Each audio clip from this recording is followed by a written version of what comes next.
Hello guys, welcome to this channel. If you enjoy this video, don't forget to hit that like button and drop a comment. It really helps me grow this channel and bring you more awesome recaps. Okay, without further ado, let's diving into the story. In a dark, stormy atmosphere, an intense clash between powerful forces took place. The undead king, surrounded by countless minions, was exuding dark energy, facing off against the radiant Knight of Light. The undead king acknowledged his opponent, calling the Knight of Light a worthy rival. The Knight of Light responded with conviction, stating that the undead king was indeed the nightmare of the continent, but assured that as long as the power of light was with them, they would not lose. Without wasting time, the knight charged forward, illuminating the battlefield with brilliant light, determined to defeat the enemy. While the battle between the undead king and the Knight of Light raged on, someone else seemed far less impressed. In a dimly lit room, a person sipped a beverage, observing the fight. He couldn't help but comment on how theatrical the whole scene seemed. Shrugging, he reminded himself that it was all just a play. He couldn't help but worry about how everything had reached this point, thinking to himself that it was all his doing. Well, let me take you back to the beginning of this story, long before these events unfolded. It was a bright day in a bustling city with tall buildings. Inside one of these buildings, a man stood at the door, facing a visitor from the Transmission Investigation Division of the Superpower Control Bureau. The visitor confirmed that the man was indeed Han Sung-hyun, and he advised him to report to the Bureau if he ever awakened to superpowers. After a brief interaction, the visitor left. Sung-hyun closed the door, reflecting on how this was the first conversation with an outsider in 6 months, which now meant he wouldn't have to open the front door again for another half year. He thought about how it had already been 2 years since he last stepped outside. He considered himself a recluse, bound to his home, acknowledging that some might call him weak-willed or pathetic, but he felt he was just a victim of this cruel world. The scene then shifted to Sung-hyun's dark and untidy room, where he was resting against a wall. He can hear the television, breaking news about a fire in a shopping area, believed to have been started by an awakened who committed a crime before being transported to another world. Sung-hyun sighed and thought about the awakened, those who gained mysterious superpowers. He recalled how people who awakened were forcibly transported to another world within 24 hours, where they needed to meet certain conditions to return to Earth. Very few, however, ever made it back. 2 years ago, Sung-hyun had lost his family and his leg due to one of these incidents involving an awakened. He had tried everything to walk normally again, but found it to be in vain. He often questioned why he even tried, feeling it was pathetic and pointless. He wondered if more courage could have changed things, if only he could step outside again. Suddenly, a voice announced, "A dimensional shift detected." Sung-hyun, who was shocked, saw a system message. "Awakening unique skill." Sung-hyun panicked, wondering if he was truly awakening like this. It was all too sudden. Alerts kept appearing before him, indicating the awakening of the unique skill called Avatar. A vibrant blue light surrounded him, showing the activation of the skill.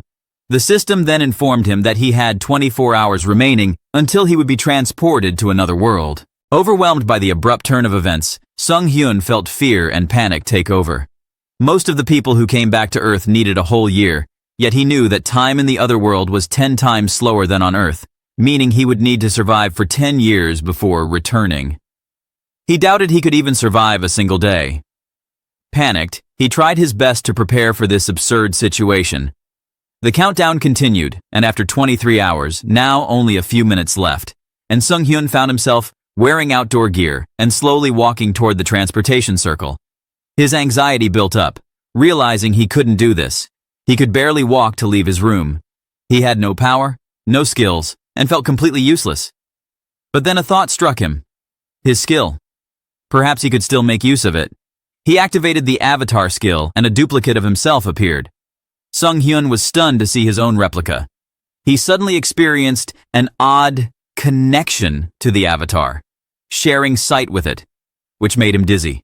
He struggled to control 2 visions separately, realizing it would be impossible for him to move at the same time. With 1 minute left until transport, Sung-hyun felt a wave of despair. Even with an avatar, he thought his power was useless. But then, an idea sparked in his mind. Maybe, just maybe, his avatar could go instead of him. Acting quickly, he controlled his avatar, sending it to the teleportation circle. He held his breath as the system began confirming the awakened for transport. When the transport initiated, Sung Hyun felt a surge of relief. It had worked. The avatar had been recognized as him, and it was transported to the other world. Sung Hyun was amazed and overwhelmed by a sense of accomplishment. The room filled with blue light, indicating that the process was successful. After the blinding light, he opened his eyes and found his avatar reappeared in a lush green forest, with Sung Hyun sharing its sight. He was momentarily bewildered, believing he had been transported himself, but soon realized he was just seeing through the eyes of his avatar. He became dizzy from the dual perspectives and quickly dismissed the avatar, collapsing on the floor in his room, feeling nauseous. After regaining his composure, Sung Hyun summoned the avatar once more but still felt hopeless, doubting what he could do with such a power. Suddenly, a system message appeared, congratulating him for achieving a great feat, returning to Earth without using the karma shop. Sung Hyun received a special reward, a new skill that allowed him to travel to a previously visited location once per day. His karma increased greatly as well. Sung Hyun could hardly believe it. In that moment, he realized that he had become the awakened who had returned to Earth in the shortest time ever. He was stunned, barely able to process what had just happened. He couldn't help but shout out in disbelief. His life had taken a completely unexpected turn.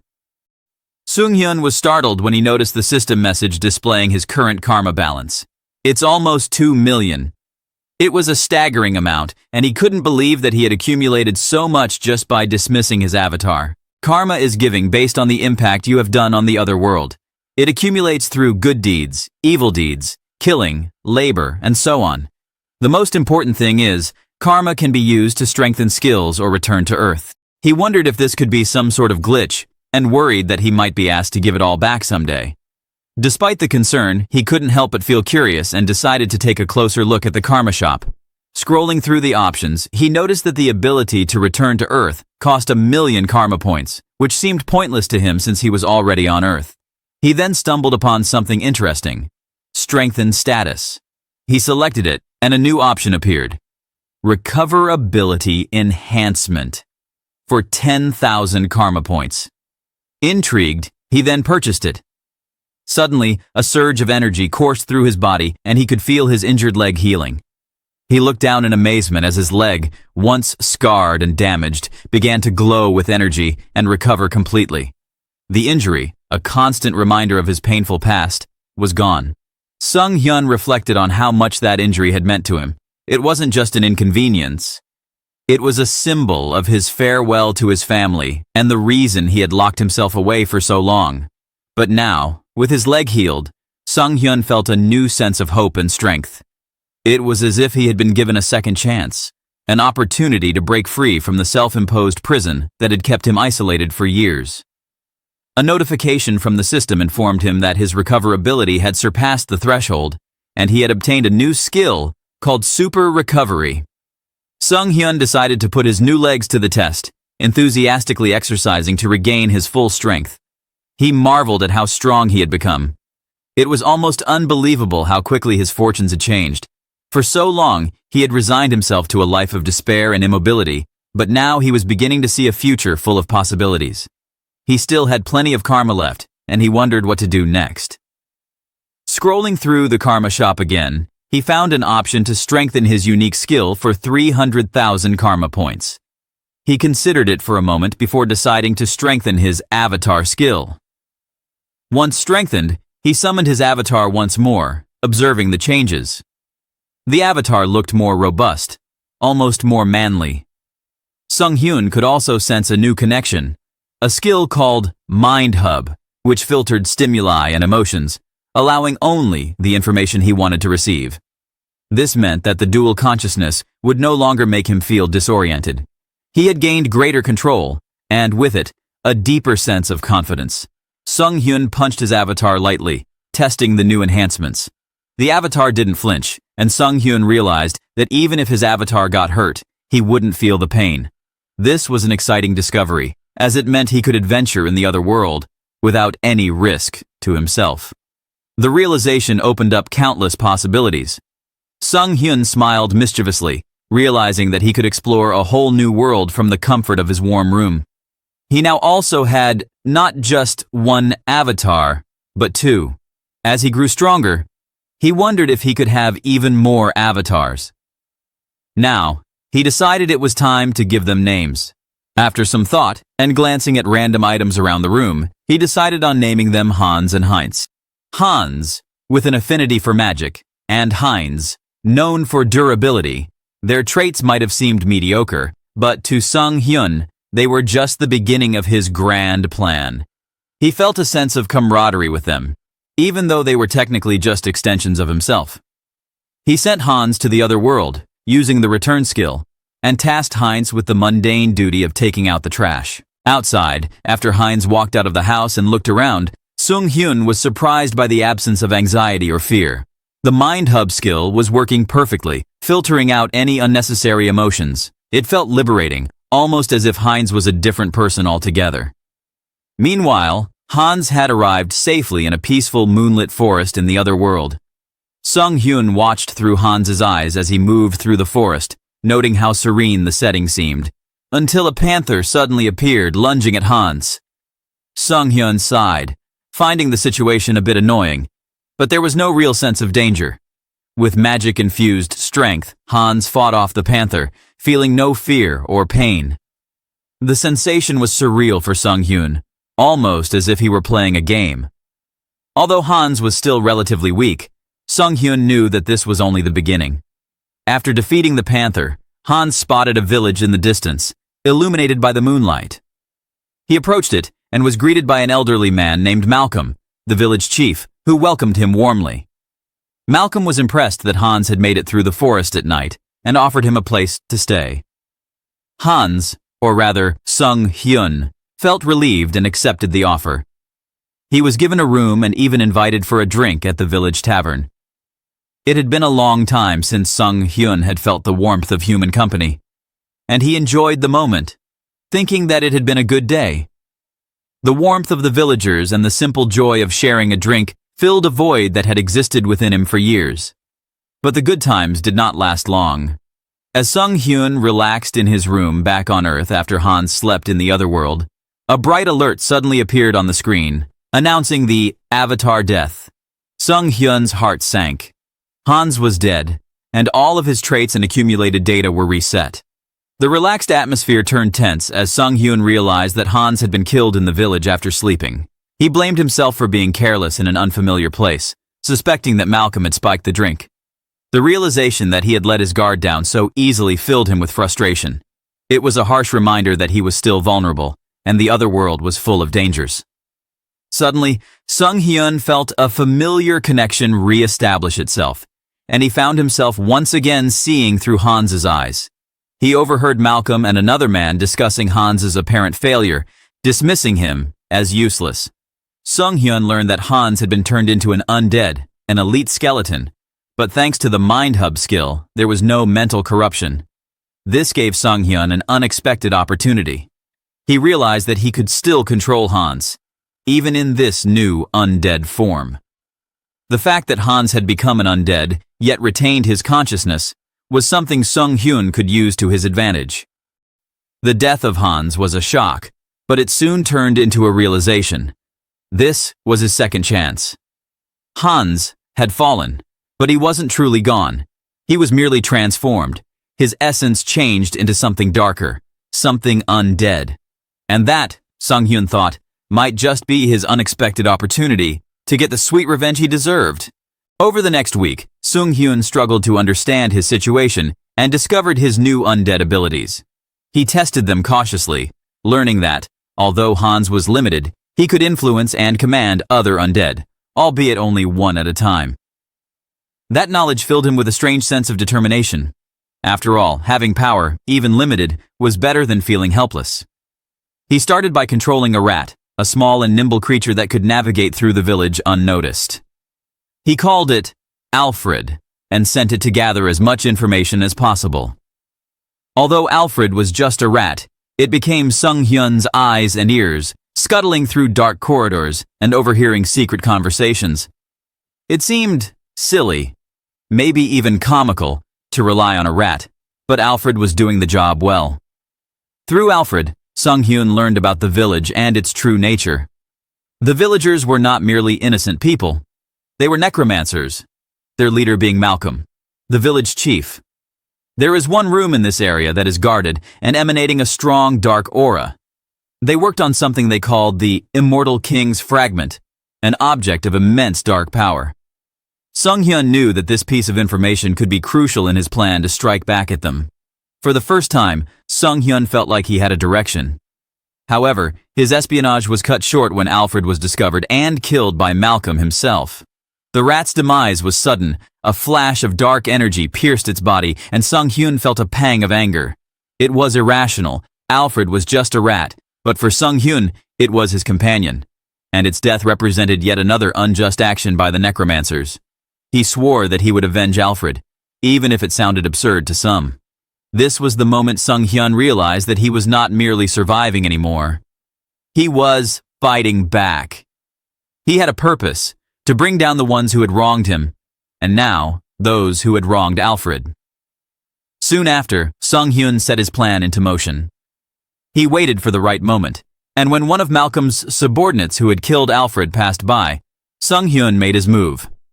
When the man began to vent his anger after being blamed for letting an undead rat walk around, he hit one of the undead, but then the skeleton lunged at the man, biting down hard on his neck, sending him into a panic.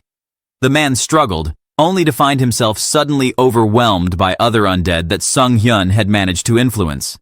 Sung Hyun watched the man, terror-stricken and struggling, and he felt a surge of vindication. This wasn't just about his own pain anymore. This was for every victim who had suffered because of the necromancy power in this village. As he loomed over the frightened man, Sung Hyun knew this was just the beginning. The revenge of the victims begins now, he thought, determination solidifying in his mind. Sung Hyun's transformation, from a powerless recluse to someone willing to fight back, to use the darkness itself against those who had hurt him, was well underway. And he knew there was no turning back. At the same time, a young man argued with the guards in front of the village, frustration clearly etched on his face. He insisted that his twin brother, Hans, was in the village, demanding to meet the chief. The guards, annoyed by his persistence, refused to allow him any further access. Just then, Malcolm, the village chief, approached, curious about the commotion. The young man introduced himself as Hans and repeated his claim, stating he could always sense where his brother was. Malcolm found this hard to believe. He was so shocked to see Hans with the same face as someone he had killed before. Meanwhile, back in the village, Sung Hyun had managed to enter unnoticed, thanks to Hans distracting Malcolm. Sung Hyun found himself inside a mysterious room that seemed to pulse with dark energy. There, he saw the Immortal King's Fragment, a crystal exuding an overwhelming power. Sung Hyun could feel the dark energy resonating, absorbed by the undead near the crystal. He wasn't particularly impressed with the place, calling it a warehouse for defective goods. Still, he wasn't in a position to be picky. He started to take the crystal. But somehow, he ended up absorbing the energy, and his form enveloped in a deep purple light. Outside, Hans continued arguing with Malcolm, trying to keep him distracted. Malcolm, however, suddenly sensed that something was wrong. He ordered the guards to kill Hans, realizing the fragment was being tampered with. The guards attacked, but their target suddenly disappeared, leaving them confused. Inside the fragment room, Sung Hyun was struggling, the atmosphere filled with swirling purple mist. Negative emotions, pain, and despair flooded into him without pause. Even though his mind hub filtered most of it, the intensity was overwhelming. He could barely stay sane under the pressure of the dark power. His body shook with anguish as he tried to withstand the influx of dark energy, his head pounding as if it was about to explode. The system announced that he had met the conditions for growth, and Sung Hyun's form began to change. He rose, transformed into a more powerful version of himself, now radiating with both blue and purple energy. He was no longer just an ordinary skeleton. He had become an entity of dark magic known as a Demolich. With the new power coursing through him, a new skill, evil wisdom, had been acquired. The merging of the immortal king's fragment had changed him, giving him an understanding of dark magic. Sung Hyun took note of his surroundings, the dark energy now a part of him. Outside the fragment room, Hu Yan waited, bored with his job to wait outside. Suddenly, he received a telepathic message from Malcolm, urging him to check on the fragment. Before Hu Yan could respond, skeletal hands emerged from the shadows, grabbing him. He struggled in disbelief as the undead hands gripped him, terror on his face. Sung Hyun couldn't help but taunt him, commenting on the lovely weather. Hu Yan was bewildered, unable to comprehend how Sung Hyun could still talk and have complete control while being an undead. Sung Hyun, now more confident and adept with his powers, learned quickly how to manipulate dark magic, watching as Hu Yan squirmed. It amused him. The once weak skeleton now wielded power that others feared. Sung Hyun tested his abilities further by using an explosion spell, shattering the door. He then commanded the undead to not leave a single person in the village alive, sending the creatures in a mad rush. However, their attack was suddenly interrupted by a bright explosion, forcing Sung Hyun to look up. There, standing before him, was Malcolm, fury burning in his eyes. Malcolm demanded answers, wanting to know how an elite skeleton had managed to fuse with the fragment. Sung Hyun calmly responded, reminding Malcolm of the past, how Malcolm's betrayal had cost him his life and his heart. Now, he was taking what was owed. Malcolm, unable to contain his rage, launched an attack. He poured his power into it, intending to rip Sung Hyun apart. But Sung Hyun, now enhanced by the fragment, remained composed. He mockingly criticized Malcolm's manner of always announcing his spell names, finding it irritating. Malcolm, however, was determined, throwing everything he had at Sung Hyun, dark tendrils of magic trying to bind him. The battle between them escalated, with Sung Hyun mocking Malcolm's lack of power. Malcolm's frustration grew, realizing his attacks weren't having the desired effect. Malcolm shouted in fury, using his ultimate magic, channeling the souls of the necromancers to amplify his strength. The sky filled with swirling purple energy, and the cries of the necromancers echoed as their souls were drained. Sung Hyun observed, noting that Malcolm was using all the power available to him, desperate to win. Malcolm's ultimate magic sucked the life force from the people inside the village. Well, that man is surely crazy. Finally, Sung Hyun decided to end the battle. He channeled his dark magic, launching an attack that pierced Malcolm's heart. This fight is too easy for him, especially since his opponent takes a long time to enchant the magic. Malcolm's eyes widened in disbelief as he stumbled, his strength fading. He collapsed, his body falling to the ground, dead. Sung Hyun stood tall, looking down at his defeated foe. He glanced upwards, speaking softly as if addressing Alfred, the rat who had been his companion. He had completed his revenge, and now, perhaps, Alfred could rest in peace. Elsewhere, inside a grand church, a hooded figure kneeled in front of a large statue, praying. She suddenly received a revelation, and her eyes widening in shock. She stood quickly, running to inform Bishop Martin of what she had seen. The bishop, visibly shaken by her words, called for an immediate meeting. The hooded figure, sent Riesta, spoke with conviction. Signs of the immortal king's revival had appeared in the west. She knew that the being that had once spread fear across the continent might be back. And she was determined that she would not let history repeat itself. Back to Sung Hyun. He stood under the night sky. He looked around and noted how the once numerous undead had been mostly wiped out. It was a pity, but he remained unfazed. After all, the beauty of being a necromancer lay in the ability to replenish lost forces with new ones. He intended to do just that. However, before that, he needed to deal with his own missing arm. Sung Hyun examined the undead limb nearby and decided it looked suitable. He picked up the arm and used his magic, allowing the blue energy to envelop it. As it merged with his body, he activated his super recovery ability, and soon, his arm looked as good as new. Pleased, he turned his attention back to replenishing his forces. He raised his hands, purple magic swirling around him, calling on the scattered remains of the undead to become his subordinates once more. The evil wisdom skill filled his thoughts, guiding him on how to utilize his powers. He attempted to use the fragments inside his body to pollute the dead skeletal remains, but the skeleton fell apart into pieces before his eyes. He sighed, realizing that the process was not as simple as it seemed.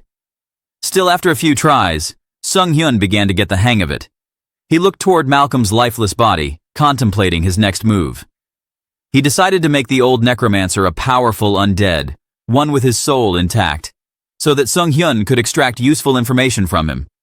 However, when Sung-hyun examined the old man, he realized that there was no soul present.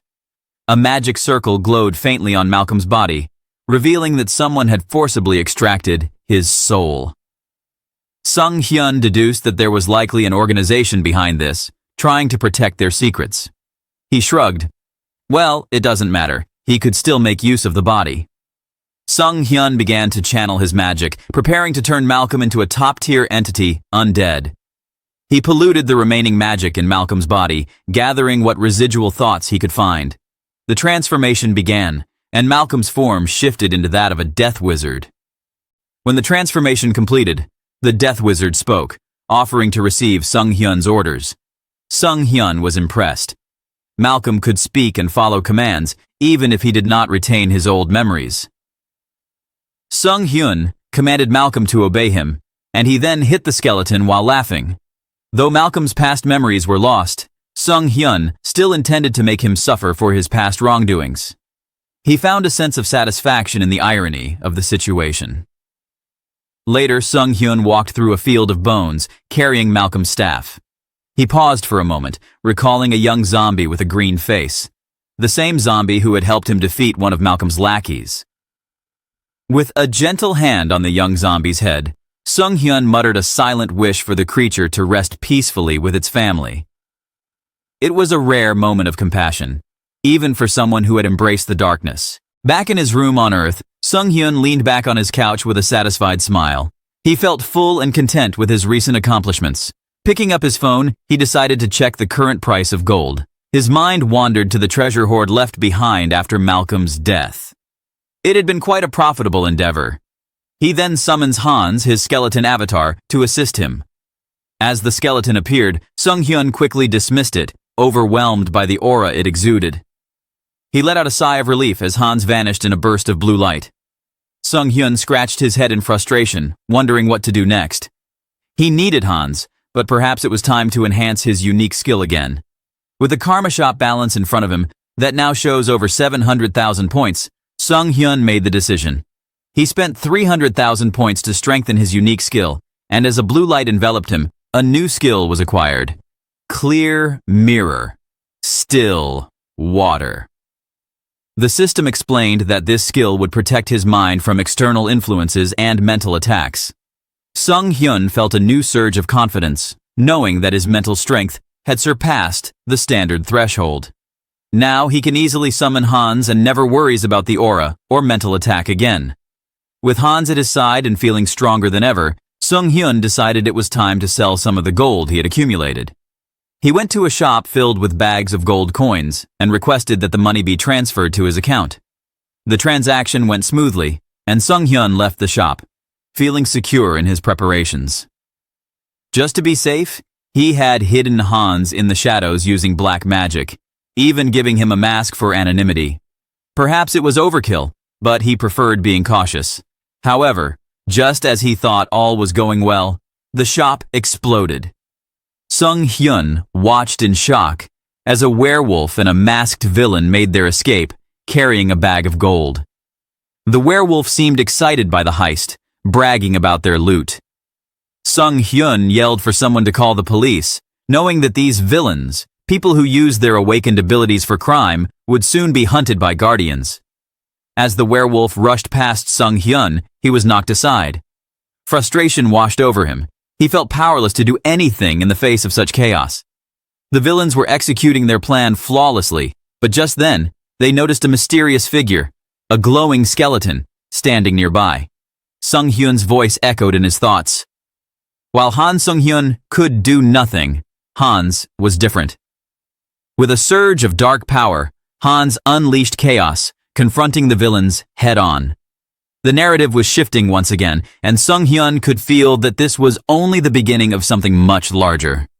Three figures rushed through a dimly lit corridor, urgency etched across their faces. They were guardians, charged with protecting order and delivering justice. The situation called for swift action. As they approached their destination, they arrived at a chaotic scene, a corridor littered with the unconscious bodies of criminals, an undeniable aftermath of a recent battle. The first guardian looked around, confused by what he saw. "What's going on here?" he demanded. A groaning werewolf lay among the defeated. They can only conclude that someone had fought the villains and then vanished. The second guardian reacted quickly, urging everyone to search the area.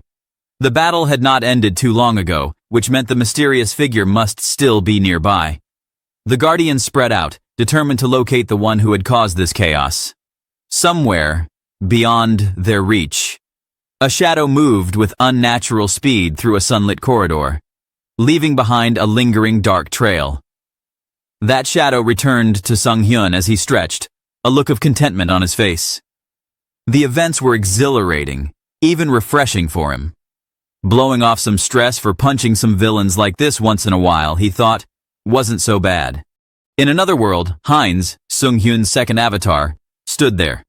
Sung Hyun, observing through his connection, marveled at the sight before them.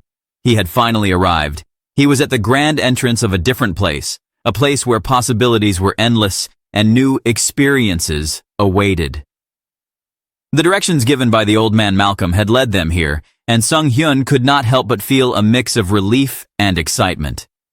The journey had not been in vain. This was the moment his new adventure in the other world would truly begin. He stood tall before the grand city gate, taking a deep breath before stepping inside. The city, despite its impressive architecture, seemed strangely empty. The streets were lined with houses and shops, yet not a soul was to be seen.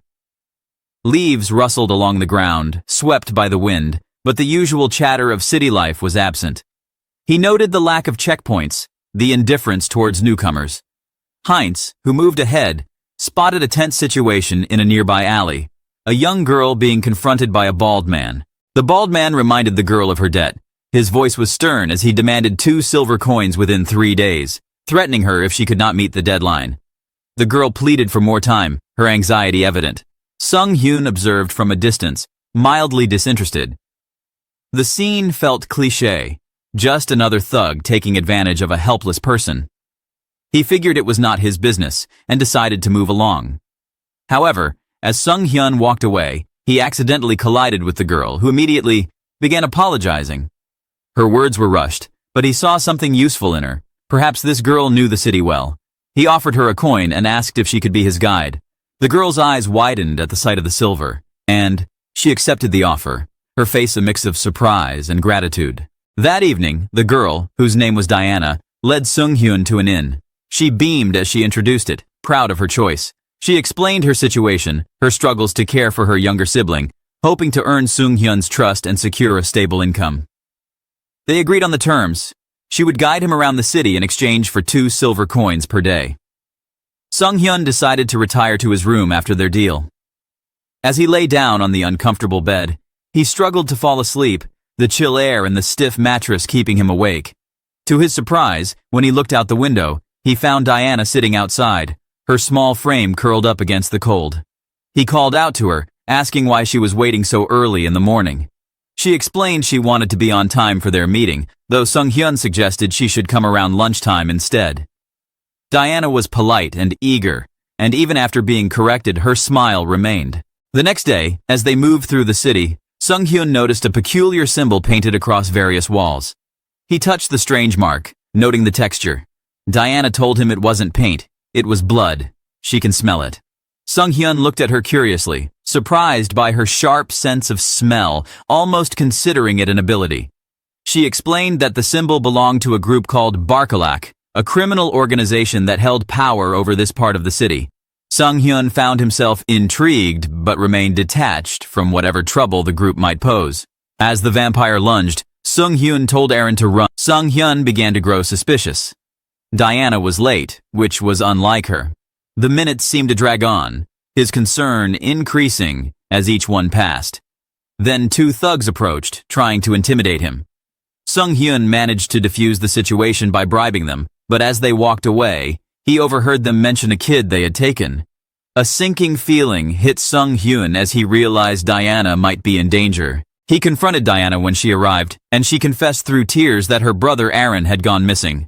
Her eyes were red, and her hands trembled as she spoke, her fear and worry written across her face. Sung Hyun suddenly grew suspicious as he recalled the thugs mentioning a child. He immediately told Diana what he had overheard, and she panicked, realizing the gravity of the situation. Diana, with her voice trembling, explained what she knew. The truth about the city became clear. It was a blood farm for vampires. The Barkalak weren't just thugs. They were monsters who needed blood to sustain their existence. Somewhere in the place where Sung Hyun's avatar had killed Malcolm, a vampire stood, sensing the dark magic in the air. The creature, sinister and calculating, muttered about the immortal king's fragment, regretting missing the opportunity to take for himself. He was confident, however, that he would soon track down the one responsible. The scene returned to Diana, tears streaming down her face as she faced Sung Hyun. She tried to make sense of her fears, speaking of vampires, including the Varkalak, who controlled all the organizations in the city. Diana's voice was filled with despair, and she spoke of how they struggled each day to survive, always knowing that in the end, they would be consumed. She believed that there was no way out. Even if they escaped, they wouldn't survive. She sobbed, believing her brother and herself to be destined to be eaten by the monsters. Sung Hyun stepped forward, holding her face with both hands, urging her to get a grip. He asked urgently if she knew where they had taken her brother, and Diana, in disbelief, questioned if he was really offering to help. She thought it was impossible and far too dangerous, stabbing its eye until blood keeps pouring. But Sung Hyun smiled darkly, reassuring her that he was more than capable of giving those bastards what they deserved. Determination filled his eyes as he declared the beginning of the mission to help Diana and her little brother. The scene shifted to a bustling tavern, coins scattering across a table as if they were playing some sort of gamble. The thug we saw earlier sat around the table, and the scent of alcohol filled the air. The bald thug declared he was all in, causing the others to look at him suspiciously. They questioned how a debtor like him managed to get that kind of money. Laughing, the bald thug bragged about squeezing it out of some dumb outsider earlier that day. Suddenly, the door to the tavern opened, and Sung Hyun stepped inside, his eyes scanning the room. One of the thugs recognized him, calling out to his friends. They mocked Sung Hyun, assuming he was back to make another donation. Sung Hyun's face twisted in disgust as he confronted them. He told them that he knew exactly what kind of scum they were, the type who preyed on other people's families for their own greed. With swift precision, Sung Hyun struck the first thug, taking him down with ease. He counted aloud, 1 down, 2 to go. Panic spread among the remaining gamblers. The bald thug shouted, demanding to know who Sung Hyun was, calling for his death. But Sung Hyun charged with unwavering confidence, boasting about his toughness and rapid recovery skills. The tavern erupted into chaos as Sung Hyun fought the gamblers, moving with fluid precision, dodging punches, and retaliating with powerful blows. One thug tried to stab him with a knife, but the blade did not penetrate. Sung Hyun smirked, explaining that it was thanks to his Korean-made anti-kickbox suit. He took the second thug down, counting 2, and turned to face the bald one. The thug charged at him with a roar, but Sung Hyun's blue energy flared, forming a magical barrier. The bald thug was stunned, questioning how Sung Hyun had managed to get his hands on magical artifacts. Before he could react, Sung Hyun pierced through his defenses, taking him down as well, counting 3. As the dust settled, Sung Hyun looked around, assessing the damage. He wondered if he had brought too many magical items, seeing as he had not even used half of them. Just then, more thugs descended from the staircase, surprised by the commotion. They shouted, questioning who Sung Hyun was and what was happening. Sung Hyun sighed, ready for more action, commenting that this guy had a big mouth. He swiftly countered each attacker, the fight spilling outside. He kept counting aloud, 6, 7, 8. He stood over the defeated attackers, catching his breath, wondering aloud why there were so many of them. One of the thugs hit him, but Sung Hyun quickly regained his focus, realizing he had lost count of how many he had taken down. He shouted, calling out to the last thug standing, He stood amidst the disarray of the tavern, his eyes unwavering. He demanded to know where they had taken the boy they had brought in earlier. He pressed his boot firmly against the thug's face, but the man refused to tell him, taunting Sung-hyun about the master soon arriving. Sung-hyun looked down coldly, thanking him for the information. He raised his foot, ready for more action. After dealing with all the thugs, Sung-hyun made his way to a room and opened it. Inside, he found Aaron, cowering on the floor, trembling. Sung-hyun approached cautiously, telling Aaron not to be afraid. He explained that he had come to save him at his sister's request. Aaron, still fearful, asked if he knew his sister. Sung-hyun nodded, assuring him that he would explain everything once they were out of there. He urged Aaron to leave with him, but before they could move, a bat suddenly flew into the room through the window, transforming into a dark figure. A vampire. The vampire mocked Sung-hyun for interfering with his meal, his hand crackling with dark energy.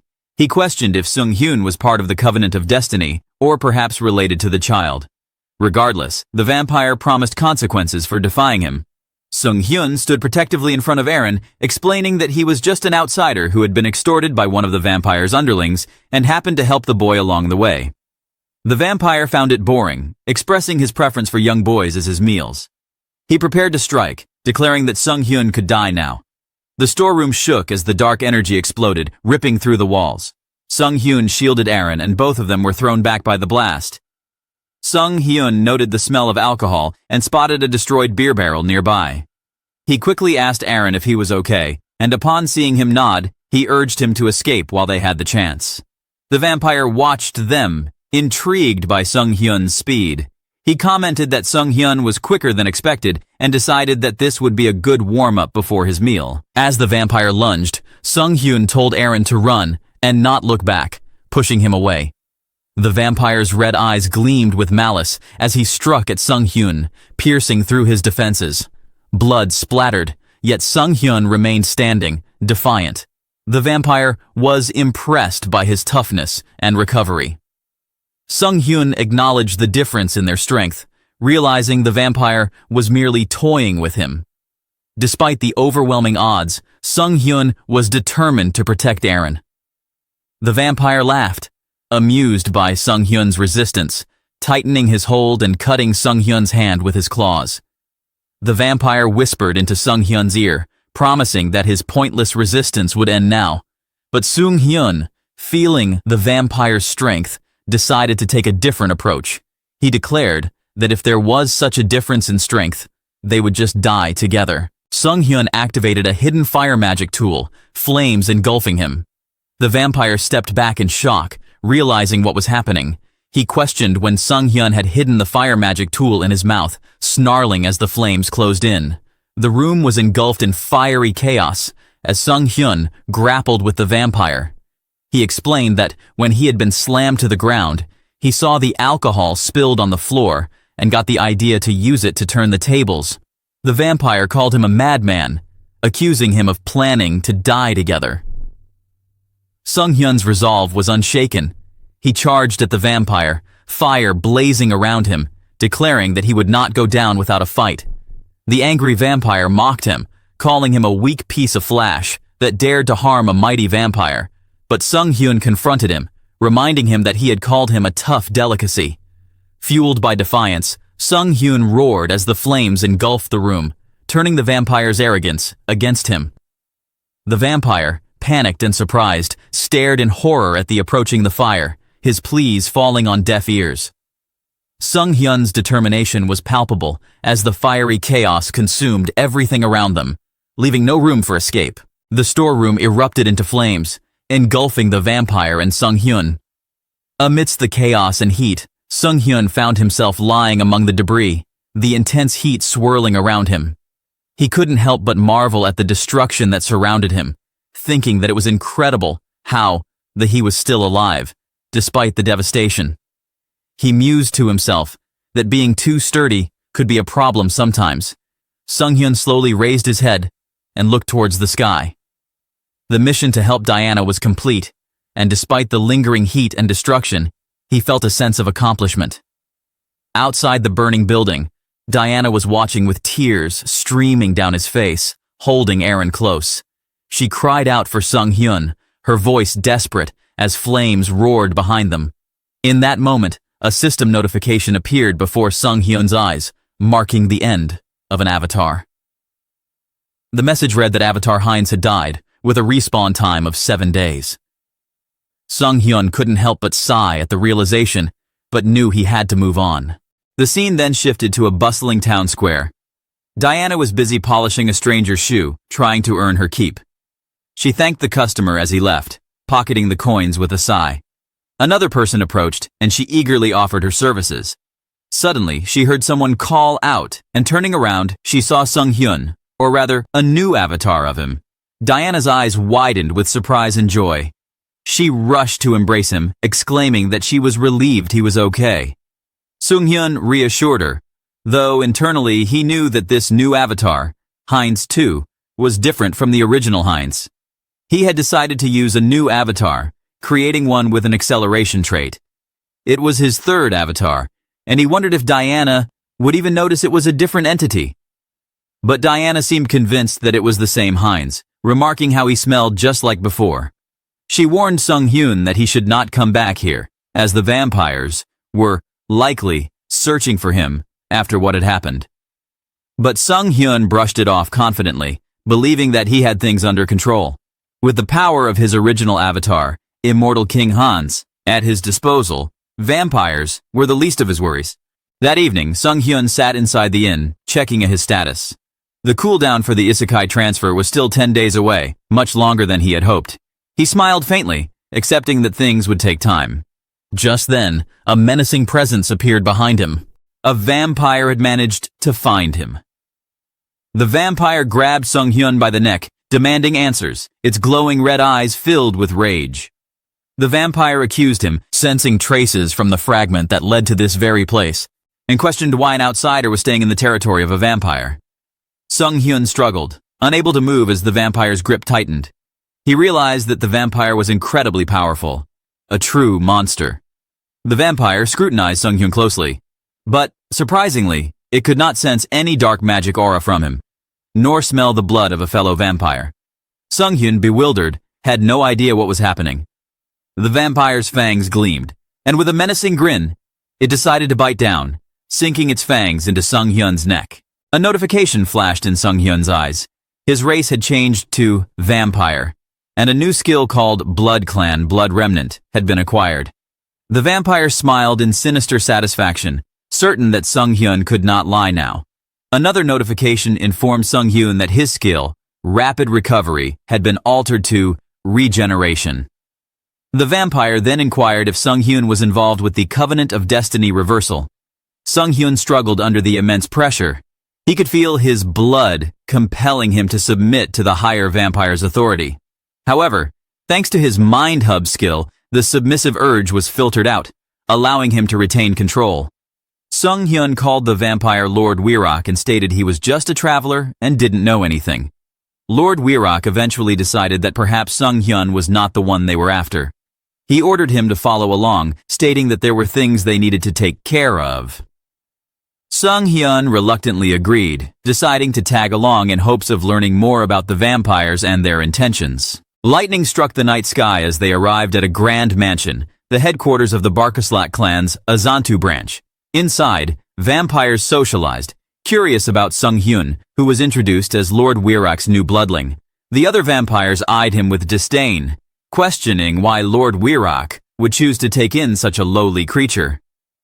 Amidst the scrutiny, a cheerful vampire named Rosalika approached Sung Hyun, introducing herself energetically. She handed Sung Hyun a glass filled with fresh blood. As he hesitated, an overwhelming thirst for blood surged within him, even overpowering his Mind Hub skill. Desperate, he decided to use his skill to filter out the taste of blood, and then forced himself to drink it as quickly as possible to avoid suspicion. Rosalika then explained the vampire hierarchy, likening bloodlings to knights, purebloods like Lord Wirok to nobles, and true bloods to royalty. She also mentioned the sacred bloods, the progenitors, whom all vampires must obey. Sung Hyun listened intently, piecing together the information. Suddenly, Lord Wirok addressed everyone, calling for complete vigilance. He stood at the center of the room and announced that all vampires must conduct a thorough search throughout the city to locate the missing fragment from the Dark Mage. That's when Sung-hyun realized that Malcolm was a person from Covenant of Destiny Reversal, and Hans was the person they are searching for. The Lord's voice echoed across the Grand Hall, instructing them to remain alert and carefully investigate their designated areas. Lord Wheelock emphasized that failure was not an option, as the fragment was a crucial part of their plan. After the announcement, outside the mansion, Sung-hyun walked alongside Rosalika. She complained about the sunlight, mentioning that even pureblood Lady Purita was out searching for the fragment, so they couldn't slack off. Rosalika let slip that they had their own fragment of the Undying King, which they planned to fuse with the one that had vanished.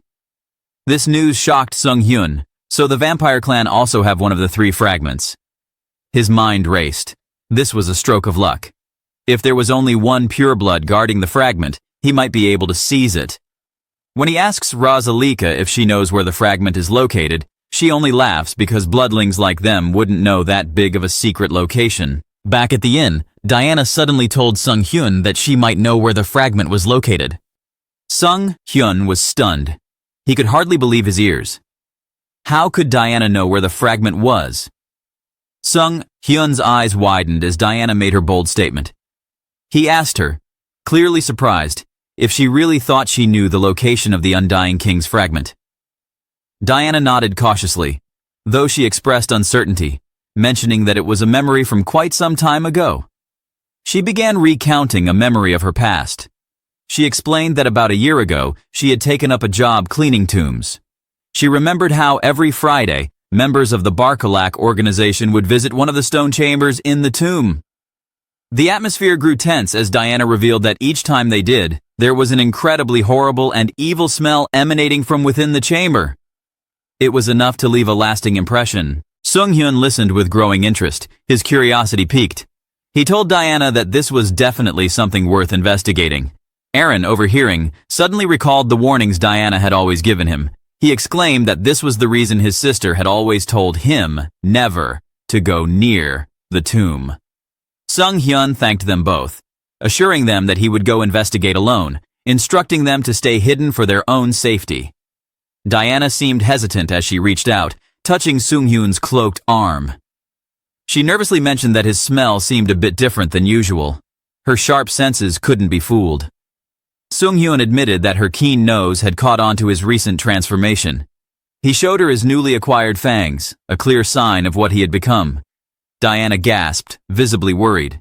Despite her fear, she offered to help, saying that if Sung-hyun ever needed it, he could drink a little of her blood, but only a little. Sung-hyun, taken aback, scolded her for saying such reckless things, brushing her offer aside and urging her instead to focus on helping him locate the chamber. The scene shifted to a dark cemetery under the dim moonlight. The silence was abruptly broken by a scream echoing through the tomb. Inside the dimly lit chamber, a man stood, trembling in fear. A vampire loomed over the person, scolding them with impatience, urging them to stand straight. The vampire sneered, offering the terrified individual a cruel bargain. If they could land even a single hit on him with their trembling sword, he would let them go unharmed. The person's fear was palpable, the sword shaking in his grasp. He could not bring themselves to strike, and the vampire quickly grew tired of the spectacle.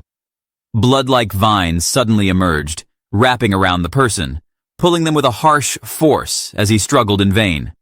The vampire watched without pity as the person's blood was drained completely, leaving their lifeless body limp. The vampire sighed, annoyed by how disgustingly boring the encounter had been, ordering his subordinate to dispose of the trash and find a more worthwhile sacrifice next time. As the subordinate began to drag the body away, something unexpected happened. Skeletal appeared at the entrance to the chamber, causing a commotion. The subordinate froze, shouting out in surprise. Lord Tiapol, the vampire overseeing the chamber, demanded answers. He was furious, questioning how filthy undead creatures had managed to enter this sacred place. He commanded his servants to clean up the mess, but it was clear that these skeletal intruders were different from ordinary undead. Standing among the skeletal figures was Hans, Sung-hyun's avatar. Blue flames flickered in his skeletal hands as Lord Tiapol attempted to gauge who had sent them. He asked if the intruder was a necromancer from the Covenant of Reversal. Hans responded in a cold, detached manner, raising his hand as the blue flames grew in intensity, illuminating the chamber. He showed no interest in answering questions, instead preparing for a fight. Lord Tiapol growled, vowing to leave only Hans' head behind as he lunged at the skeletal warriors with blood-infused power. But Hans seemed unfazed. He smirked menacingly, challenging Lord Tiapol to try and do just that.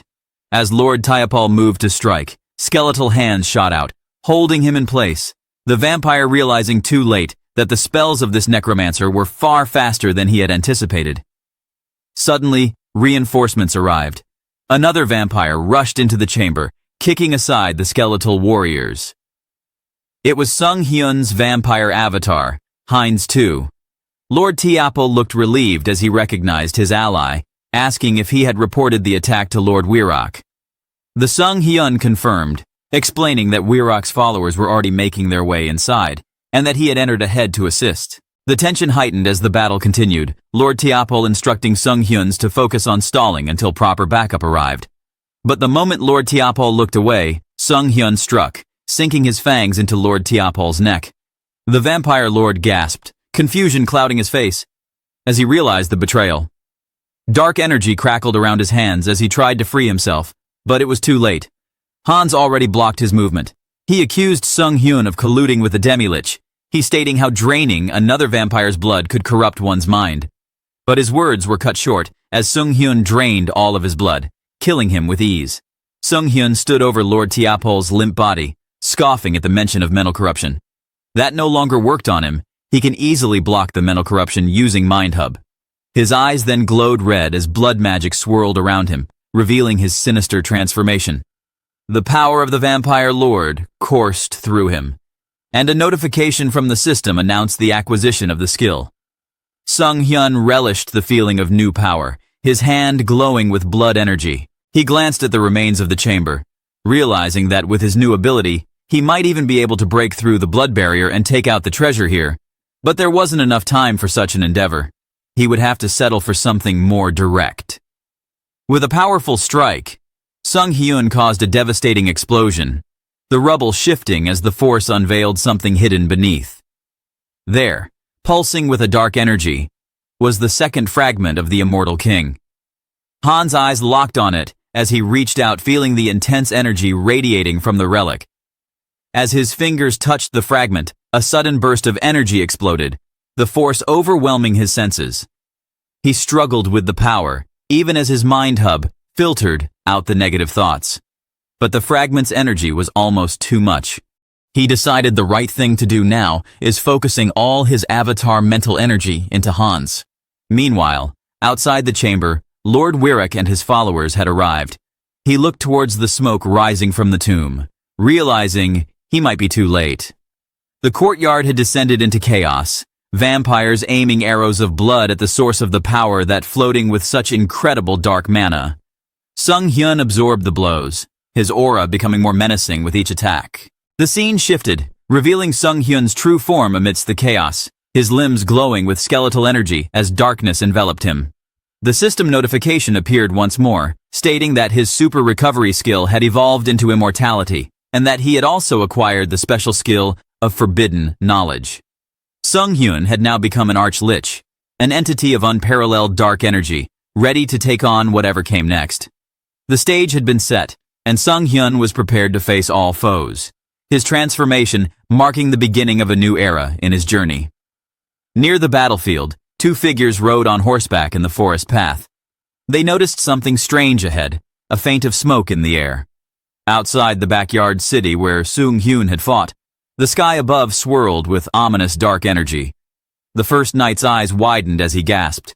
The second knight, observing the darkening sky, wondered aloud if there could be a fire. The unsettling sight led the first knight to conclude that the dark clouds were towards the city of Ajantu. Without hesitation, the knight decided that they must return to the cathedral immediately to report the strange phenomenon to the saint. There was urgency in his voice. This wasn't just a natural event. It was something far more sinister. The knight echoed his concern, believing it to be a sign of the Immortal King's resurrection, Back in the city, Lord Wirok observed the aftermath of the Han's transformation, his eyes widening in amazement.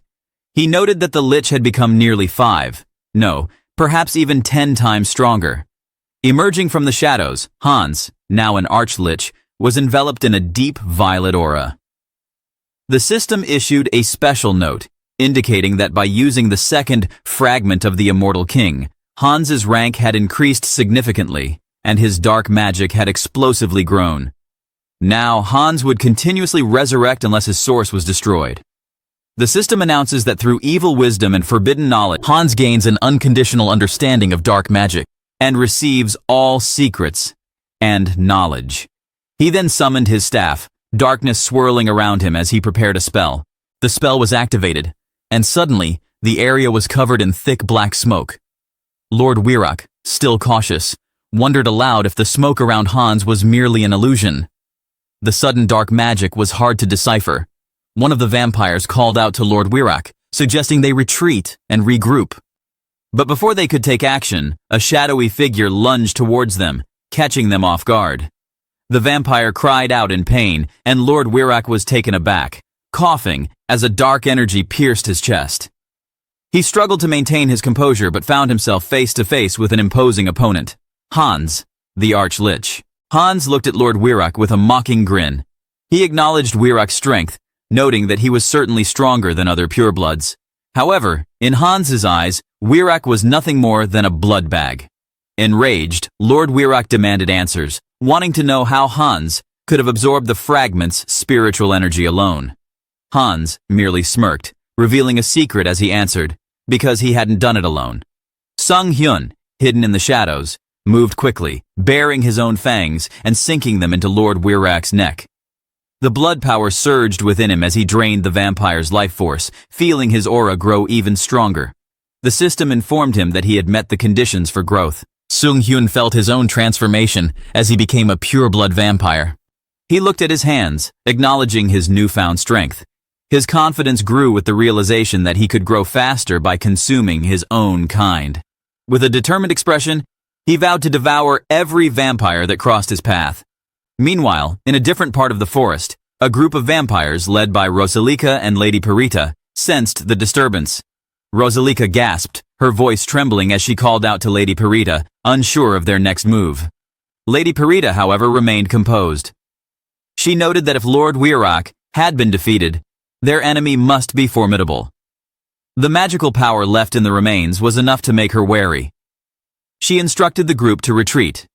With the sun rising soon, they needed to quickly return to headquarters and request support. The urgency of their decision was evident.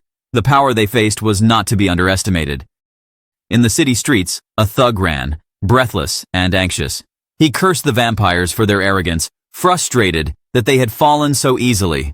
Suddenly, he felt a skeletal hand on his shoulder.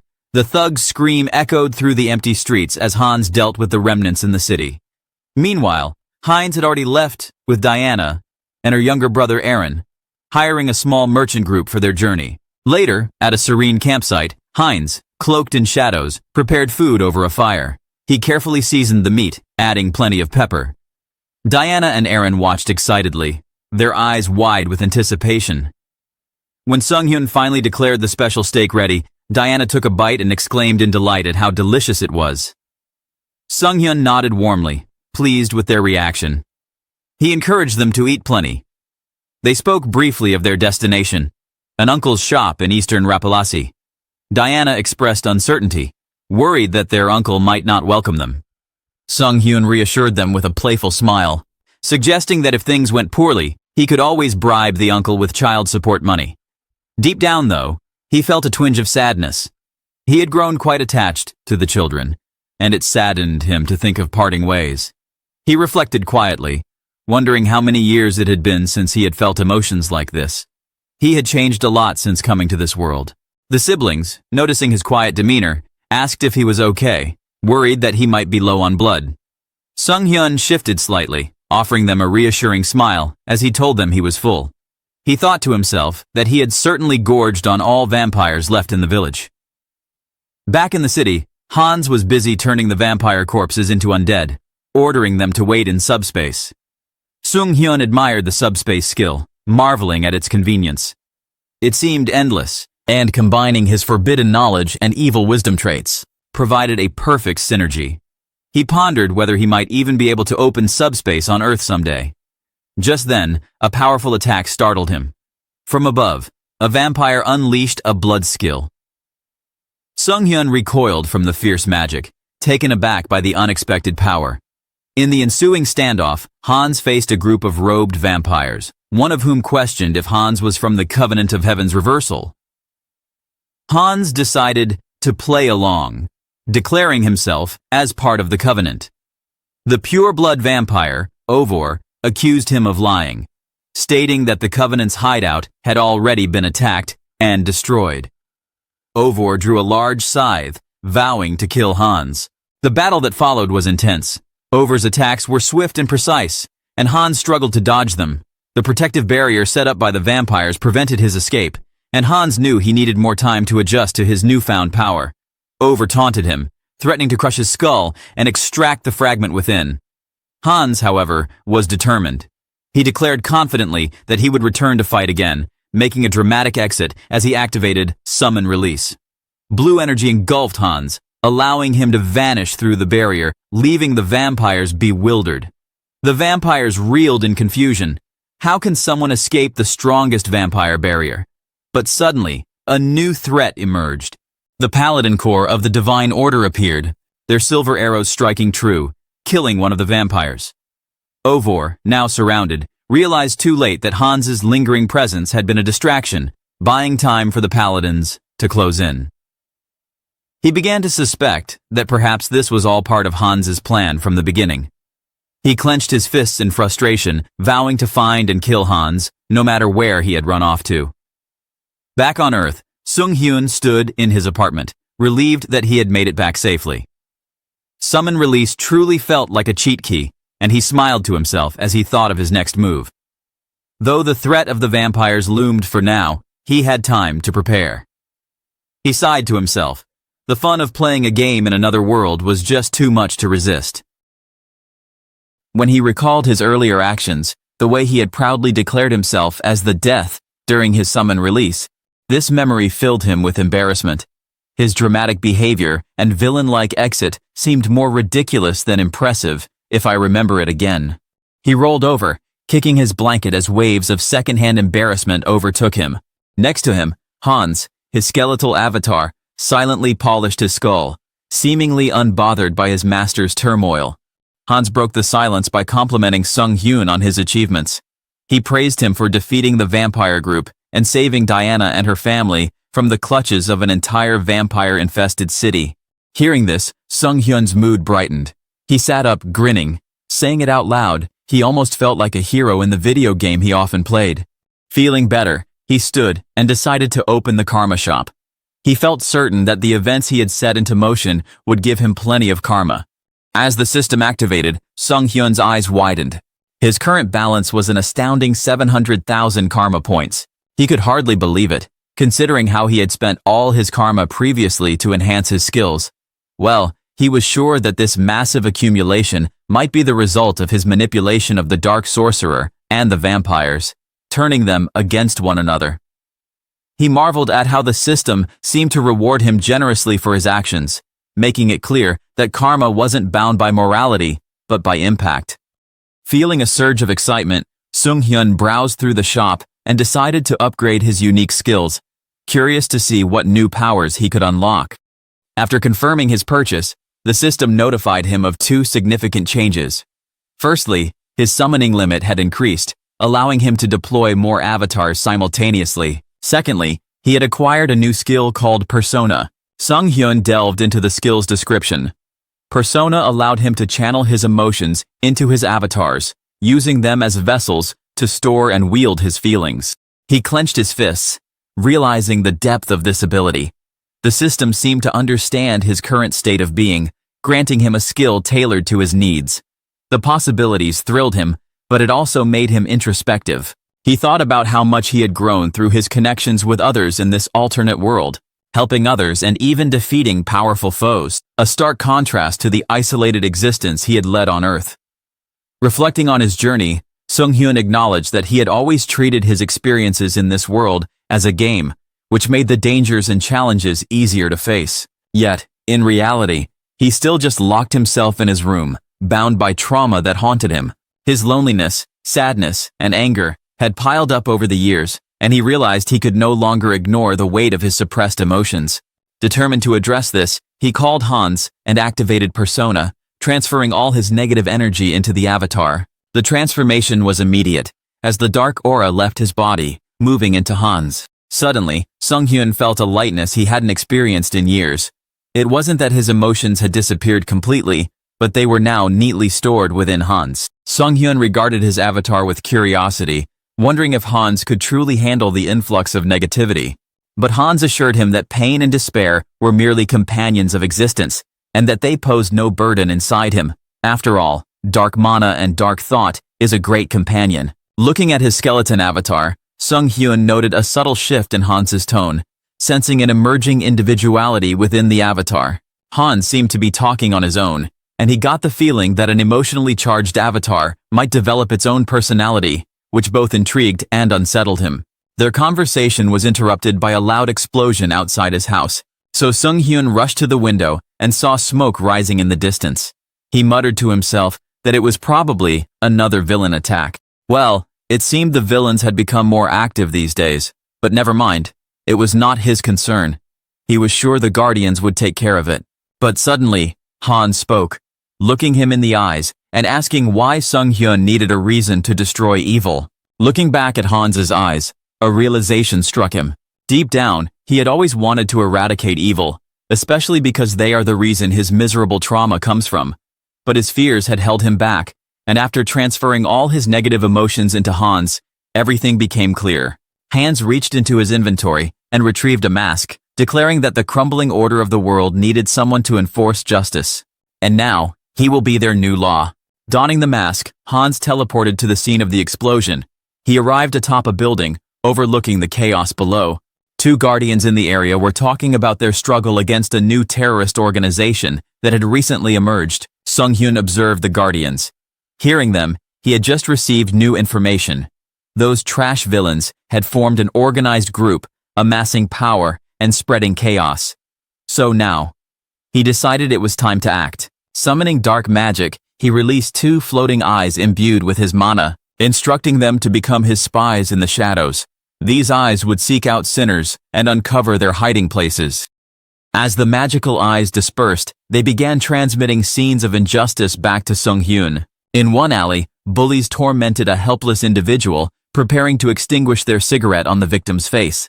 In another place, a mother and child endured abuse at the hands of an enraged husband. Elsewhere, criminals ransacked a convenience store and robbed it. Looking all of that, Sung-hyun felt a surge of anger.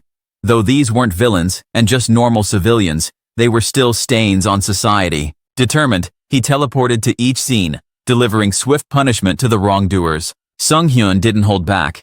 He made it clear that evil would be met with equal ferocity, carving fear into the hearts of those who dared to harm others. He left a chilling warning, urging them to remember this day and promising they would meet him again if they repeated their crimes. With each act of using the dark power, Sung-hyun grew more accustomed to wielding Hans's dark power. He marveled at how efficient and resolute his avatar had become, summoning more eyes to expand their reach. He needed to uncover all evil in this city. By the end of the night, he had only one goal: to purify the city and leave a mark of his newfound surging power as Hans, who dealt merciless justice. This was it. He realized that this was only the beginning of his mission to restore balance. He resolved to continue his crusade, vowing to bring order to a world filled with chaos. After a day spent defeating every criminal in the city, Sung-hyun felt an overwhelming sense of satisfaction. His Eye of Darkness proved invaluable, but its limitations became clearer. The spell weakened under exposure to light and eventually faded. This realization led him to conclude that he needed a more efficient method to locate his enemies. Using undead in a bustling city was a big no-no, and he began pondering alternatives while reflecting on the best approach for his problem. Suddenly, a bird pooped on his head, snapping him out of his thoughts. Annoyed, he looked up and swore vengeance against the birds. He yelled to kill them and make them his subordinates.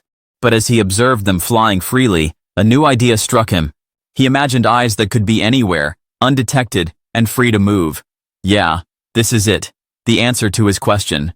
This inspiration led him to consider using a familiar, a servitude magic, often employed by skilled dark mages to control animals.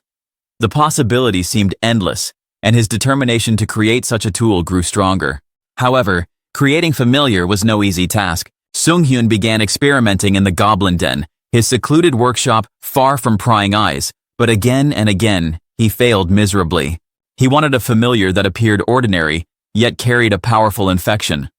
Balancing simplicity and appearance with potent effects was challenging. Lowering the magical output made the familiar less threatening and ugly, but it also weakened its effectiveness in spreading infection.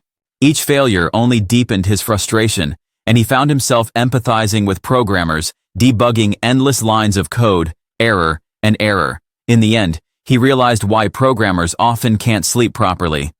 Hey dude, I'm a YouTube creator. I also have a lot of work, especially when people talk bad about my videos and make me down.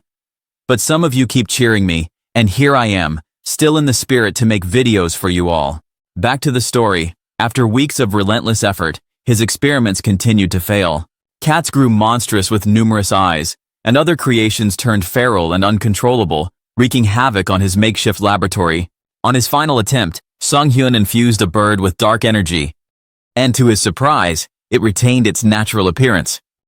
The bird flew as though nothing had changed, and he hoped it could also spread the black magic infection. When the bird approached a flock, the dark magic succeeded, spreading among the others seamlessly, creating a new army of familiars for him. Sung-hyun's experiment had finally worked, and these infected birds would now serve as his eyes and ears, silently surveilling the area. He then commanded them to search for his enemies, scattering into the skies. Not far from there was a knight and a priest. The priest, sensing traces of Hans's energy, grew excited, believing they were close to finding their target. The knight, Tuscan, approached with resolve, vowing to capture Hans and extract every secret he held. He declared that the vampire was not allied with the Undying King's descendant and demanded to know the reason for their conflict. The bishop agreed that they still needed more clues, but they had to find the enemy as soon as possible, because, while they delayed, he was certain the enemy continued to grow in power. Suddenly, his pendant began to glow and shake. Clutching it tightly, he started speaking, revealing that the necklace was a communication device. On the other side, the saint reported she received a revelation from their god. She declared that the Undying King's aura had been detected in a cave to the northwest. With renewed resolve, the bishop thanked her and stated that they would certainly live up to the saint's expectations. Meanwhile, Sung-hyun, seated in his cave, monitored his familiar's movements with growing unease. He noticed something strange while he ordered them to monitor the area from the monster. His familiar appeared to be fleeing instead of gathering information. The erratic behavior puzzled him until a chilling realization dawned. It wasn't monsters that had caused his familiar fear, but humans. His suspicions were confirmed when he saw a group of knights heading straight for his location. Panic set in as he realized he was being ambushed. But how? He could not fathom how they had tracked him so precisely, especially a big group like them, capable of concealing their presence so effectively. This situation is so dangerous. Suddenly, Tuscan entered the cave and shouted for Hans, declaring that no evil could escape the gaze of their god. His voice echoed through the cavern, a palpable threat. He unsheathed his holy sword, radiating divine power, and demanded Sung-hyun to surrender. Recognizing the danger posed by holy power, the antithesis of his dark magic, Sung-hyun raised his hands in feigned surrender. He then questioned how the Holy Order had found his hideout, but Tuscan's anger only grew. Without waiting for answers, Tuscan attacked with unrelenting force. With disgust on his face, he stated that he never gave Sung-hyun permission to speak. Sung-hyun, realizing there was no escape, retaliated with dark magic, tried to attack him. The clash between their powers illuminated the cavern in bursts of light and shadow. However, Tuscan countered with holy energy, nullifying Sung-hyun's attack with ease. Without warning, he stabs his sword into Sung-hyun's chest. Sung-hyun tried to attack again, but he realized that for some time now, something sinister had been interfering with his magic. The blow sent Sung-hyun hurtling out of the cave, where many priests awaited him. They began chanting a hymn, their sacred song reverberating through the air, infused with holy power. Hearing that song, Sung Hyun felt immense pain coursing through his body, further weakening his powers. Seeing his enemy falter, Tuscan ordered the priest to continue their chanting as he raised his holy sword again, striking our boy from behind. With no other options, Sung Hyun struggled to summon his remaining strength. The divine energy surrounding him felt suffocating, pressing down with unbearable weight. Not letting Sung Hyun attempt another trick, Tuscan ordered all the priests to use their ultimate move. The priest then summoned holy chains, luminous and unbreakable, which moved swiftly toward Sung Hyun, immobilized him. In the end, the chain tightened, leaving Sung Hyun vulnerable and binding him completely. Sung Hyun tried his hardest to act, but despite his efforts, he was unable to move or call upon his magic. The chains shimmered with divine energy, crafted explicitly to bind undead like him. Around him, the priest's chants echoed, their voices merging in a crescendo that strengthened the binding. They had planned every detail to ensure his capture, leaving no room for escape. He cursed himself for letting his guard down. Trapped and powerless, he finally realized how far they had gone to kill him. Now, he looked at Tuscan as he remarked bitterly how much effort they were willing to expend to catch him. The captain of the Holy Knight Order sneered at his predicament, taunting him that no evil had ever escaped their divine binding, and asked if Sung Hyun had already given up by now. Their confidence was well-founded, but Sung Hyun's reaction shocked everyone. A chilling laugh erupted from him, echoing through that place. Sung Hyun's laugh, calm yet menacing, broke through their chanting. He mocked them for leaving no space for negotiation, then declared that this would be his goodbye, for now. He demanded them to try to catch him later, if they can find him again. As if sensing trouble, the captain used his holy power again, aiming for a decisive blow. He yelled that, even if he didn't know what Sung Hyun's plan was, he wouldn't let it happen. But our boy only smirked. All of this was useless. No matter how tight the binding was, he had the perfect trick to undo it. With that, he used Summon Dispel and called Hans back. In the end, the holy strike from Tuscan passed through empty air, striking nothing. The last thing they heard was Sung Hyun's laughter, echoing through the air, before he vanished, escaping right under their noses. Tuscan eyes widened in disbelief. Realizing their target had slipped away, the captain's disbelief turned to frustration. He questioned how such a feat was possible and began to doubt the identity of the opponent they faced. What kind of power allowed Sung Hyun to evade their flawless binding? In the modern world, Sung Hyun lay sprawled on his bed, panic in his face.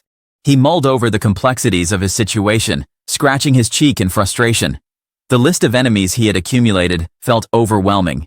First is the shadow organization Covenant of Defiance, the vampire clan Brokoslak, and even the continent's most powerful religious force, the Church of the Host.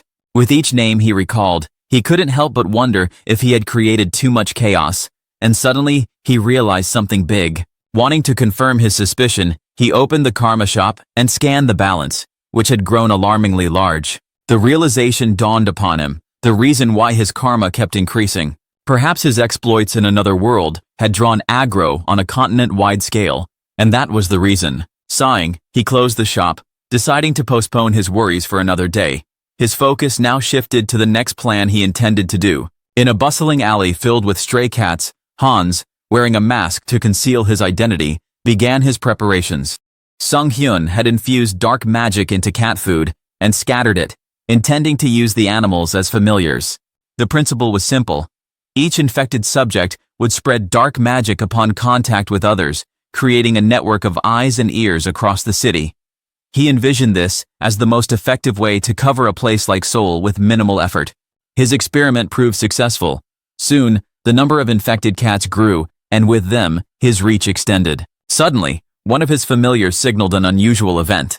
Through the cat's eyes, he witnessed a chilling scene. A woman trapped in a basement, pleading for her life, begging and asking to let her go. But the sinister man loomed over her, mocking her futile cries. Realizing a person walking past the window, she yelled and tried her best to ask for help. But no matter what she did, nobody helped her. The man grabbed the woman by her hair, dragged her, and urged her to keep screaming. He even pushed her toward a microphone and ordered her to scream again, claiming her screams were too beautiful. Without hesitation, Hans appeared behind the man. From observing the man, he discerned that his abilities allowed him to silence the woman's screams from being heard outside. The man spun around, startled, as Hans coldly declared that the abilities won't work on him, and the vile acts would end now. Panic overtook the man as he tried to use the woman as a shield, threatened to kill her if Hans moved. But Hans swiftly neutralized the situation, using his dark power to rescue the victim with ease. The man, realizing Hans's power, accused him of being a guardian and angrily shouted that he would kill him. However, Hans used his power again, immobilizing him with binding magic and rendering him powerless. He then walked toward the villain, touched his head with his finger, and planned to take a look. Examining the man's memories with necromantic skill, Hans uncovered a history of all his crimes. It became clear that the villain frequently committed such acts, making him a serial killer. He then decided the punishment should fit the enormity of the man's sins. With a single touch, Hans ended his pathetic life. Well, because he needed undead on Earth, this would be a double reward. He then transformed the villain into an undead, and luckily, the man became a mid-tier undead, called a ghost, to serve him from now on. Now, he looked at the woman and decided to clean things up before leaving. Afterwards, the police and media began to crowd the scene, eager to uncover what had happened there. When the police finally swarmed the scene, led by Detective Park Han-cheol, they found the serial killer dead, but no trace of the vigilante who had stopped him. One of the police officers stated that, based on the recording tape, the man who died here was actually a serial killer they had been tirelessly pursuing. However, the body wasn't found, and they only detected an overwhelming presence of dark magic in the area. The man sighed in relief. At least the one who deserved to die had met his end at the hands of the villains who killed him. But Park Han-cheol dismissed it.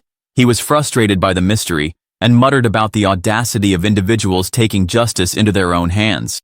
He wondered aloud what kind of person could possess such power and resolve everything as they pleased. Standing there, our man rubbed the back of one of his familiars. Yes, this was it. The vision he wanted to see. As the new emerging law, and as Hans, this was only the beginning. At the Korean Returnees Association, a young woman entered the office as she called out for the branch director. She paused in frustration when she saw the familiar sight of her boss, Yoon Ji-yoon, slouched in her chair, sound asleep.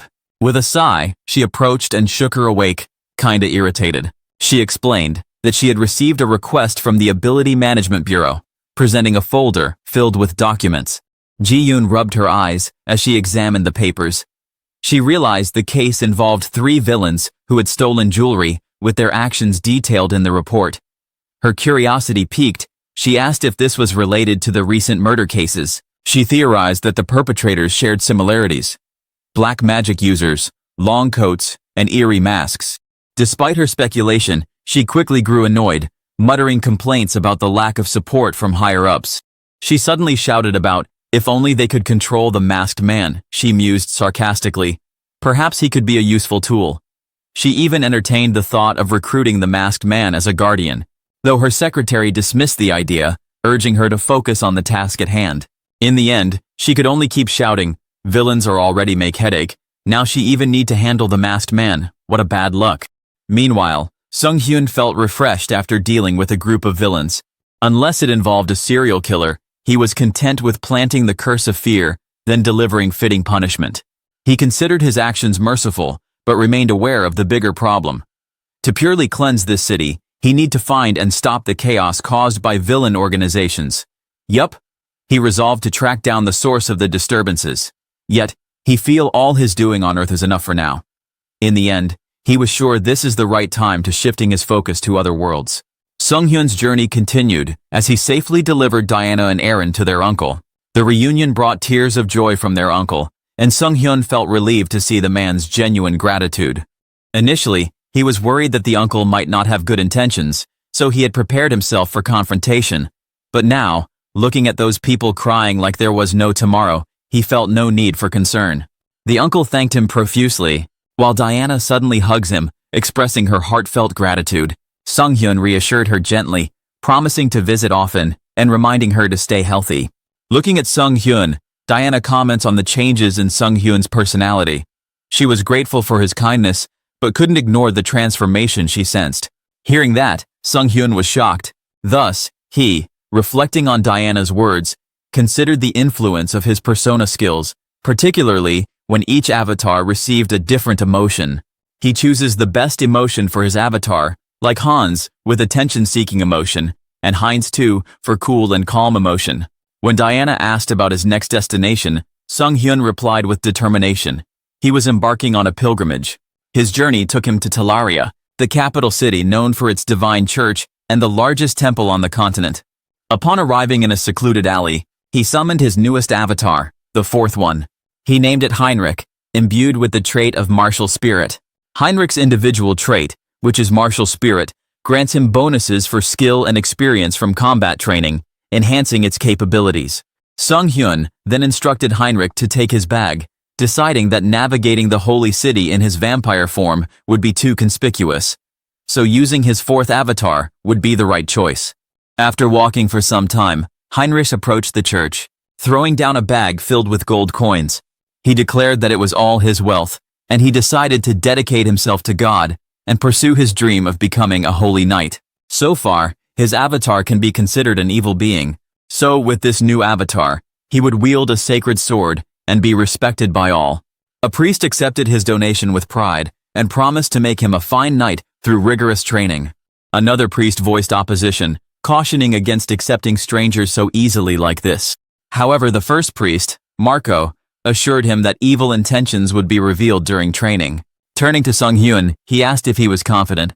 Yeah, this is the moment. So of course, Sung Hyun replied with resolute that he was more than ready.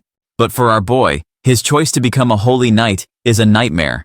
A month into the regime, he could feel that the training was grueling, pushing him to his limits. Now, he realizes that the noble image of the holy knights is just an illusion. The real them are masked with macho excess. He grasped the essence of their training to strengthen faith and holy power through repetitive prayers and extreme situations.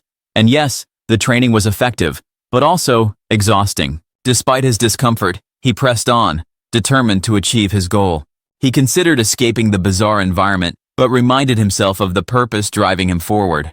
Near him, two trainers discussed his progress. They marveled at his resilience, noting his physical transformation is top-notch, and how his muscle is now impressive. But to Sung Hyun, their unsettling enthusiasm only fueled his resolve to maintain his distance. He questioned why his surroundings seemed filled with such a pervert, and why the hell the instructor kept looking at his body. This was all too creepy. For 3 months, Sung Hyun endured the grueling training program. If it weren't for his quick recovery skill, he would have surely fainted long ago. He was grateful for his improved stamina and physique, but the constant nagging of his trainers annoyed him endlessly. One day, while catching his breath, someone patted him on the shoulder. It was Marco, one of his trainers, who reminded him that after completing his leg exercises, he needed to focus on holy chest training. Before he could respond, another trainer chimed in, arguing that it was a perfect day for back training instead. Watching his trainers bicker like fitness maniacs, Sung Hyun reluctantly agreed, silently cursing them as muscle-obsessed freaks. Later, after finishing the torturous workout, Sung Hyun sat in the garden with a fellow trainee. He complained about the madness of the training regimen and the relentless enthusiasm of their trainers. His friend smiled sympathetically and encouraged him, mentioning that the seniors had high expectations for him. Their conversation was interrupted by a commotion in the distance. A crowd was gathering, and it seemed they were there to welcome someone. From afar, Sung Hyun saw two people entering the church, and he could hear people calling them Grand Archbishop Latius from the main church and Lord Tuscan. Sung Hyun's eyes widened as he recognized the arriving figures. He tried to look at them again. Yes, he had really seen them before. His friend whispered that he had heard they had gone on an expedition, but it seemed they had returned from it with the paladins and holy warriors. Seeing Tuscan made Sung Hyun's heart race. This was the paladin who had once fighting with Hans. If Tuscan had just returned, could they have spent the last 3 months hunting for Hans? Shortly after, all the trainees were summoned to the church, and a priest stood at the pulpit, announcing a baptism ceremony for those who had met the standards. The priests say this was unusual, as such ceremonies typically occurred only twice a year. He explained that special circumstances necessitated the early event. As names were called, trainees stepped forward, one by one. Feeling something was rushed, Sung Hyun's friend leaned over and whispered, asking why the church seemed so desperate. Hearing that, well, Sung Hyun guessed the only reason possible: they needed more knights to track down the heir of the undying king. In any case, this is a perfect opportunity for him to save some time and be stronger faster. When Sung Hyun's name was called, he stepped forward with a plan in mind. For months, he had contemplated a new way to use his persona and mind hub skills. He knew that those baptized offered all their mana to God, losing the ability to handle magic in exchange for divine power. The strength of this blessing depended on one's faith in the deity. The purer and more genuine the faith, free of lies or doubt, the stronger the holy knight they would become. And that's where Sung Hyun intended to manipulate this process. Until now, he only used Mind Hub to suppress external stimuli or restrain his own emotions. But he realized something. The opposite is also possible. Then, as the priest began the baptism, Sung Hyun used his Mind Hub skill to filter out emotions like doubt and disbelief, leaving only pure faith. He then activated his persona skill, focusing all mental power and channeling all his faith-related emotions into Heinrich. The result was extraordinary. Holy power erupted from Heinrich, exploding like a light born from the star, the power shocking everyone present, including Lord Tuscan. To be precise, the radiance reached the head of their god statue, leaving the priest in awe. He then placed a hand on Heinrich's shoulder, proclaiming that such devotion and faith, to be receiving this massive holy power, must be unparalleled. After the baptism, the system rewarded Sung Hyun with a new skill, Holy Baptism, which enhanced the potential of his avatars and improved the sharing of mental strength between them. Testing his newly acquired holy power, Sung Hyun noted its limits, but he felt relieved his fake faith had worked. However, his initial skepticism about the church's deity wavered. During the baptism, he had seen a vision of a radiant figure resembling God. The essence of the vision seemed to acknowledge him, but also warning him to use this power for good. Sung Hyun looked up at the statue, pondering whether deceiving God with his skill was allowed. The next day, Lord Tuscan and Grand Archbishop Ladius, now looking at a map, discussing their failed search for the Undying King. Tuscan suspected that vampire forces within Talia had grown bolder during their absence, intensifying conflicts with the Covenant of Reversed Heaven, their church. The Archbishop realized the possibilities of such a thing happening, especially after their fight when pursuing the Undying King. He lamented the political pressure from Talia to disband the extermination squads was immense, and because their power was declining in this kingdom, there was no other option but to disband the group. Hearing that, Tuscan could only nod, and then leave the room. Outside, Tuscan was deep in thought, realizing there was too much evil power he had to tarnish. As he walked, something caught his attention. Newly baptized holy knights were fighting in the area. Seeing them suddenly reminded him of someone. In the distance, Sung Hyun was sparring with another holy knight. When he took a blow to the stomach, he didn't flinch. Instead, he used the punch to his advantage, turning the fight around and winning. Suddenly, the system explained that, through repeated training, Sung Hyun had now acquired the Holy Warrior combat technique, and the wound he received healed almost instantly, thanks to his rapid recovery skill combined with his holy power. Instructor Marco, who had been observing, asked if Sung Hyun had purposely taken the hit to turn the situation around and win. But Sung Hyun only smiled, helping his opponent to his feet. Deep inside, he felt that his progress still wasn't enough and that he needed to keep pushing forward. He knew he had to find new training methods to continue improving. Suddenly, someone interrupted his thoughts, making him jump in surprise. It was Lord Tuscan. He stepped forward and remarked that the holy power Sung Hyun wielded had already reached the level of an instructor, or even a senior holy knight. But Tuscan also noted that Sung Hyun still lacked the experience needed to become a full-fledged holy knight. He was certain that Sung Hyun had already sensed this himself, and he explained that he could help him grow stronger, suggesting that Sung Hyun would accompany him to the Grand Temple of Rosalia, where his training could be furthered. Tuscan seemed to sense hesitation in Sung Hyun and asked why he appeared unsure. Yet Sung Hyun quickly denied any doubt, stating that he was ready. Tuscan, satisfied with the response, invited him to follow immediately. When Sung Hyun requested time to pack his belongings, Tuscan dismissed the idea, explaining that others could handle such matters. He acknowledged that everything might feel rushed, but assured him that everything would make sense once they arrived at their destination. At the Grand Temple of Rosalia, Sung Hyun marveled at the sight before him. The grandeur of the sacred site, the largest holy place on the continent and home to the Pope and the Holy Maiden, left him awestruck. As they entered the church, the saint greeted them warmly. Sung Hyun and Tuscan bowed respectfully, offering their salutations. Yet Sung Hyun couldn't help but smile, feeling a sense of affirmation that this was the place where Heinrich would grow stronger in the light, destined to become a holy knight admired by all. At the same time, he envisioned that the darker and grimmer tasks would remain the responsibility of Hans, working unseen in the shadows.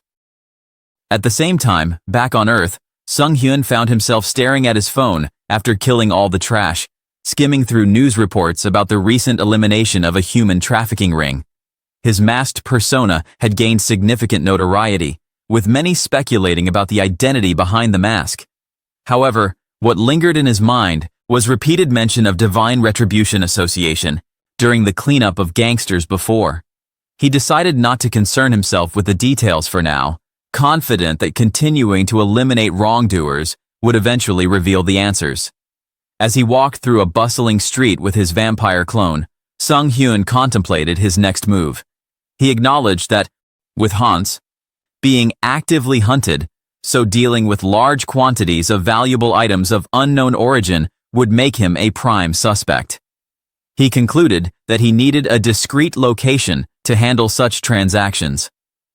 Entering a small, dimly lit establishment, Sung Hyun observed the quiet atmosphere. The shopkeeper, seated at a table and engrossed in a book, greeted him with mild disinterest. When Sung Hyun mentioned his intent to sell items, the shopkeeper scoffed, remarking that the place wasn't a pawn shop and dismissing him. However, when Sung Hyun placed a bag filled with coins on the counter, the shopkeeper's demeanor changed. The clinking of coins caught his attention, and he recognized the badge of the Sangho Human Trafficking Organization among the contents. He recalled hearing rumors that the organization had been wiped out by a masked figure. Sung Hyun, noticing the reaction, asked if the shopkeeper was still uninterested. The shopkeeper, visibly nervous, gestured toward a door at the back and instructed Sung Hyun to head through without taking any detours. Following the directions, Sung Hyun entered a concealed room where another individual awaited him. The mysterious figure greeted him and asked what he had to offer. Sung Hyun handed over the bag of coins and stated that he wanted payment in something other than cash. When the mysterious figure inquired what he was looking for, Sung Hyun requested a winning lottery ticket. He thought this was the best way. Overall cash was worthless if it couldn't be spent. He emphasized that the sooner the ticket expired, the better. The mysterious figure, understanding the request, informed him that the commission for such an arrangement would be high. Sung Hyun, unfazed, agreed and asked how much they could provide. The figure gave him a ticket worth 6.1 billion won, noting that the claim period would end in 4 months. Sung Hyun expressed his satisfaction and requested 2 more tickets of similar value.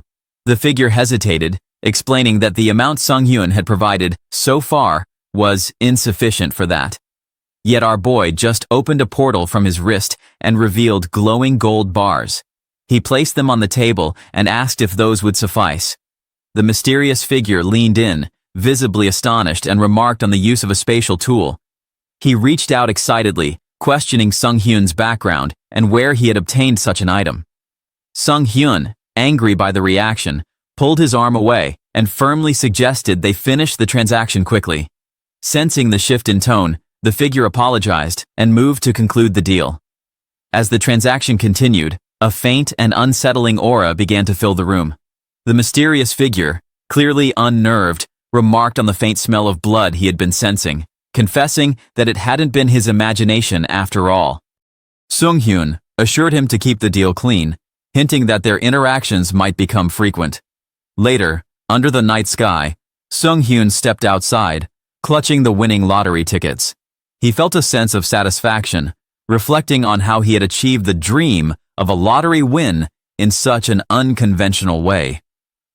He wondered aloud to himself what he should purchase first, and mused about how useful it would be to have some subordinates to handle such matters in the future. Breathing in the cool night air, Sung Hyun stretched and took a moment to appreciate the surroundings. He noted the lively atmosphere of the area, recalling how it had been plagued by human traffickers only a few months prior.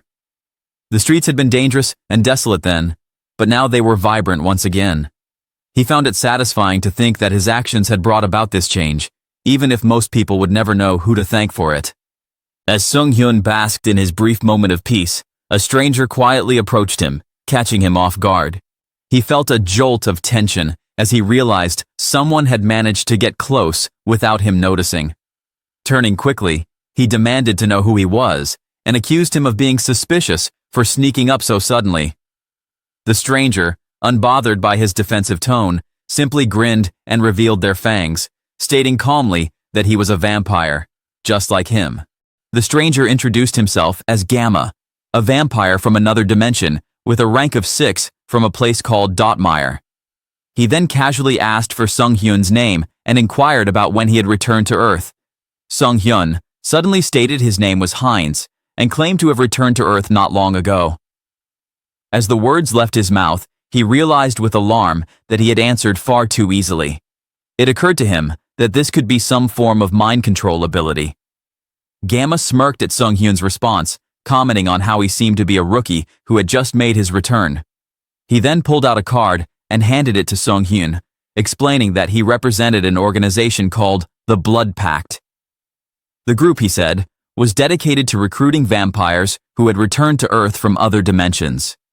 Sung-hyun studied the card, a mix of curiosity and caution swirling in his mind. He hadn't expected such an organization to exist, but remained wary of Gamma's intentions.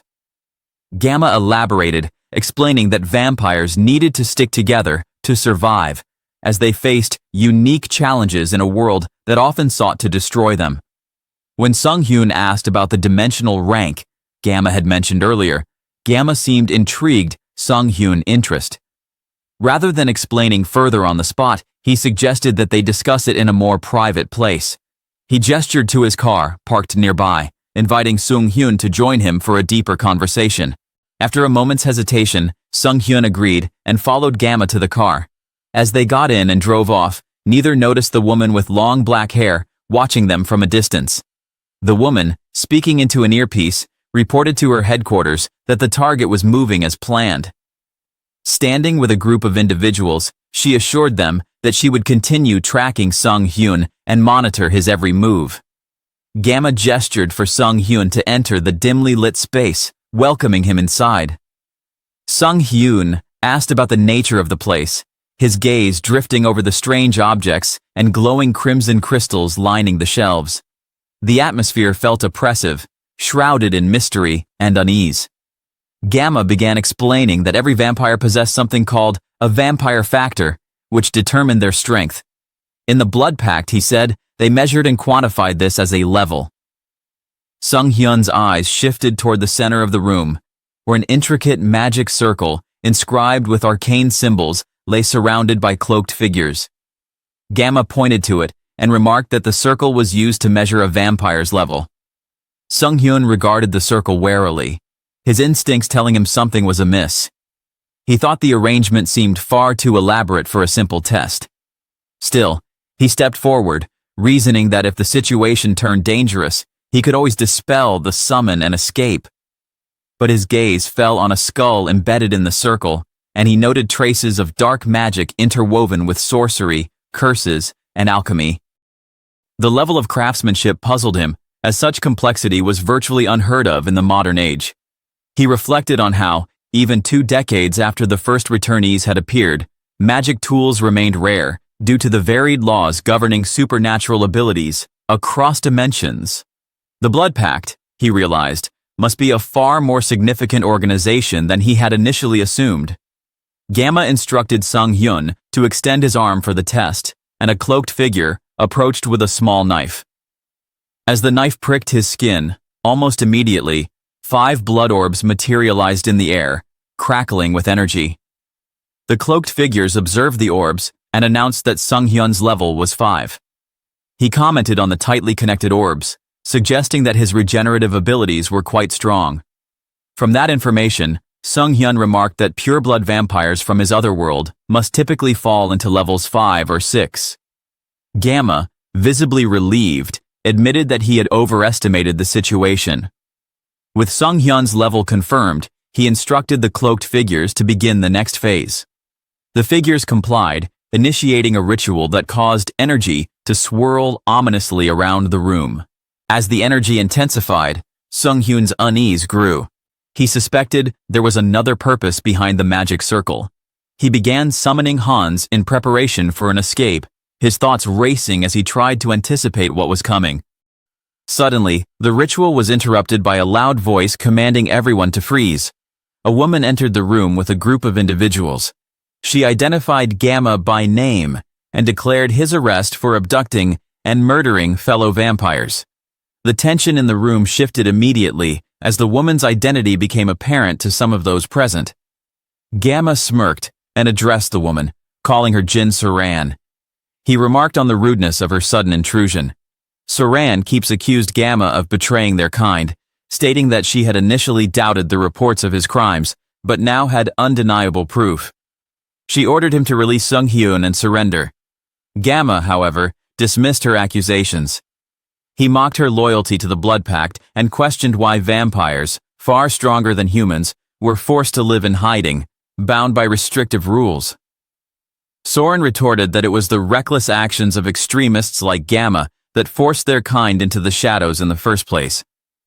Yet Gamma questioned whether Soren's comrades shared her views, his words trailing off ominously as a sudden surge of energy filled the room. Without warning, one of Soren's allies turned on her, attacking another member of their group. Chaos erupted as Soran shouted at the traitor, demanding to know why they had betrayed the team. The man, radiating a dark aura, stabbed her in the stomach and coldly explained that in his home dimension, he had been a noble of great renown. Back on Earth, however, he lived a lowly existence, working as a club bouncer in a semi-basement. He declared bitterly that not every vampire had the luxury of living as comfortably as Soran. Soran, stunned by the betrayal, demanded to know what Gamma planned to do with the abducted vampires. Gamma approached her with a chilling smile, revealing that their experiments aimed to uncover a way to grow stronger without the restrictions of the Blood Pact. Soren's expression darkened as she accused him of attempting to create mad blood demons, a dangerous practice that had once led to the persecution of their kind. Gamma confirmed her fears, stating that their research had uncovered a method to remove the will embedded in blood, making their victims excellent raw materials. Gamma then uses the power on one of Soran's teams. As the ritual intensified, Sung-hyun watched in shock. He realized that the magic circle wasn't merely for measuring or binding vampire factors.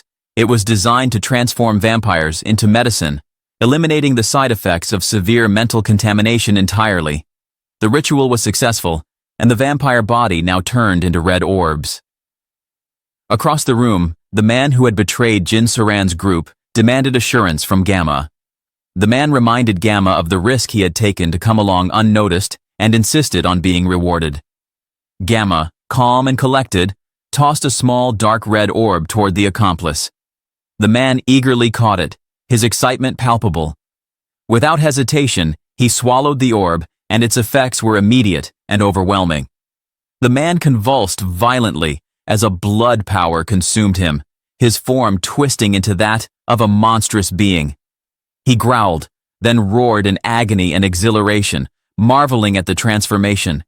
He muttered about the infamous practice of vampiric cannibalism and exclaimed that the growth rate was beyond anything he had imagined. His thirst for power only grew stronger, and he turned his attention toward Saran. Gripping her, he demanded more of the drug, reminding Gamma of the promise to reward him further for the vampires he had delivered. Gamma, unfazed by the display, instructed the accomplice to wait, reminding him that there was an order to these things and that Hans were still waiting for their turn to die. From there, Sung-hyun finally spoke, his voice cutting through the tense atmosphere. He commented on the effectiveness of cannibalizing vampires from other dimensions, noting the presence of 2 purebloods and 4 half-bloods in the room. His curiosity sharpened as he wondered aloud how strong he might become if he devoured them all. His eyes gleamed with dark ambition as he contemplated the possibilities. Hans suddenly emerged from the shadows, bringing with him an eerie and commanding presence. He criticized the lack of security in the room, despite their concealment abilities being decent. He then summoned his undead, declared that no one would be allowed to leave the room without his permission. Panic gripped all the people as they stumbled backward, overwhelmed by the sudden appearance of the undead. Gamma, however, barked orders for everyone to stay together, warning that scattering would only lead to their defeat. The man before desperately fought back, his monstrous strength clashing with the relentless undead warriors. Hans observed the transformed man with curiosity, remarking on the unusual nature of his body's transformation. The differences in vampiric forms across dimensions intrigued him. But not wasting a time, he then stabs the man in one swift magic. Sung Hyun clicked his tongue in frustration, muttering that he had hoped to capture the vampire with minimal bloodshed, but now had no choice. With a wry smirk, he quipped about the trouble of organic farming and resolved to handle the situation more directly. His resolve hardened as he prepared to unleash his darker instincts. As the battle raged on, he sucked the man's blood. Gamma, watching the scene unfold, was horrified as Sung Hyun began cannibalizing one of the vampires with terrifying ferocity. He questioned aloud what kind of lunatic would engage in such an act. This would be a disaster. Meanwhile, after finishing his big meal, Sung Hyun could feel the effects of the forbidden power coursing through him. His body underwent a transformation as the vampire factors fused and evolved within him. His physical abilities surged explosively, each new factor amplifying his power. The system confirmed the changes, granting him a special skill called hybrid evolution, which allowed him to steal the bloodline abilities of consumed vampires. Reveling in his newfound strength, Sung Hyun remarked on how fortunate it was that he had avoided losing control to bloodlust. He turned his attention to the remaining members of the bad guy and expressed his intent to take control of the organization, declaring that he needed subordinates to carry out his plans. He then chose Blood Pack and would eat anyone who dared to resist. The room fell silent, the suspense thickening as Sung Hyun's sinister smile grew wider. He announced that anyone who resisted him would either become his meal or join his undead army. Sung Hyun proceeded to eliminate every vampire present using his blood power without hesitation. He felt the rush of new energy flowing through his body. The system then announced that he had acquired a new vampire gene. It informed him that, thanks to hybrid evolution, he had gained the skill Insight. System noted that Insight would let him measure his opponent's physical conditions and stats, so he believed it might be very practical. He also realized that vampires each carried special bloodline abilities. He concluded that with hybrid evolution, he could absorb those abilities for himself. He then turned his attention to Gamma, who was still bound in midair. Gamma appeared overwhelmed by the slaughter and seemed horrified that Sung Hyun remained sane after consuming members of the same race. He wanted to know how Sung Hyun endured the mental pressure, so Sung Hyun explained with a casual tone that it was easy. He just needed to ignore any disturbing voices or bloodlust. Hearing that, Gamma thought it was absurd, yet he had no time to refute it. At that moment, Sung Hyun dealt a final blow, killing him in one swift strike. He then acquired the conceal skill from the system soon after. He smirked and used dark magic to read Gamma's thoughts. Strange images of laboratories, hidden documents, and references to a figure called Beta filled his mind. Again and again, he noted the repeated mention of the Divine Retribution Association, suspecting their deep involvement. He wondered what they might gain from lending technology and support to the vampires here. Later, under a moonlit sky in a busy city, Soren gradually woke up in the passenger seat of a moving car. She jerked up, looking frightened, and directed her anger at the driver. She thought that the driver was the one who killed her friend before, but Sung Hyun claimed that he was the vampire who had been captured before. She paused, realizing he was not the traitor she had assumed. She then asked for an explanation, wanting to understand the previous conflict, especially why their enemies had let them be. Sung Hyun could only mention a Ha-Ho mask and told her that he had saved them during the mayhem. In the end, she thanked him and introduced herself as Jin Soran from Nocturnia. She also invites Sung Hyun to join the Blood Pact and come with her to their base. Hearing it, Sung Hyun recognized her name and voice as vaguely familiar, though he could not recall where he had encountered her before. They then drove into a calmer district and parked near a modest building. Saran led the way inside, gesturing for him to follow. Upon entering, a small voice called out for Saran as soon as she stepped inside the building. A young girl hurried over, relief apparent on her face, and asked if Saran felt all right after the events from the previous night. Sung Hyun could only observe the scene, wondering who the child in front of him was. Saran responded by greeting the girl warmly and asking if she had been well. The girl then peeked at the stranger next to her, who Saran introduced as Heinz, and appeared to be joining the blood pack from now on. Inside, Saran prepared to guide Heinz to the space he would use from now on. Sung Hyun then asked about the girl before, and Soren explained to Heinz that the small girl's name was Nahi, and that she had not come from another world as a returnee. They paused in the hallway near family portraits. Basically, Nahi had been born on Earth, but had been turned into a vampire by her father out of desperation to cure her of a fatal disease.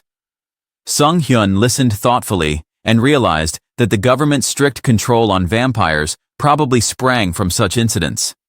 But Saran added that infecting someone on Earth required a great deal of energy, and Nahi's father had nearly exhausted himself to protect his daughter's chance for a normal life. Saran then showed Sung Hyun to a simple bedroom. She told him that he should get some rest because it was already late.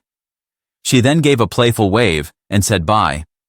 But Sung Hyun suddenly recognized the wave and the cheerful tone of her voice. It reminded him of a streamer he had seen online. A recollection came to him. Saran was actually a content creator known as BJ Orchid.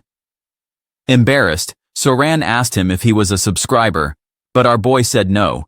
He recalled stumbling on her channel a few times through algorithm recommendations. Saran's site, she explained that she had once been an idol trainee before awakening at 18, and that she was now 22 years old. He felt mildly stunned because he realized she was older than him. After a goodbye, he suddenly felt relieved that his intervention had saved her from what could have been her final broadcast, noticing she had posted a short break notice online right before getting involved in that dangerous situation. The next morning, Sung Hyun heard a commotion outside his door. As he went downstairs, he saw Saran on a telephone and had a discussion about the lack of evidence at the site they had visited the night before. When Sung Hyun asked what had happened, she said her colleague had found nothing in yesterday's place because everything had been burned to ashes. She admitted feeling frustrated that she could not pressure the hardliners within the vampire faction any further. Hearing that, Sung Hyun silently acknowledged that he might have been overzealous in erasing Hans's traces from that place. Maintaining an innocent facade, he asked if Saran could mark the locations of the hardliners on a map. She immediately worried that the blood pact did not meet his expectations, but he calmly reassured her that he simply wanted to know where not to go. Fortunately, Soren seemed convinced by that explanation and compiled a detailed map of key locations. Sung Hyun accepted the map and glanced over the large number of spots marked. When Saran asked him to have breakfast, he refused her offer to prepare food and mentioned that he had already taken a look around the neighborhood. He admitted that there were many interesting restaurants nearby, which made him decide on a personal food tour. His eyes glinted with amused determination as he tapped on his phone. He intended to explore the city, though his true motive involved securing a way to advance his power. After all, there are so many restaurants nearby. He laughed maniacally. Vampire's Blood Restaurant is what he meant, guys. The next thing we knew, Sung Hyun now was in the room that was dark and filled with tension. Blood covered the floor, and lifeless bodies were scattered everywhere. Sung Hyun stood in the middle, looking satisfied. He joked that the meal had been delicious, as if he just enjoyed dinner at a fancy restaurant. One injured enemy glared at him and called him a bastard, vowing that his clan would find him. But Sung Hyun smirked, asking how they could track him down when he had stolen a concealment power from one of the vampires here. From the CCTV, all they can see is nothing, so there won't be any evidence. He then demanded to know about the enemy's base location. Leaning over the wounded man, he used his ability to read the man's memories. In his mind, Sung Hyun saw one vampire ordering all Gamma members to gather at a villa the next day. This was crucial information because the leaders of the hardliners would be there. He smirked and felt excited about the opportunity to take them all out at once. But first, he had to clean up the scene. Sung Hyun activated his blood bloom ability. The blood on the floor formed a fiery flower that burned only what he wanted. He believed this would destroy all evidence, and he planned to use his concealment skill to hide any magical traces. Flames spread across the room, turning everything to ash. He grinned, confident that no one could trace him. Suddenly, a sharp pain hit him and he realized his body was evolving. The pain was intense, and a system message appeared. His bloodline, pure blood, had changed to bloodline, true blood. A skill called blood flow, amplification, appeared, and his regeneration ability upgraded to hyper-regeneration. With this, Sung Hyun understood that he had become a true blood and gained stronger powers. He tested his abilities by cutting his wrist, but the wound healed instantly as his blood flowed back into his arm. He realized that combining True Blood's blood control with hyper-regeneration would make him nearly unstoppable in battle. He can suck another vampire's blood to heal himself unlimitedly. But then, looking at a photo on the wall, he wondered how powerful someone with a holy bloodline could become. Later that day, Soren was in a cheerful mood. She was live streaming online and received a large donation from a viewer. She smiled, thinking the money would cover her monthly supply of blood packs. At that moment, Sung Hyun entered the room with a flat expression. Shy, he mumbled an apology for interrupting before leaving quickly. Soran could only flush and sighed, complaining that he should have knocked. Later, Sung Hyun told her the reason he came here was because she received a mysterious letter addressed to her.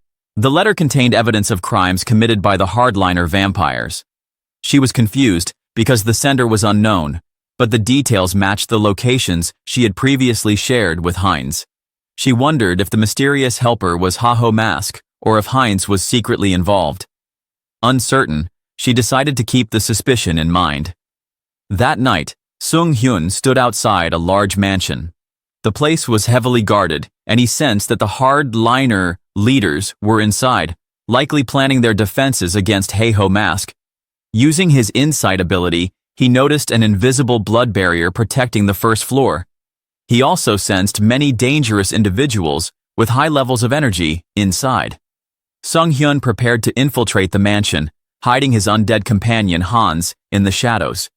He then leapt through a window and landed inside the villa, expecting to find the enemy leaders. Instead, the room was empty. Suddenly, an unfamiliar group of vampires appeared. One, who seemed to be their leader, complained that they had expected Ha-Ho Mask, but found someone else. Two others, Beta Wan and Beta Shin, commented that they didn't recognize Sung Hyun, but could tell his power level was at least 7. Sung Hyun recalled that above the Gamma rank were the Betas, and above them was the Alpha. And by the look of it, what's standing before him now was 2 Betas. However, those 2 others wearing masks seemed more dangerous to him, especially because they were suspected to come from the Divine Retribution Society and could hide their energy. The leader then ordered his men to capture Sung Hyun and whoever was hiding in the shadows. Shocked, Sung Hyun realized they had already detected Hans and intended to fight. Without hesitation, Sung Hyun activated blood flow amplification, moving so quickly that the vampires struggled to follow him. He combined it with acceleration to enhance his speed. The vampires were horrified to see Sung Hyun absorbing the essence of those he defeated. They called it monstrous for a vampire to cannibalize his own kind. Yet Sung Hyun brushed off their shock, warning that he was just getting started. A loud explosion suddenly shook the door as a vampire attempted to escape. Hans appeared and declared that no one could leave, revealing that he had placed a barrier around the mansion. Sung Hyun smirked, ready to fight alongside Hans. They faced their enemies with confidence and yelled that, from now on, it was a death match. While the battle raged on, Sung Hyun fought the vampires with ease. One of them, a Gamma, realized that Sung Hyun wasn't just an ordinary level 6 or 7 like he knew. Sensing the danger, the Gamma changed tactics and activated his skin-hardening ability, making his body as hard as stone. But Sung Hyun smiled excitedly, thinking that such an ability would be useful for himself. Determined to win, he used more of his power and struck the Gamma with a powerful attack. And of course, the result was, the hardened skin shattered from the force. Gamma was shocked. His ability, which had always protected him and never been defeated in close combat, was useless. When the other vampires rushed to help, Sung Hyun easily defeated them. Desperate, Gamma managed to cut off Sung Hyun's hand, but Sung Hyun smirked and said it was pointless. He absorbed the blood of the fallen vampires around him, regaining his strength and becoming even stronger. The system notified him of a new skill, and he immediately used invisibility, disappearing from sight. Gamma could only be panicked, unable to locate him. Moments later, Sung Hyun reappeared behind him and delivered a fatal blow, saying, "Checkmate," while killing him. After that, the system announced that Sung Hyun had unlocked a new vampiric factor, and his blood magic skill had evolved into a special skill called Mystery of Blood. This new skill combined abilities like Blood Bloom and Blood Flow Amplification. And now, Sung Hyun could now control his energy much faster and more efficiently. Looking his friend died, another Gamma stepped forward to challenge him, but Sung Hyun activated Mystery of Blood, trapping his opponent in chains made of blood. Gamma sniffed and called it a petty trick, but our boy ignoring the insult. For him, killing trash doesn't need to be fair play.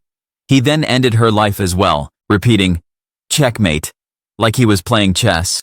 The vampire leader watched the fight in disbelief, shocked by Sung Hyun's overwhelming strength. He suspected that Sung Hyun alone is strong, but Haho Mask made it impossible to win. Feeling no other way, the leader ordered 2 members of the Divine Retribution Society to activate a mysterious orb.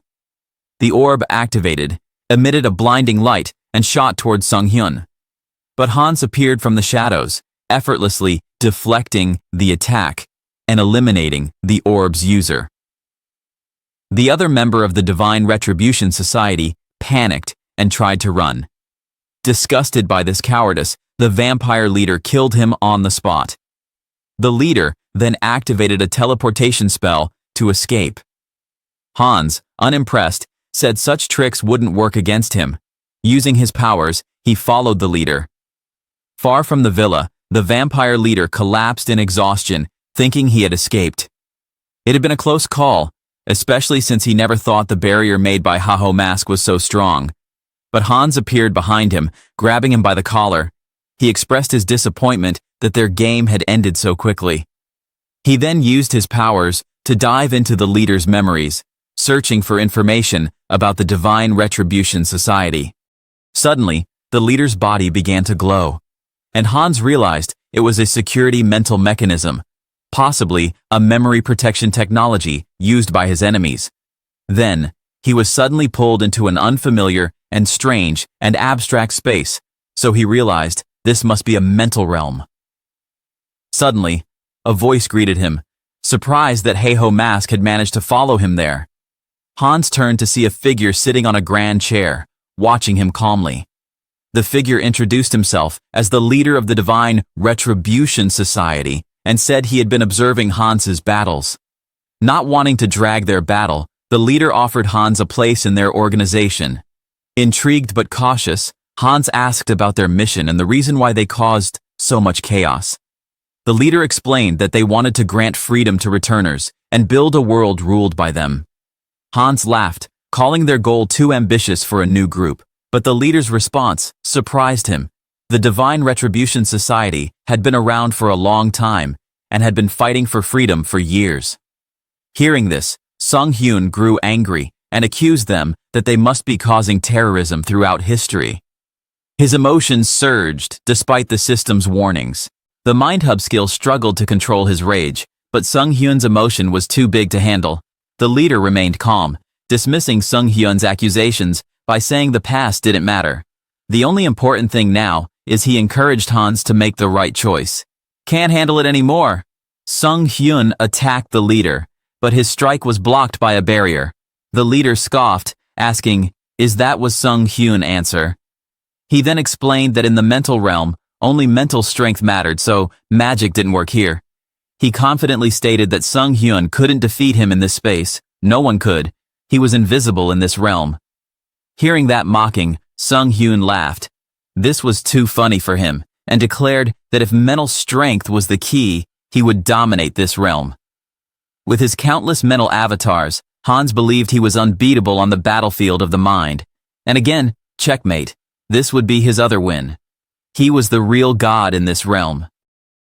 Heinrich trains harder, passing his limits. After non-stop effort, he finally gets the blessing, Iron Body. This power strengthens his body, making him tougher and more resistant to damage.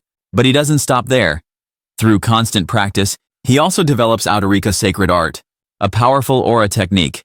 Heinrich never thought simple physical training would help him grow this much, but now, he has divine power equal to a high priest.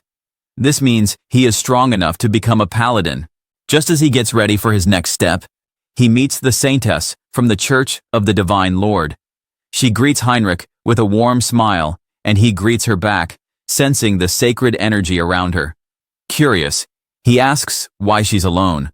The Saintess laughs and says she was watching ladybugs in a flower field. She thought they were so cute that she lost track of time. Heinrich feels a little confused. Before he can say anything else, she suddenly congratulates him on receiving a blessing. Heinrich is surprised that she noticed so fast. She explains that blessing, Iron Body, is a power that only the person themselves can earn through effort. No one can give it to him, so he should feel proud. Then, the Saintess invites Heinrich to come with her for the prayer. As Heinrich walks beside her, he remembers something from his history lessons. The Saintess has a deep hatred for Hans because of past events. Long ago, the first immortal king spread destruction across half the continent.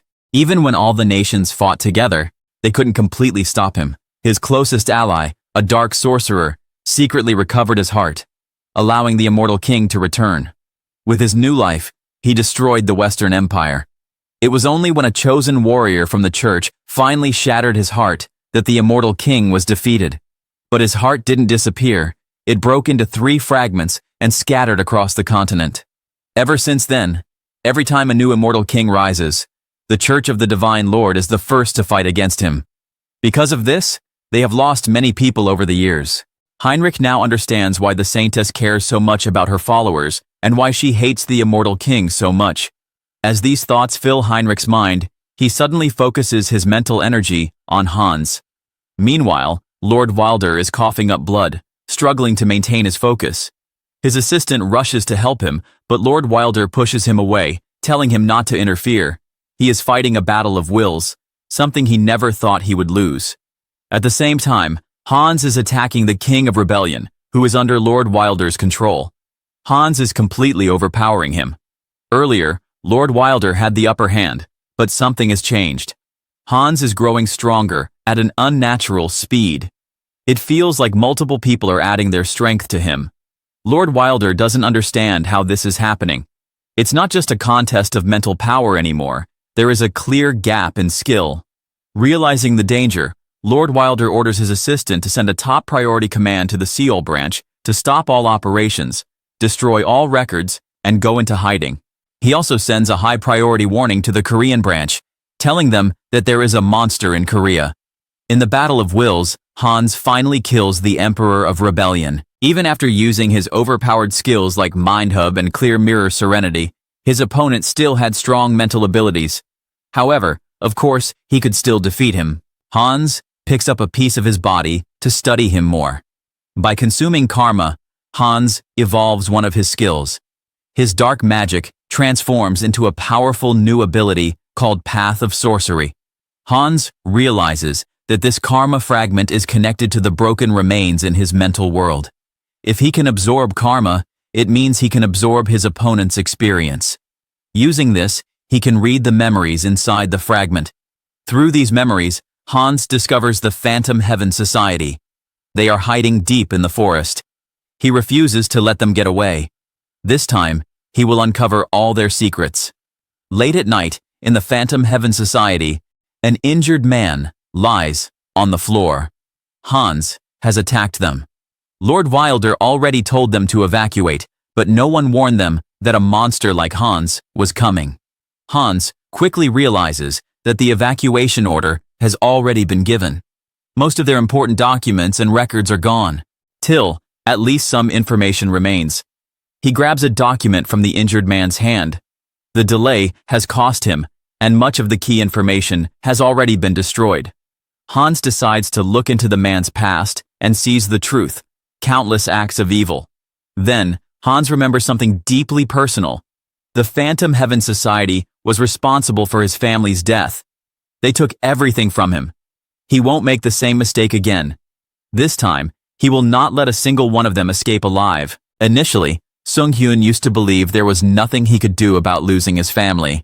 He told himself that the Seoul Station terrorist attack, in which he lost his family, was just an accident. But now, he knows the truth. It was planned by a powerful organization called Divine Retribution Society. They are stronger than any enemy he has ever faced, but that does not matter. He will find a way to defeat them. Heinz clenches his fist and activates his power. A glowing red crystal appears in his hand. This is his new ability, Refined Blood Essence. Heinz can transfer his extra blood into other vampires, making them loyal and more powerful. Meanwhile, Soren is shocked when she hears that Heinz has defeated all the hardliners, the most dangerous faction within the Blood Clan. If he is telling the truth, then he is more powerful than anyone expected. Heinz tells Soren that he wants to meet the moderate faction's leader. Soren hesitates, but Heinz decides to show his strong aura, filling the room with his overwhelming presence. Soren's body freezes in shock. She realizes that he must be at least level 7 or higher, a level far beyond her own strength. She quickly agrees to contact her leader. When Soren's leader hears about Heinz's actions, she is amazed. She finds it unbelievable that Heinz has wiped out the hardliners and now wants to take their survivors into his own forces. Heinz calmly explains that he wants to maintain peace and destroy Divine Retribution Society, but the leader is skeptical. She asks if those two objectives do not exist against each other. Heinz's response, it depends on her perspective. The leader still seems hesitant, and Heinz prepares to use force if necessary.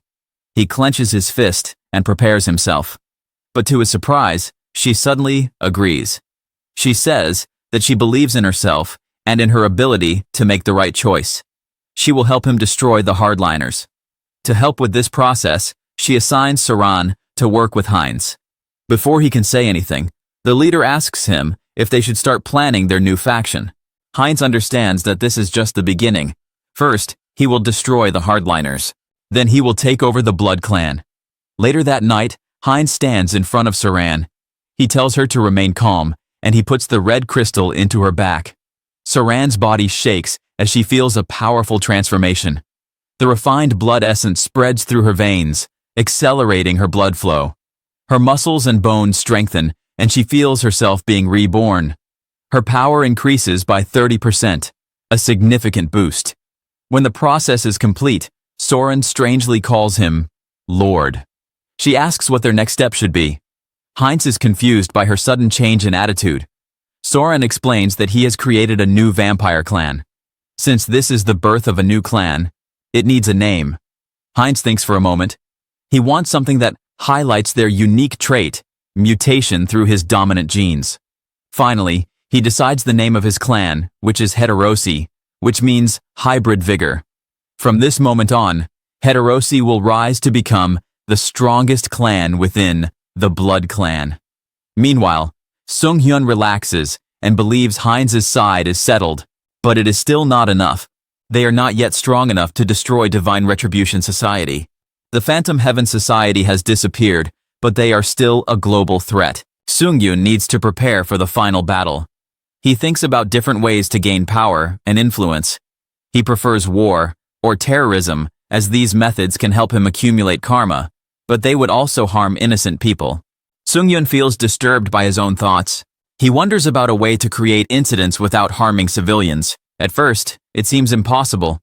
But then, his eyes fall on a book cover, and suddenly, he has an idea. He thinks of a story about a hero named Heinrich and a demon king named Hans. The demon king gathers corrupt nobles to build his forces, while the hero defeats them and earns glory. It is a perfect cycle, destroying villains while gaining karma. Sung-Yun smiled and thinks this is the perfect plan. Sung-Yun calls his fifth avatar, Holly, and gives him a mission. Holly's special ability is adaptation. He can quickly adjust to extreme situations. Han has been training him for a long time, but now, he wants to take his ability even further. Meanwhile, Hans finds a place that might help, an underground laboratory that once belonged to Divine Retribution Society. This lab was used for inhuman experiments, transplanting the bodies of demons into human. The process was meant to create chimeras, mixed beings with monstrous abilities. Among the research in that lab, Hans is looking for one thing: dragon blood. Dragon blood is special. It evolves continuously, adapting and improving by accepting only the strongest traits. If Holly can adapt to this procedure, he will become an ultimate living weapon. Hans feels resolute as it is time to work on his planning. The Saintess is standing alone in the rain, deep in thought. Heinrich approaches and asks if something is bothering her. She acknowledges his presence and tells him it's nothing. The gloomy weather feels like a weight on her chest. Heinrich insists that if she catches a cold, it will be a problem, so they should head inside. Meanwhile, in a hidden laboratory deep in the mountains, Hans and Heinz are conducting experiments on Holly. Hans remarks on the Saintess's impressive abilities, noting that despite the barriers and isolation, she has sensed their presence. Heinz is relieved that she hasn't fully realized their exact location. Hans and Heinz are finally ready to begin proper experiments using the dragon's blood, a substance that evolves by absorbing its target's traits. With research data from the Vanshan Society and forbidden knowledge, the three of them, including Hallie, believe Hallie is the perfect test subject. At the church, the Lord asks Heinrich if he promises to become a holy knight, protecting the innocent. Heinrich agrees, and the Lord officially appoints him as a holy knight. During the investiture, Heinrich receives a divine blessing called Leap, which allows him to transcend space. He gets astonished when he realizes that this is a teleportation skill with no apparent restrictions. That moment, he felt the God presence again. He wonders why the God is directly watching over him, and the only answer he can think of was perhaps because he came from another world. Feeling grateful, he offers his prayers. The other people in the church are moved by his faith and devotion. They are excited to see which knight order he will join. After the ceremony, a knight congratulates Heinrich and explains that he'll be temporarily assigned to various knight orders. Representatives from different orders approach him. The Sky Shield Order specializes in lance techniques and defending the sanctuary's outer perimeter. The Sunwolf Order leads charges in battle and focuses on destructive greatsword techniques. The Thunderclaw Order handles internal security and excels in both offensive and defensive swordsmanship. They ask which order he wants to train with. Heinrich doesn't hesitate and tells them he will train under all of them. With his abilities like boneless and growth acceleration, he has no limits and intends to master all Holy Knight techniques. He then notices another representative and asks why she hasn't spoken. The representative explains that their order only selects the best of the best. With Heinrich's divine power ranking among high priests, he might qualify. Curious, Heinrich follows the representative, who explains that their order is responsible for guarding the most critical location within the Great Temple. When Heinrich asks what that location is, she tells him he will find out if he passes the test. Inside a room, a masked man is waiting. Heinrich immediately recognizes him as an inquisitor. The representative instructs him to read a text on the desk aloud so the Lord can hear him. Heinrich hesitates, realizing this is a test to identify spies. His identity might be exposed. He questions the procedure, calling it insulting, but the representative insists it's standard. Seeing no way out, he begins reading. As he recites the oath, his mouth starts to burn. The Lord acknowledges his words, allowing him to enter. Confused, Heinrich asks what just happened. The representative explains that it wasn't a restraint, but the blessing of silence, preventing him from disclosing certain information willingly or unwillingly. She reveals that their order, the Radiant Guardians, is tasked with protecting the great temples underground. This is the first and last time Heinrich will see what they guard. As Heinrich steps deeper into the temple, he realizes the reason behind the church's massive presence here. The layers of security and blessings make sense now. At the very heart of the great temple, locked away under the highest security, lies the final fragment of the immortal king's heart. Heinrich is surprised to see the immortal king's heart. This is the final piece of the fragment. The Church of the High God, one of the continent's greatest powers, has been searching for a fragment of the eternal king for hundreds of years. It would be ridiculous if they still couldn't find one. To be honest, he wants to take the fragment now, but 4 night orders guard the temple. Even for Hans, stealing it from the inner hideaway is impossible. Heinrich decides to take his time and find another way. Just then, the representative tells Heinrich that she will explain everything as part of the procedure, but he must never share this information. Heinrich understands and promises to keep it a secret, excluding his clones. Meanwhile, Hans performs an experiment in the laboratory. He is excited about finding the final fragment, but focuses on Hallie's unstable surgery. The dragon blood should have settled, but something is wrong. Hallie coughs and feels like it is bubbling inside him. Hans considers adjusting the intensity, increasing it, but Hallie's condition worsens. Hans wonders if Hallie has surpassed hyper-recovery limits. If this continues, he will lose both Hallie and the research. With no other option, he injects the remaining dragon blood into Hallie. Hallie screams in pain as a strong light bursts from his body. Hans worries it is a failure and apologizes to Hallie. Suddenly, a status window appears, which informs about a new unique skill: growth, unlocking potential and increasing the number of avatars. Hans complains that there is no growth, only corpses. Then, body mutation appears as a special skill. Hallie's super recovery evolves into regeneration, and his adaptation evolves into mutation. Hallie suffers from intense shocks, but finally stands up, breathing heavily. Hans celebrates, realizing the connection is complete. His experiment worked. Hallie feels like a completely new species. Hans is excited about an avatar increasing through natural growth without using the karma shop. This is an unprecedented breakthrough. Hallie decides to set aside new avatar plans and test his abilities. After that, he enters the forest, breathing fresh air. His senses are sharper than ever. He can hear even the faintest breath of a beast stalking him. A leopard watches from behind, before jumping to attack. Hallie recognizes it as the same species he encountered when he first arrived in this world. He picks it up by the throat and apologizes, saying his skills have evolved. He slams the leopard to the ground and kills it. He cuts its body open to take the monster core. To improve his mutation ability, he decides to consume the core. He eats it and gains enlightenment. He wants to confirm his concept with body mutation. A larger body would be advantageous in battle. He acquires the skill Devour, which speeds up digestion and allows greater consumption. Using body mutation makes him hungry, but Devour should help. He removes the leopard's heart and eats it, finding the raw meat sweet and the blood refreshing. He wonders if mutation is causing this reaction. Hallie remembers about a barbarian tribe in the southern continent. With this in mind, he decides to change his job. In the Truk Kingdom's capital, Tarak, people on the streets are shocked to see Hallie. A man welcomes Hallie, who is now dressed like a barbarian.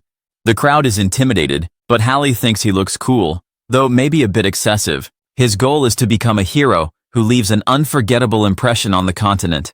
The man asks why he is here. Hallie informs him he is here to kill monsters in the northern mountains, near Steel Fortress. The man agrees and offers to guide him to the ship. Meanwhile, Heinrich continues training with the Order representatives. He wins a sparring match and is declared the winner.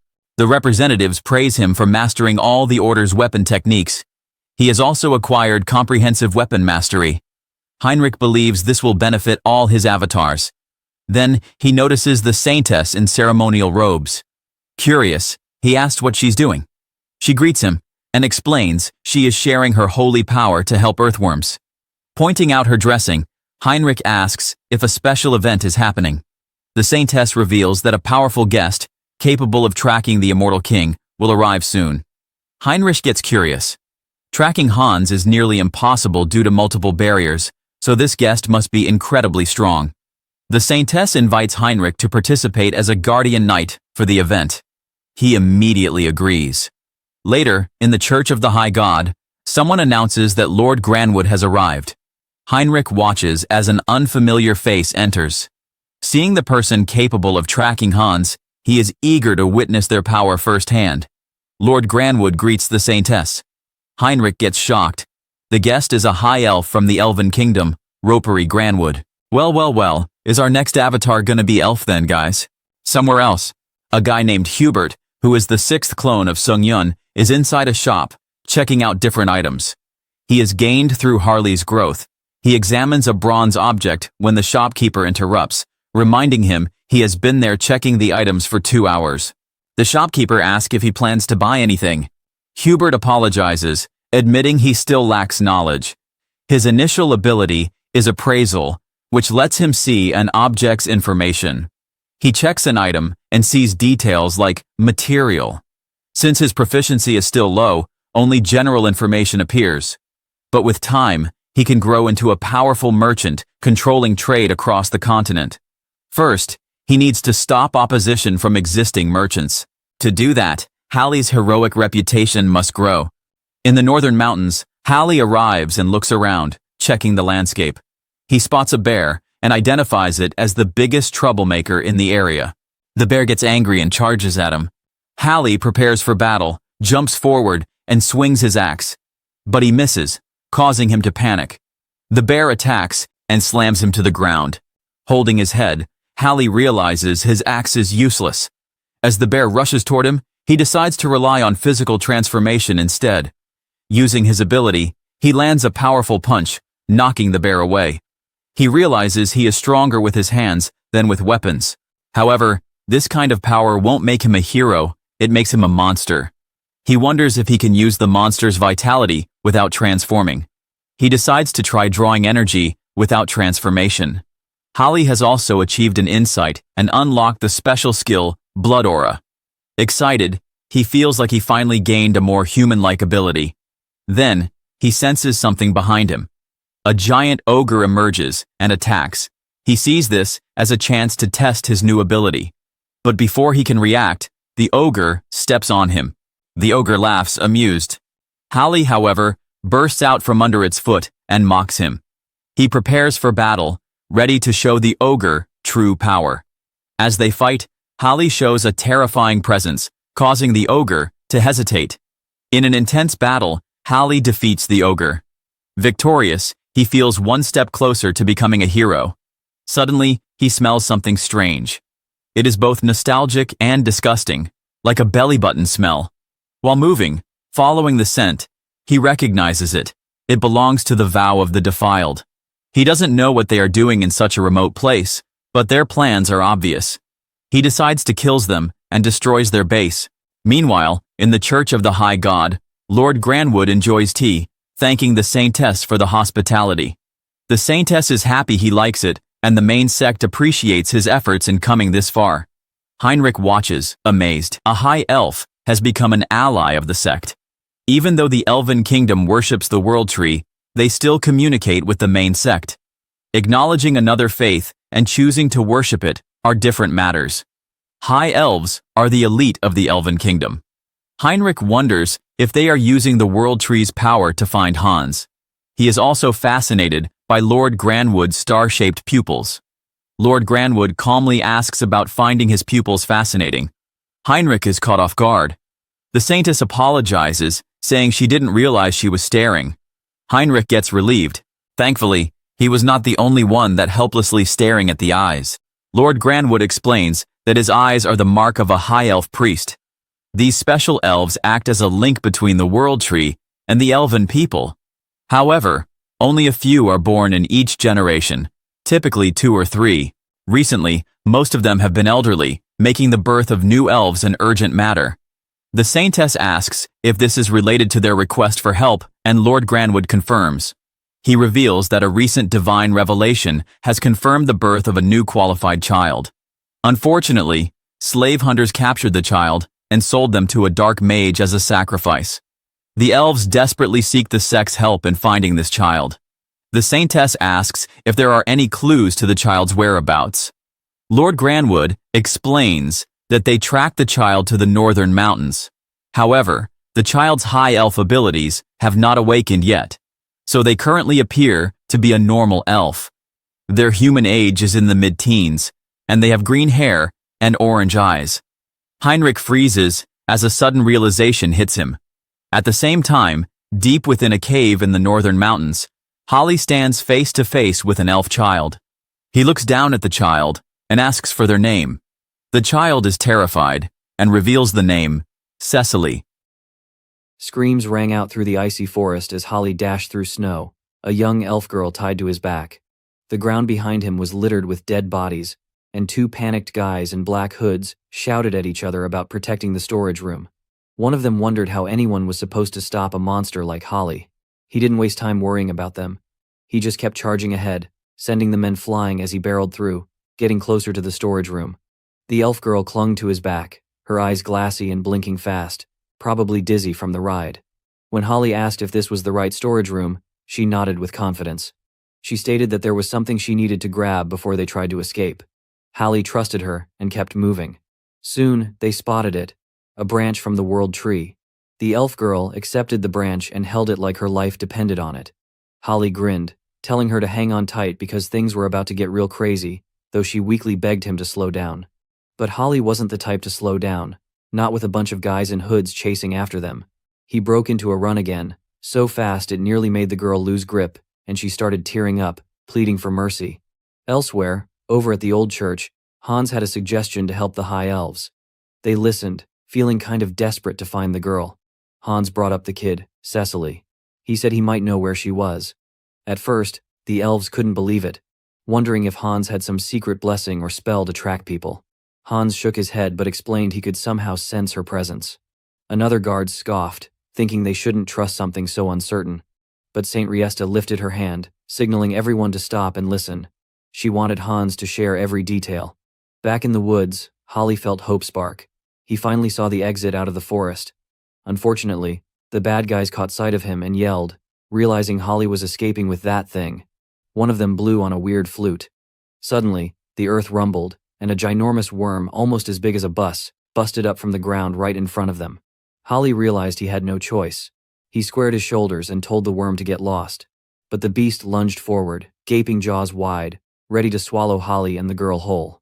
At that moment, Holly glimpsed something weird inside the worm's mouth. A glowing symbol.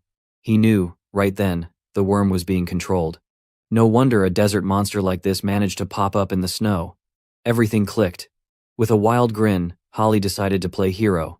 He grabbed the creature by the fangs and, with a yell, heaved the worm several kilometers away, sending it flying into the sky like it was shot from a cannon. Holly told the worm to go live a better life and quit letting people use it for weird stuff. But before he or the girl could catch their breath, the elf girl, now looking green as she fought nausea, another problem showed up. Wolves, dozens of them, started slinking out from the shadows, teeth bared, circling around Holly and the elf. Monsters kept popping up, and Holly was getting real tired of it. He figured the guys behind it all were just trying to pile on as many threats as possible, planning to stop him no matter what. At this point, Holly felt totally done with their tricks. He didn't care what they were planning. He was just going to smash every last monster in his path. High up in the mountain, a group of robed people whispered, watching everything go down. They were ticked off. Tomorrow, they'd planned to use the half-elf girl as some kind of sacrifice and offer the World Tree Branch to achieve their goal. But now Holly had ruined everything, despite them hiding the place with some fancy artifact. The leader, Elder Nurabe, felt sure Holly was about to get wrecked. It'd be impossible to fight through so many monsters. Then, just as a wolf leaped at Holly, something wild happened. Scales burst out over Holly's skin, his arm shifting like it was morphing into another creature. The wolf bit down with all its strength, but its teeth shattered against the tough scaled arm. Even though there were a ton of wolves, Holly just waded into them, cracking skulls and ripping out magic stones from their corpses. He swallowed a magic crystal, and boom, his stamina filled up, making him feel like he could run all day. His body twisted and transformed, taking on a wolf-like shape. Holly moved on pure instinct now, his form wild as he smashed through the pack.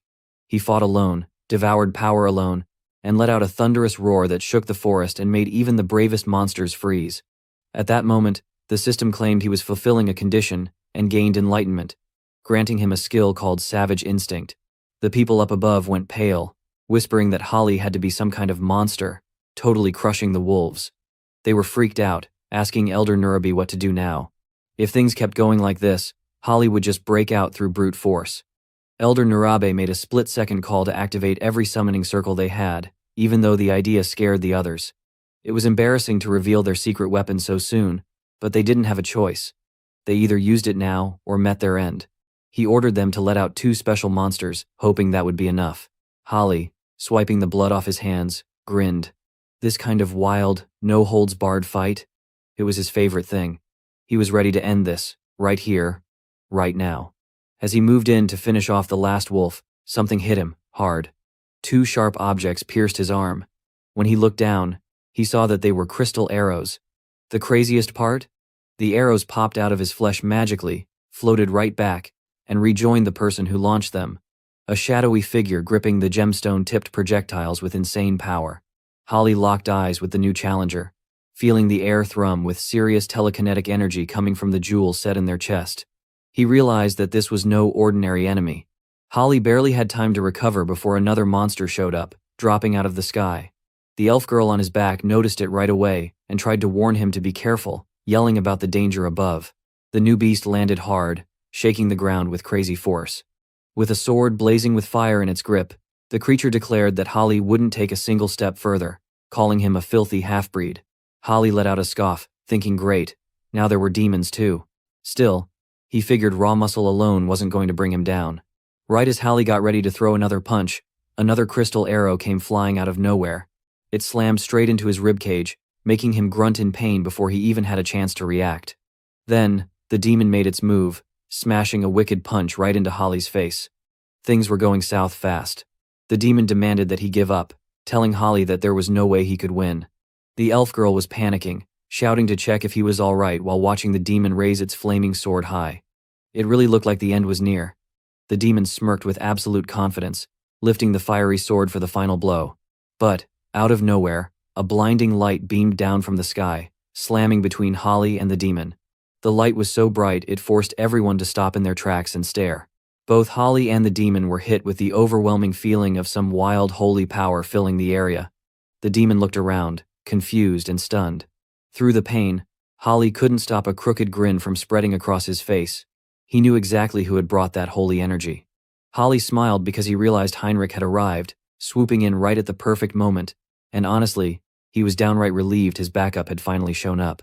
A couple of hours ago, arguments broke out among the church's people. A knight doubted the plan, questioning how they could trust Heinrich's hunch in such a serious situation. He noted Heinrich's loyalty to the church, but questioned because he never received a divine guidance in searching for magic. Despite this, the saint remained insistent, reasoning that since the divine god had noticed Heinrich multiple times, perhaps he had indeed received a sign from their god. The elf was done with all the talking. He practically jumped to his feet and slammed his hand on the table. He shouted that if this helped them find the child, guessing or revelation didn't matter. He'd follow wherever Heinrich led. All eyes spun to Heinrich, waiting for him to show the way. Then, back in the present, things were getting explosive up in the mountain pass. Heinrich faced down the demon wielding the flaming sword, blades clashing with sparks everywhere. As their swords met, Heinrich summoned up all the divine energy he had, pouring holy light into his blade.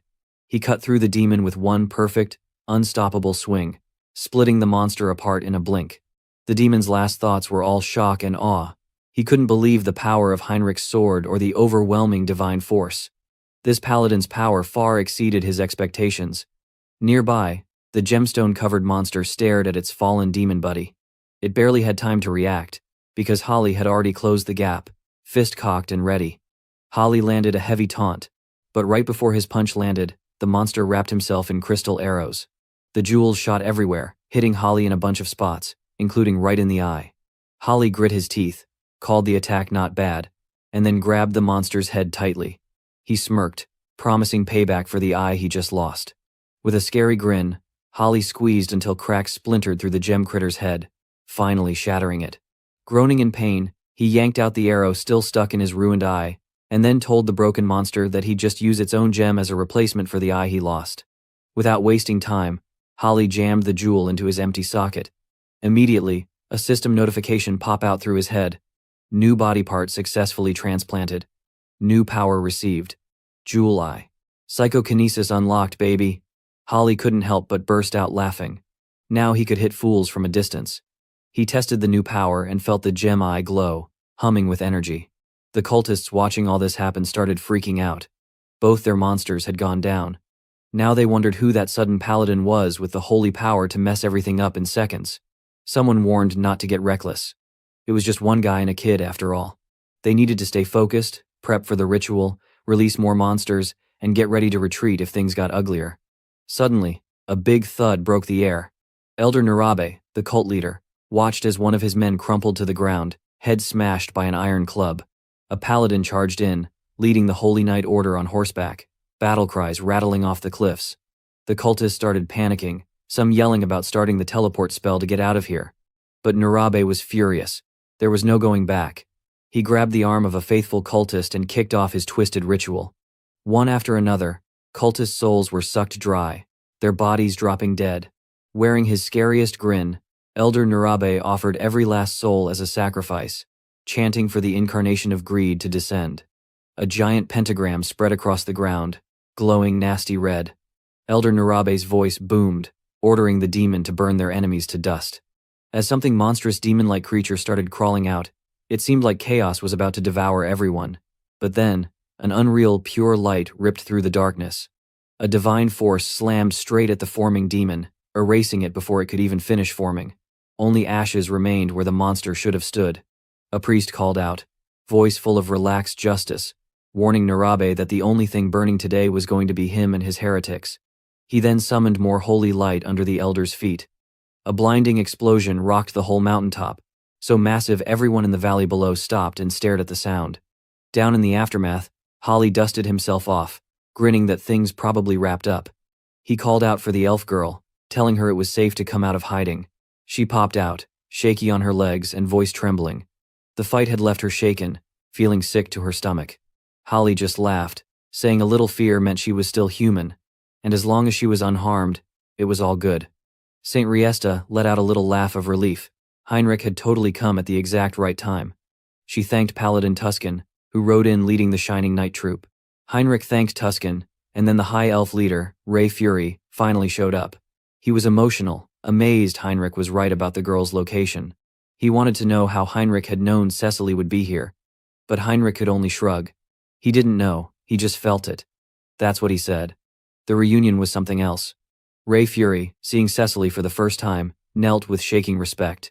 It was an honor to finally meet her. Cecily just looked confused, blinking as Ray Fury poured on the fancy greetings. Holly stepped back, watching, amused. He could feel the weight of Ray Fury's gaze. The High Elf's presence was undeniable. Holly smiled. He truly felt lucky to have gotten Cecily safely back to her kin. It was an honor to help, he said. Cecily thanked him with a big, warm smile. Not missing a beat, Ray Fury offered whatever thanks he could for protecting Cecily. Even though Holly insisted he wasn't looking for payment, Ray Fury was clear. Elves repaid debts the proper way. Holly grinned, deciding to accept. Ray Fury asked him to kneel, and the whole scene got a bit awkward. Then, Cecily leaned over and gently kissed Holly's forehead, quietly blessing him. Instantly, golden light blossomed on his skin, and a crazy surge of energy hit him, like the world tree itself had patted him on the back. Ray Fury explained that this was nature's blessing, a rare and super powerful magic that only high elves could share, and only a few times at that. Cecily wasn't a high elf yet, so her blessing was weak for now. Once she awakened, though, she'd reinforce it and make Holly even stronger. With ceremony, Ray Fury pulled something from his pocket, a tiny, intricate token. He pushed it into Holly's palm and said it was an elven symbol of promise. If Holly ever needed them, the elves would come running. Holly blinked in surprise, then thanked them, deeply moved by the gifts and kindness. Finally, Ray Fury handed over one more item, and Holly studied it, full of curiosity for what this last token might mean. While all the blessings and promises were happening, another conversation was coming together nearby. Tuscan saw Holly, and he couldn't help but comment on how strong the young guy looked. That Holly really had some wild muscle. Tuscan figured he looked just about as tough as a paladin. Heinrich, who was close by, asked by Tuscan if they already knew each other. Heinrich shook his head, saying this was actually their first meeting, but he had a feeling this was going to be a solid connection. Tuscan also realized the order needed to give proper thanks too. Heinrich smiled. This was a jackpot. Not only had he gotten on good terms with the Elven Kingdom, but the Grand Divine Order was also now on Holly's side. Gaining the respect of both legendary groups? That was next level. Just then, someone called out to Tuscan, thanking him for handling the latest disaster with such speed. Ray promised it was the elves' turn to help. That pumped Tuscan up. He said just hearing those words gave him real courage. But now, there was just one big ask for the sake of peace across the entire island. The elves needed them to find the immortal king. Heinrich let the words sink in and took another slow breath. So this was what all the talking and handshakes with the high elves had really been aiming for. It was all about connecting the right folks to pull off something huge like locating the immortal king. Heinrich gazed up at the sky for a moment, letting his thoughts wander. The world tree, after all, was supposed to be the source of all trees, spreading its roots everywhere across the land. He realized that meant the high elves could tap into that massive power and sense magical energy anywhere trees grew, anywhere life was busy. Ray Fury broke his thoughts, cautioning that searching for the immortal king's energy would still need a bit of backup. They needed some real info about the energy in question, the kind that could only come from the immortal king himself. Tuscan agreed, and asked him to follow. After that, they backed to the great church to go to the basement. Heinrich never thought he'd be seeing that place again so soon. Even after all he'd experienced, the church's insane holy barriers always took his breath away. The entire thing was wrapped in a shield so colossal and complicated, not even Heinrich could fully understand it. Throwing outsiders into this mix just made the whole thing crazier, twisting the inside into a wild maze that even Hans would need lots of time to break through. When they arrived, everything looked just as secure as before. The place was crawling with holy knights and high-ranking guardians. No one could sneak in without the entire fortress turning into a storm of swords and spells. At last, the group reached the core of the basement and gazed at something legendary. A fragment said to have come from the immortal king himself. The high elf announced it was time to start mapping out the energy trail. He got to work, the elves using their connection with the world tree to try and track Hans, following the signature of the immortal king. Elite squads started closing in, everyone bracing and ready for what came next. There really was a path now, leading straight toward Hans and the undead king. But wait, Heinrich suddenly smiled and thought of something. The time was too good to miss. If he played it right, he would have a chance to grab the last piece of the immortal king's legacy. This time, there was no backing down. In the next scene, an empty chair sat in a dark room, looking way too spooky for anyone's comfort. Something was up. It was time. The air felt heavy, as leaders from all kinds of powerful background gathered. Shadows shifted everywhere, making it all feel like something out of a nightmare. It was the Vow of Defiance executive meeting room, the kind of meeting where decisions could shake the whole world. The first to check in was a shadowy figure, the Empire's representative. Next, a dark violet figure shimmered into view, standing for the east. Then, there should have been another person, Nurabe, but someone coldly said he was dead, so he definitely wouldn't be showing up. The room grew real quiet after that. Someone else finally spoke up. Everyone had now heard the bad news. Nobody could explain how the Order or the High Elves managed to track down and wipe out Nurabe so fast. Marcos, who'd been dealing with a fragment, was already gone. Now even Nurabe, who hid so far away, had been hunted. It was like everyone here was getting way too sloppy. Another figure slipped into the conversation. Maybe the Order's sudden strength was tied to the appearance of the immortal king's heir. Someone else wondered about the immortal king's heir. Couldn't they use this mysterious guy to their advantage? There was pushback, of course. But then someone found the idea super interesting. Somewhere else, Sung Hyun realized it became clear that the High Elf had used the fragment's energy to track Hans. So, he now had a plan. He tried to put away the fragment in his space, but it got rejected and bounced right back out. Maybe, instead of tossing the fragment into some subspace, he could just hide it with creating a new subspace inside Hans's body. It was a weird idea, but worth a shot, right? That way, all that energy would go off the radar. So Hans decided to give it a try. He let the fragment sink into his body, and it actually worked. Now he could use the full power of the fragment while staying totally hidden. That headache vanished, finally. The next step was to erase all traces of what happened. With just a snap of his fingers, fire exploded all around, burning everything to pieces until his room was nothing but ashes. He grinned like someone flipping a switch before the big show.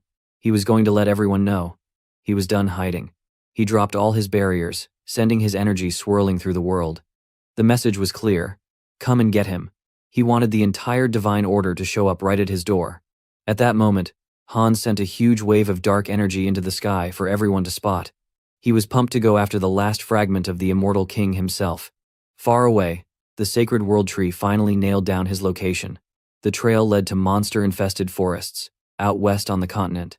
Divine order instantly ordered all paladins to mobilize. The hunt was on.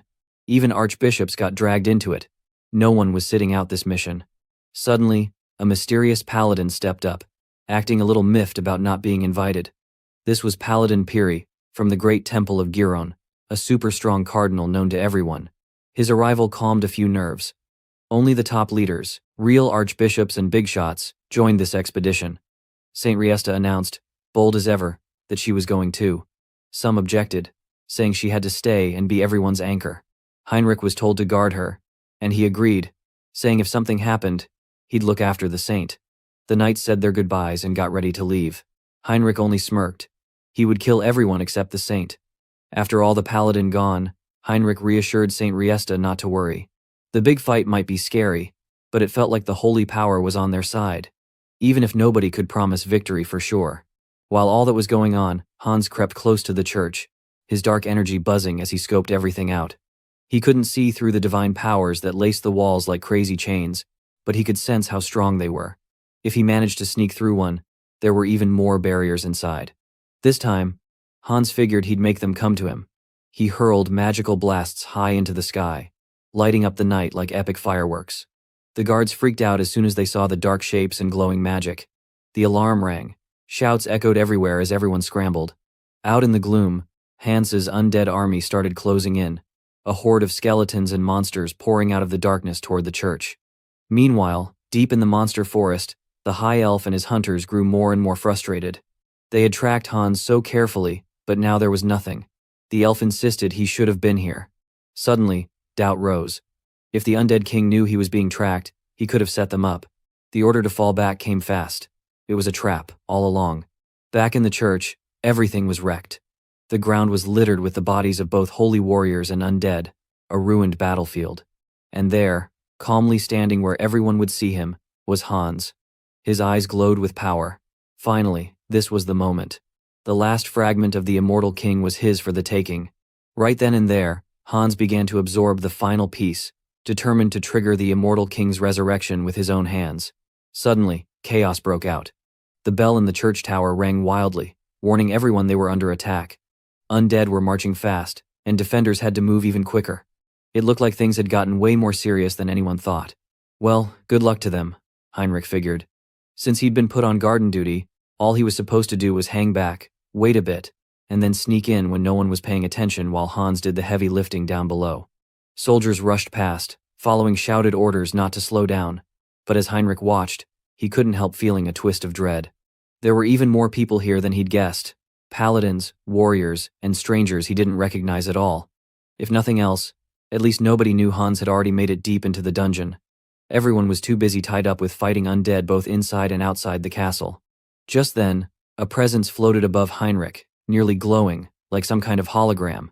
The figure spoke, their voice ringing over the chaos. Everyone needed to listen up, because the undead outside were just a distraction. The real enemy, the heir to the immortal king, had already slipped past them and reached the deepest chambers. That was all it took to shock Heinrich. He wondered who this person was and then realized with horror, that was an inquisitor. How did they figure out the plan so fast?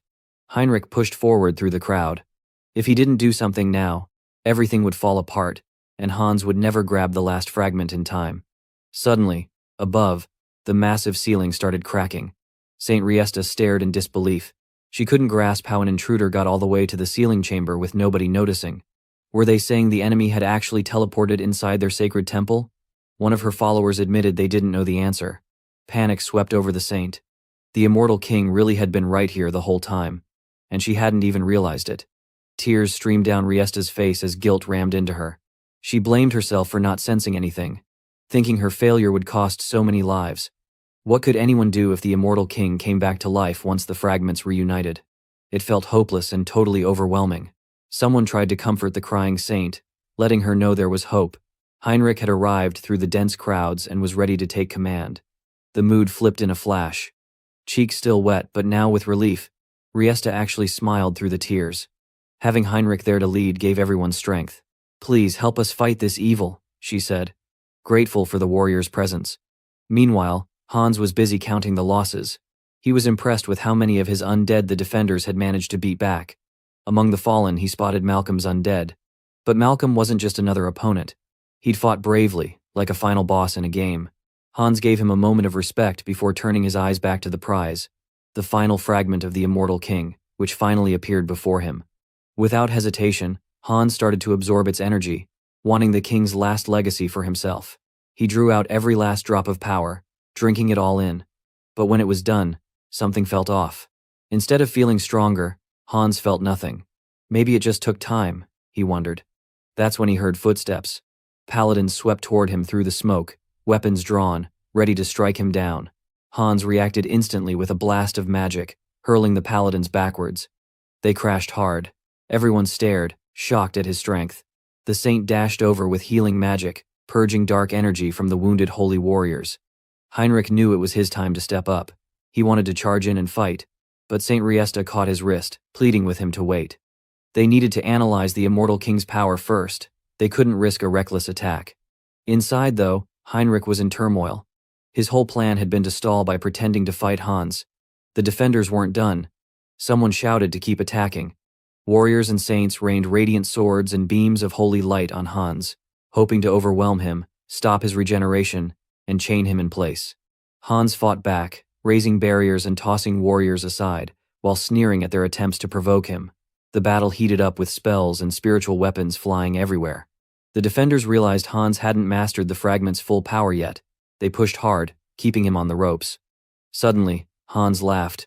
It was all too late for them. The final fragment was his now. He'd fused it completely. Power thumped through his veins, and weird visions flashed behind his eyes. Hans started laughing deeper, madness and power twisting the air around him. The room thickened with energy that made it hard to breathe. Saint Riesta stared at him in terror, barely able to process what she was seeing. Heinrich's face was filled with joy, almost like he was seeing history unfold. But the saint broke, sobbing. They had failed. The immortal king really was returning. In the chamber, Hans began to transform before their eyes. A system alert rang in Hans's head. He had died, conquered death, and now he had transcended everything. An achievement unlocked. The immortal king had returned. The calamity of the sidereal dimension was here. The immortal king, Hans, now stood at the center of the storm. The paladin who came back with the elf rushed up the winding stairs. Their armor clanked and their hearts pounded. They all wanted to help Saint Riesta as fast as possible. But the moment they pushed into the chamber, everybody just froze. All eyes locked on a single figure. The guy in front of them looked more human, not like some scary skeleton. He had solid muscle and skin now, but something about him felt way more powerful than ever before.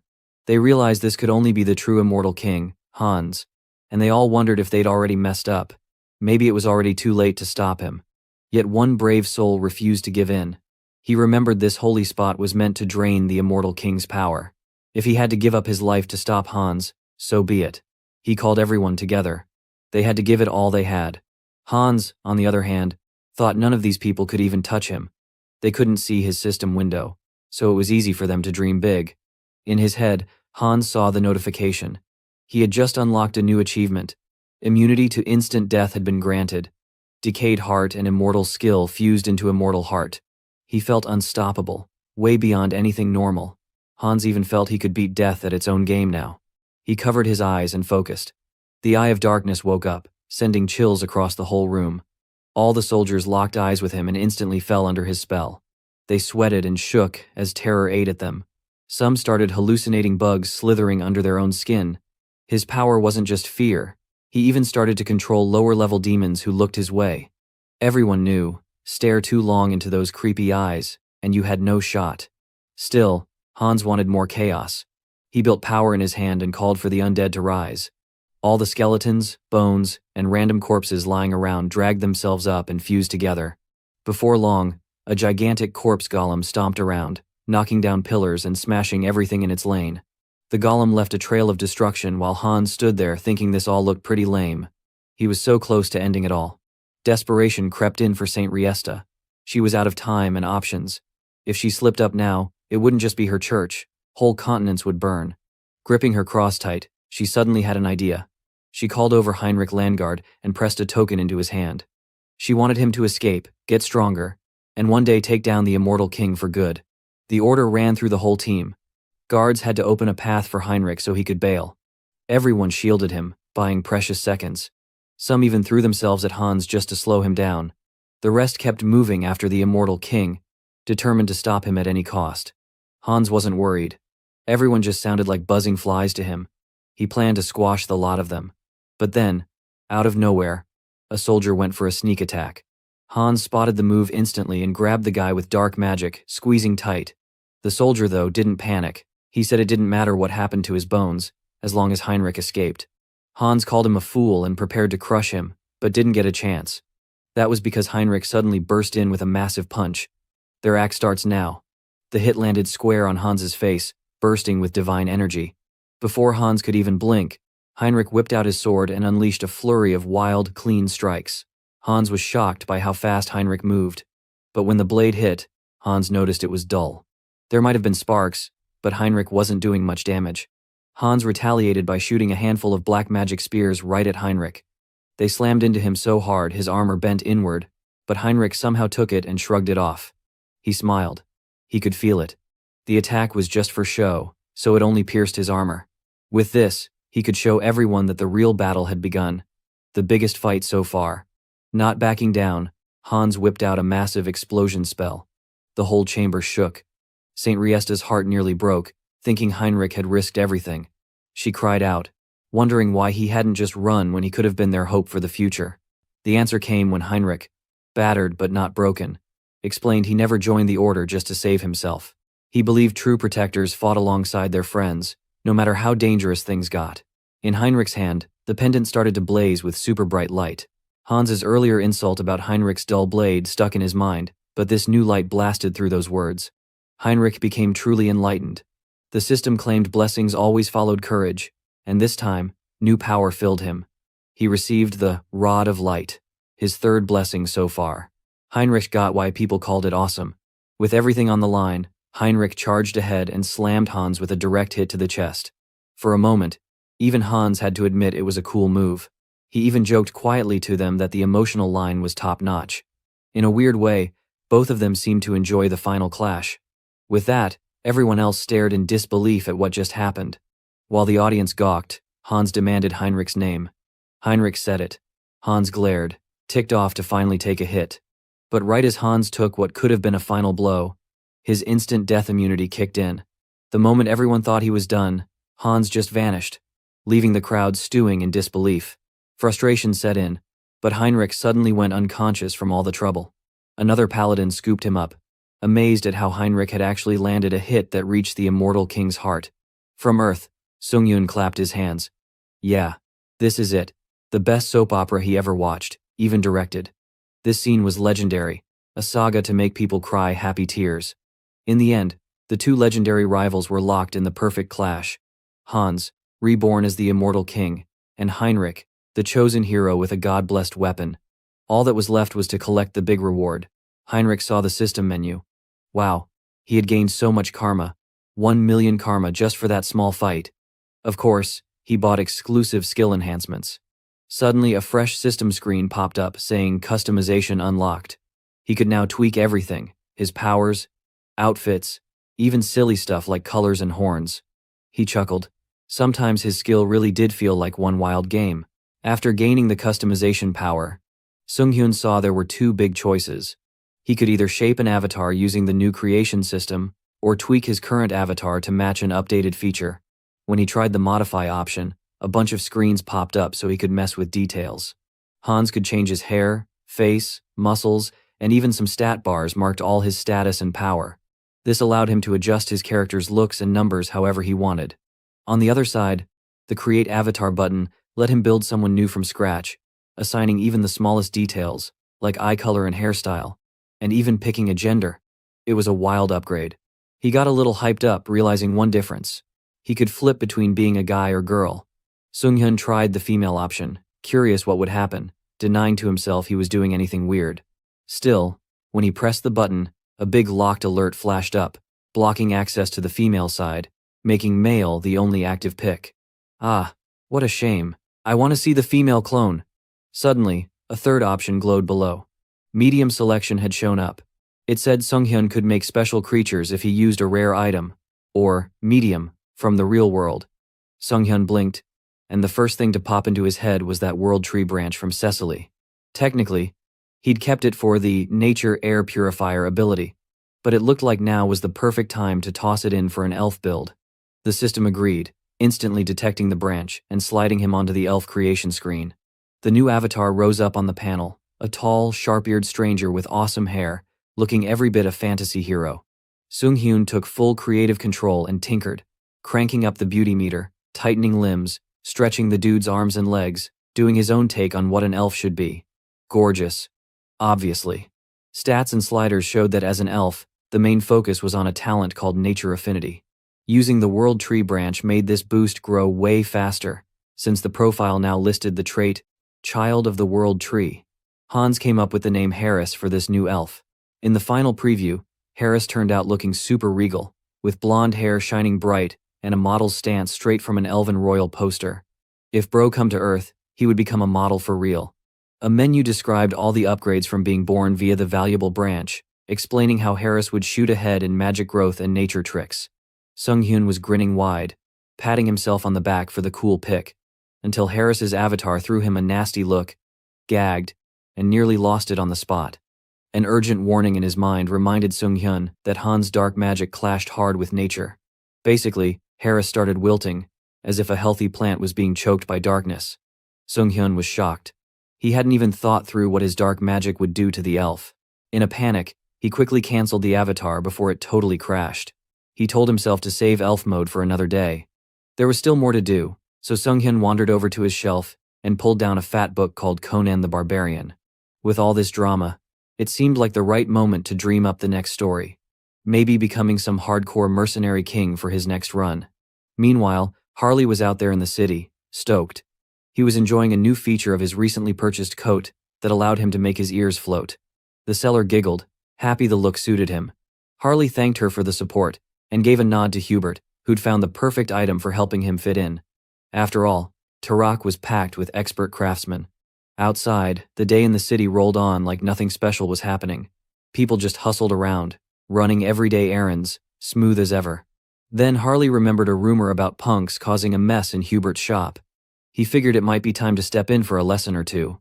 A small group of guys started talking trash as Harley rolled by. They pointed at his beat-up clothes and body markings, spouting off nonsense about Southerners always looking rough and wild. Maybe people like Harley were the reason why Southerners are sometimes looked down on here. Harley tried to let it go, but just couldn't ignore it. He shot back, asking these punks to own up to their words and promising to teach them some manners if they weren't careful. Pretty soon, things heated up. One guy tried swinging a wooden club, but it blew apart the second it smacked into Harley's arm. The other guys looked at their buddy like he was an idiot for breaking his own gear. Harley could only laugh, realizing that these fellas were true Southern warriors, big, tattooed, wild-eyed, the type of crew who carried their own trouble. Harley got pumped up at the thought. Maybe it was time he tried living like one of them, making real barbarian friends and finally earning his stripes as a Southern hero. One of them yelled that Harley had to sort out his look. He scolded him, stating that those festival clothes were way too out of date and made him stick out in a bad way. When Harley stated his attire was normal Southern dress, the lead guy, angered by this, challenged Harley to a classic Southern duel. The rules were bare fists, no tricks, just fighting. Harley grinned and told them to bring it. He even upped the ante, saying all three could come at him at once, or two while the other warmed up for their turn. The trio didn't believe their ears, thinking Harley was either crazy or suicidal, but Harley's eyes flashed with a wild, even scary energy. He made it very clear that he was about to give them a real schooling and dared them to step up. Sounds of blows and fists hitting bone echoed through the street. By the time the dust settled, the thugs were knocked out cold, and the two other guy could barely stand. He mumbled why someone as strong as Harley could really be a Southerner and not be famous. Plus, the fact Harley had no warrior's mark just made it weirder. Harley remembered those traditional marks. All true Southern fighters had them, but he didn't have a single scratch. So, he spun a dramatic tale. This wild story all kicked off about 20 years ago. Back then, the tribe needed a new chief, so everyone gathered for a big, rowdy duel in the arena. Two of the tribe's toughest warriors battled it out while the crowd cheered and hollered from the sidelines. In the end, Harley's dad, known as the strongest warrior by far, came out on top. Everyone showered him with respect and praise, basically calling him a legend after his big win. As per their tribe's old-school rules, the king congratulated Harley's dad and announced that he could make any wish he wanted. The king told him to speak his desire. Luckily, Harley's dad had figured out exactly what he wanted, long before the fight even started. He shocked the crowd by asking not to be married to the chief's daughter. That request sent everyone into a frenzy. The crowd couldn't believe what they'd heard, calling it totally ridiculous and demanding some kind of explanation. But Harley's father kept his cool and explained he had a good reason. He and the chief's daughter were actually siblings by blood. This new twist left the girl totally speechless, staring in disbelief at him. Even the chief's daughter, who thought she knew everything, turned to her dad with questions.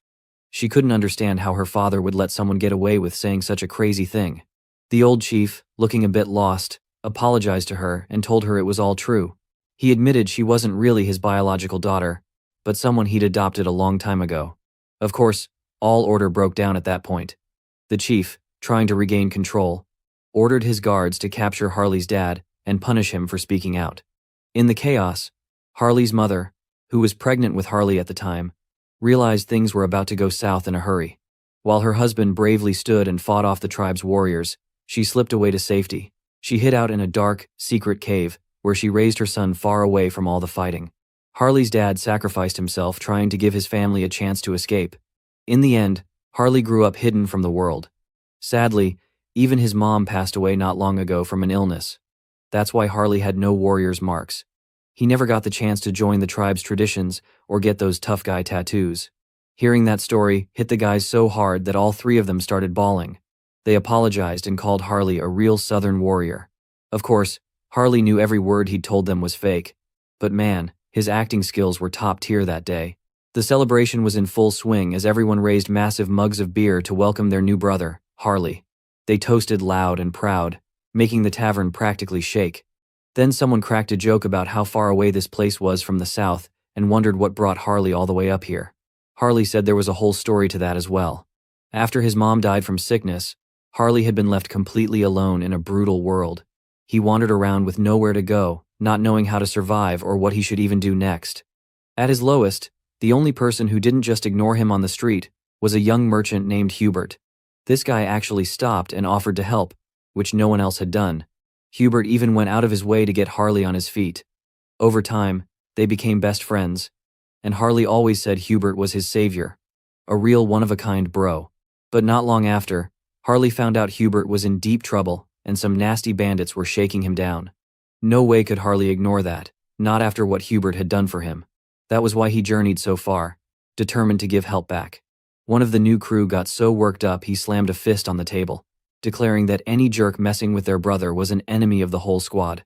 Everyone cheered and swore to help Hubert too. Harley felt a wave of gratitude as he gave everyone a big group hug, deciding he could definitely use these dudes when it came time to take care of those punks bothering Hubert and also launch his bigger plan. See, Harley had a grand idea ready. He wanted to import loads of pepper, a rare and pricey spice around here. In exchange, he'd export all sorts of magical tools, which were pretty common in this world but super scarce back on Earth. That way, the business would help everybody out, and of course, line his own pockets. He figured he could turn that first profit into even crazier growth down the road. The team got pumped. They decided to visit Hubert's shop to make sure it was safe and protect it together, making all sorts of promises and cheerful shouting. Harley knew having a crew to rely on made life 1,000 times easier. Now that Hubert was being looked after, Harley got ready to move to his next big step, debuting as an elf. Soon, in front of a soaring castle, Harris arrived. He was ready, standing tall. This was the great temple of Rosalia. Harris announced himself as a skilled mercenary and Harley's close friend, also a pal to the Holy Knights Order. He said he'd come by because he'd heard some elf envoys were around, and he hoped he could meet them. Of course, he wasn't empty-handed. He handed guards a letter of introduction. The paper looked like a train wreck, with wild scribbles and sloppy, over-the-top handwriting, which made it kind of obvious it was from Harley himself. The guards checked it and, probably entertained, waved Harris in. They led him to the guest accommodations where the elf envoy was waiting. Harris chilled out, and soon Ray came in to greet him, a full-on high elf from the Elf Kingdom. Ray told him to get comfy, since any friend of Harley's was already a welcome guest. Harris introduced himself again, but as the two elves chatted, Harris noticed how intense it felt to look at Lord Ray directly. It was like those gleaming eyes kept drawing him in and making him dizzy, a surreal feeling that had to be thanks to being stuck in an elf body. While they spoke, Ray noticed the bracelet on Harris's wrist. It was a present from Harley. Ray explained he was happy, not offended, to see a family member wearing it. Eventually, talk turned serious. Harris admitted he wanted to ask about using nature's power and about making contracts with spirits. Since he'd always lived alone, he'd missed out on all those magical rites and wanted to catch up. Ray looked Harris over and sensed unreal power pouring from him, thinking Harris might as well be part of the World Tree itself. Ray said he would love to help but was about to leave soon, so he couldn't be Harris's teacher. Instead, he invited Harris to come to the Elf Kingdom, a legendary spot, deep on the Enchanted Continent, where the top elf training happened. There were stiff rules. Normally, only High Elf's children could enter, but there was a rare exception for anyone who had High Elf qualities. Ray told Harris to look directly at his eyes, and suddenly everything spun, and Harris felt himself falling into some kind of mind space, a realm way cleaner and more magical than any place he'd ever been. Out of the blue, he spotted a dazzling elf with hair as pink as cotton candy, standing high in a world tree. Was this the elf goddess herself? Maybe it was the source, the sacred world tree. The magical moment continued as the beautiful elf floated down, face glowing with peace. Harris watched, not sure what was happening, as the elf came closer and, just like that, touched his face gently. Harris had no clue why the goddess, or whoever she was suddenly paying so much attention to him. And just like that, something big was about to change in Harris's world. Harris blinked, still in awe from his crazy encounter with the beautiful elf. That magical elf, probably the world tree herself, stroked his face and spoke a strange language, sounding soft and dreamy. "Oh, poor child. Come to the realm of the elves," the beautiful elf said. Right after, she disappeared into thin air, leaving Harris alone and super confused. He thought she might really be the spirit of the world tree, but what did her words even mean? He didn't understand a single bit of that elf language. He wanted to ask, "Hey, come back, explain." But before he got a chance, he had snapped right back to the garden. The mystical elf was gone, and Harris was left wondering what the heck was going on. Ray suddenly said he had felt the world tree's presence and had seen an elf spirit, probably the actual world tree, suggesting that maybe the tree picked that form to say hello. He seemed impressed too, telling Harris it looked like the world tree had taken a special interest in him. All Harris could do was think, seriously? First the gods, now the world tree was after him too? Wild. The next day in town, the story switched to Hubert's shop opening up for business. Outside the store, 3 rough-looking guys with weird tattoos showed up to intimidate Hubert. They acted tough, saying they'd told Hubert to close shop and skip town last week, but Hubert remained calm and classy. Wearing nice clothes and neat gloves, Hubert suggested they try this week's new tea and asked if they'd care for a cup. The thugs did not get it. Hubert's polite talk sailed way over their heads. The leader threatened Hubert again, saying he'd better hand over the shop or be ready to die. At that, things got wild. Before the thug could finish, Harley barreled in and decked the guy with one punch, sending him flying. He told the punks to get lost, and after seeing their leader knocked out so fast, the other 2 freaked out. Harley and his friends charged in, and soon the thugs were getting the worst pounding of their lives. Inside, the shop echoed with their yelps. That night, the group celebrated with a feast. Harley gave thanks to his brothers for protecting Hubert, saying all the food and drinks were on him. The table groaned with meat, bread, barbecue, and mugs of beer. As they laughed and ate, someone said it was too easy. But one thing was clear. After seeing Harley fight, he really needed a warrior's crest. He explained, pulling off his shirt to show his tattooed warrior's mark. Word had it there was an old southern shaman in the city of Turok who could carve the real deal. Harley perked up, eager to track her down, and hoisted Luong up, running off before his friend could complain. Not far away, that same gang of bullies was now hassling an elderly potion seller, demanding protection money. The old lady tried to explain she just didn't have that kind of cash, but one goon grabbed her clothes and got in her face. But they stopped when they saw a big shape coming. It was Harley again, charging in like a bull. He stormed straight up and greeted the old lady respectfully, saying he wanted a warrior's crest. Luong nearly lost his lunch from the wild ride, but the old lady let them inside, glad for some backup and sick of those thugs. She explained the crest business right away. While a crest gave you loads of power, it also drained your life force, and only true warriors could handle the real thing. Harley barely blinked. A little danger wouldn't stop him.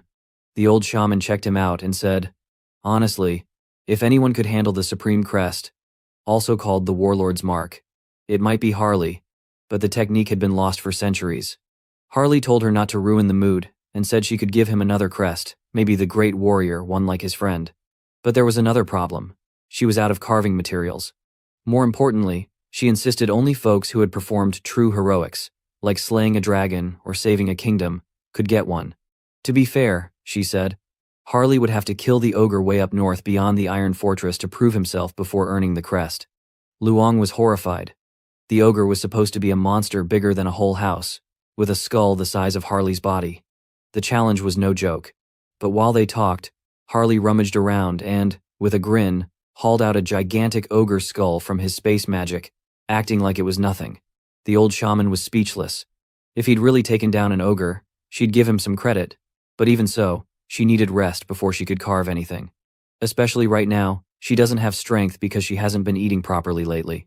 Hearing that, Harley told her food and rest were his specialties, promising to set her up right away. Then, as quick as lightning, he vanished, leaving her to hope he wouldn't cause more chaos out there.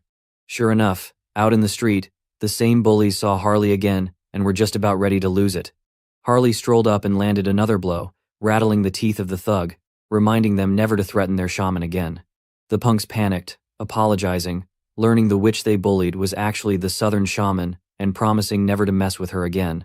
Harley let them off with a warning, smashing his fist into the ground instead of their faces. They promised to behave. Right on cue, Luong finished gathering loot from the goons' hideout and called for Harley to help carry crates. Their plan was set. They'd have a barbecue feast that night with the old lady, celebrating a day of justice, sick teamwork, and southern spirit. As Harley and the crew returned, they found the old woman sweeping outside her shop. The guys greeted her, saying they were back. She startled when she spotted the huge haul in their arms. She wanted to know what on earth they were bringing back with them. All that stuff meant tonight was for eating meat and drinking together, they explained. Didn't she think that was enough food and drink to fill her up and keep her strong? Looking at all that meat, the old woman's mind wandered back to when her own son was young. If he'd survived, he would have been Harley's age by now. Still, she joked she could barely chew meat at her age. Wait, so she wasn't going to try any? Maybe just a nibble, she teased, since Harley had gone to all the trouble. That nibble turned into the woman single-handedly finishing almost the whole feast, washing everything down with a bottle of wine. Apparently, southern grandmas had the biggest appetites of all. After she finished and seemed full and happy, it was time to get started on carving the warrior's crest into Harley's skin. Lying in bed, Harley braced himself for the tough ritual. The old woman prepared her tools. Harley said he was no stranger to lying on a bed for experiments, thinking of all the times Hans had used him as a test subject. Before he could get too cocky, the old woman shoved a stuffed bear between his teeth.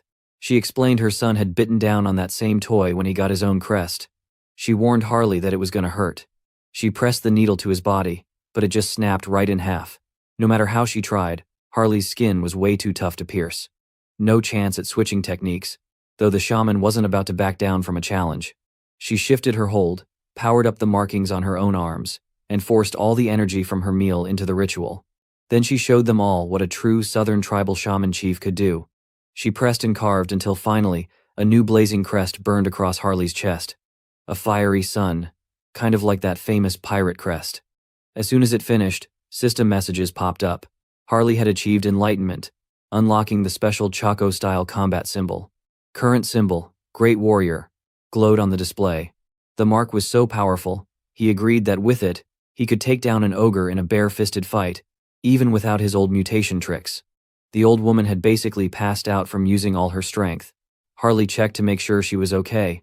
She was just tired, she said, since it had been ages since she'd done such a powerful engraving. With some rest, she'd be back to normal. Still, Harley was determined.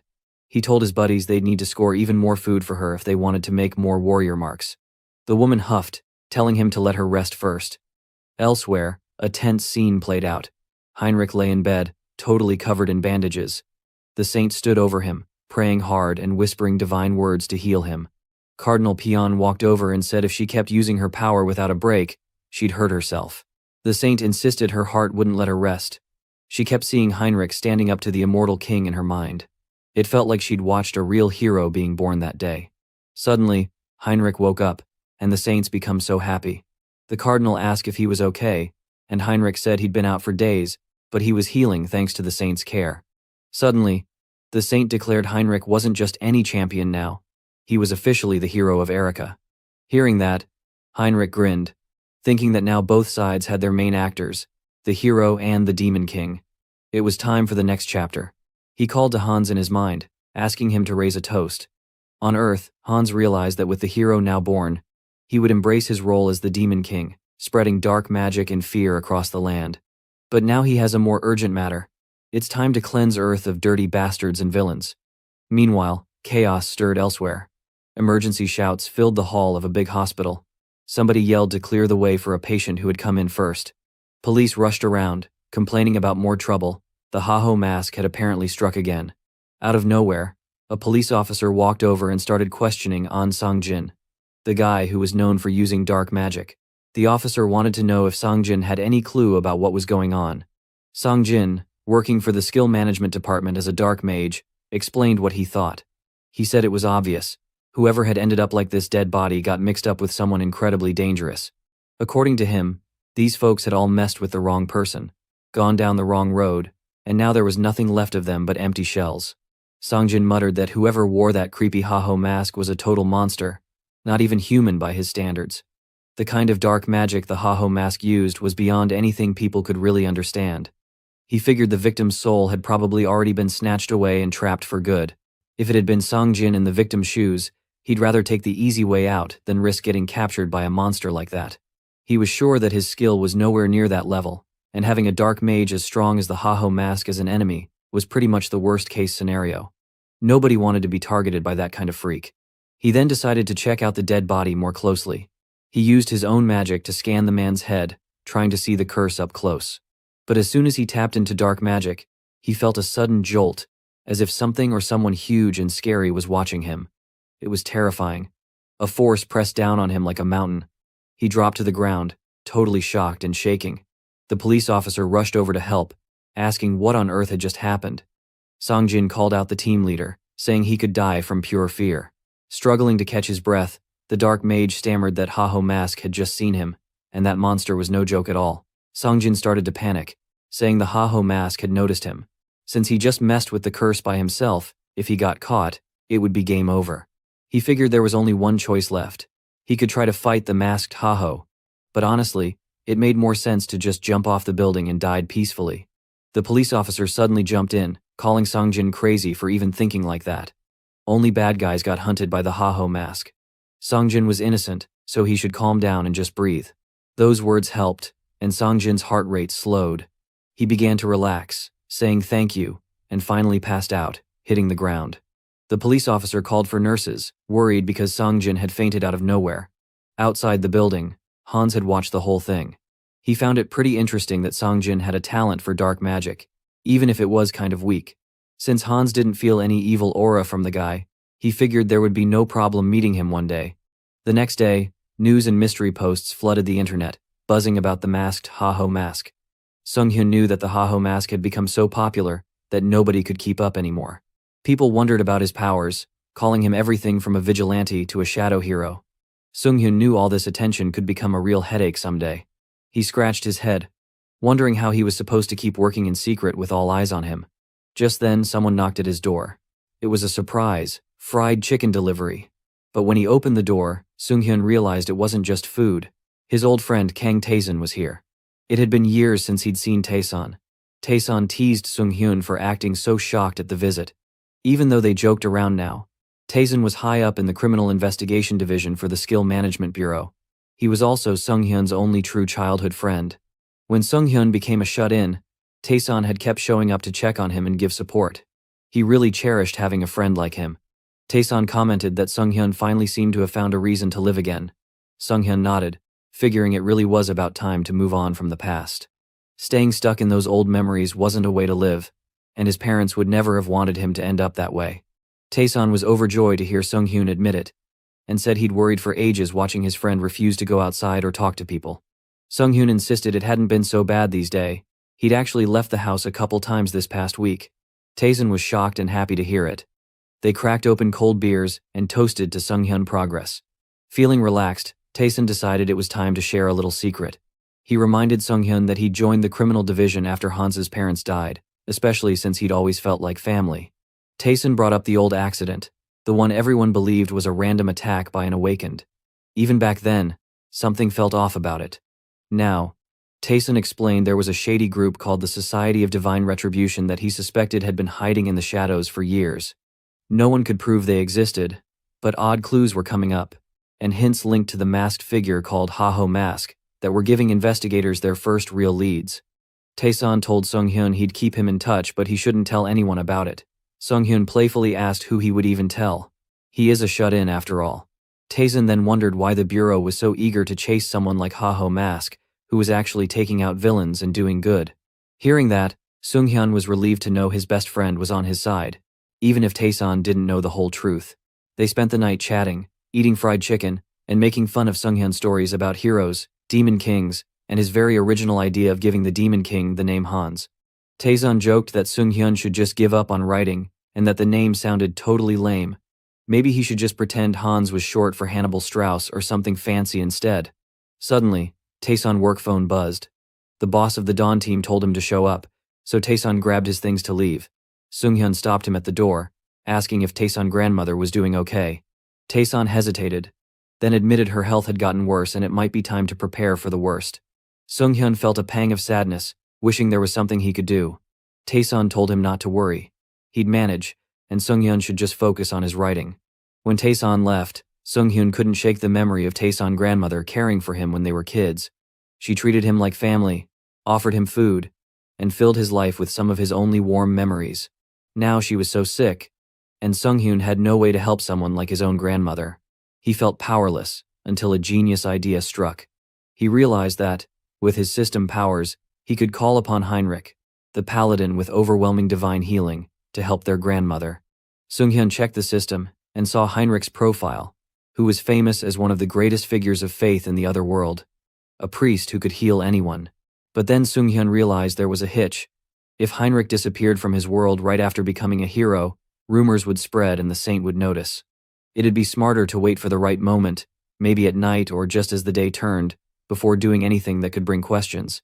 For now, he made plans and waited, determined to do something for the friend who had always been there for him. The next day, on a busy city street, a girl and her little brother walked together, the boy singing loudly as he carried a heavy bag of apples. The girl, Diana, asked her brother Aaron if the apples weren't too heavy for him. Aaron cheerfully said he could handle it, but then, when he got distracted, one of the apples slipped out and rolled away into the crowd. Aaron chased after it, and the apple came to a stop at the feet of a well-dressed stranger. The man smiled and told Aaron he should be more careful with his apples. At first, the children were startled, but then Diana lit up with joy. She recognized the stranger. It was Heinz, the guy who had helped them before. Aaron stared, amazed, because Heinz looked way different than he remembered. Older, maybe a bit fancier. Heinz grinned, admitting it had been almost 7 months since he visited. Diana teased him for showing up only when he was busy with business. Heinz insisted he'd really come just to see them, but Diana wasn't fooled. She softly told him to just get to the point, since they knew him too well. Heinz, knowing he couldn't win against the two siblings, got right to it. He pulled out a couple of gold coins and asked Diana if she would use her information-gathering talents for him again. Diana grinned and agreed to help Heinz out. Later that afternoon, at a big house with a nice garden, things felt even busier. Soren, flustered, was told to check on places selling magical tools. Shiny jewelry, rare magical items, and all sorts of treasures were spread across a table.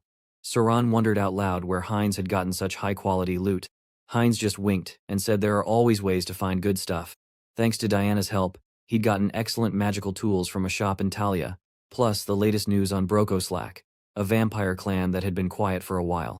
The pepper Heinz requested was all stacked in the storage room, so now a friend could sell it. He also mentioned the end of a recent purge. Soren didn't understand and asked what a purge was. Heinz explained, almost laughing, that he'd hunted down anyone who had betrayed their clan or tried to hide. With a flick of his hand, he showed cards of all his defeated targets. He announced it was finally safe and stable for their clan. From now on, said Heinz, all they needed to do was keep trading magical tools and spice, and he asked Soren to run their little group of traders from now on. Soren was stunned. She wasn't sure she could handle something that complicated, but Heinz told her that she was smart and totally capable. With that encouragement, Soren blushed and promised to live up to his trust. Heinz, in his head, was amused at how easy she was to convince. Now that he was trading between two worlds, he felt like his group had become a small business. Switching scenes to later that night, the city glowed with lively music, laughter, and moonlit crowds. Heinz, having gathered clues from Diana, crept toward a secret spot he believed was the base for the Broco clan. Two tough-looking soldiers guarded the door. So he tossed a little stone to create a distraction and slipped in through the back, moving like a shadow.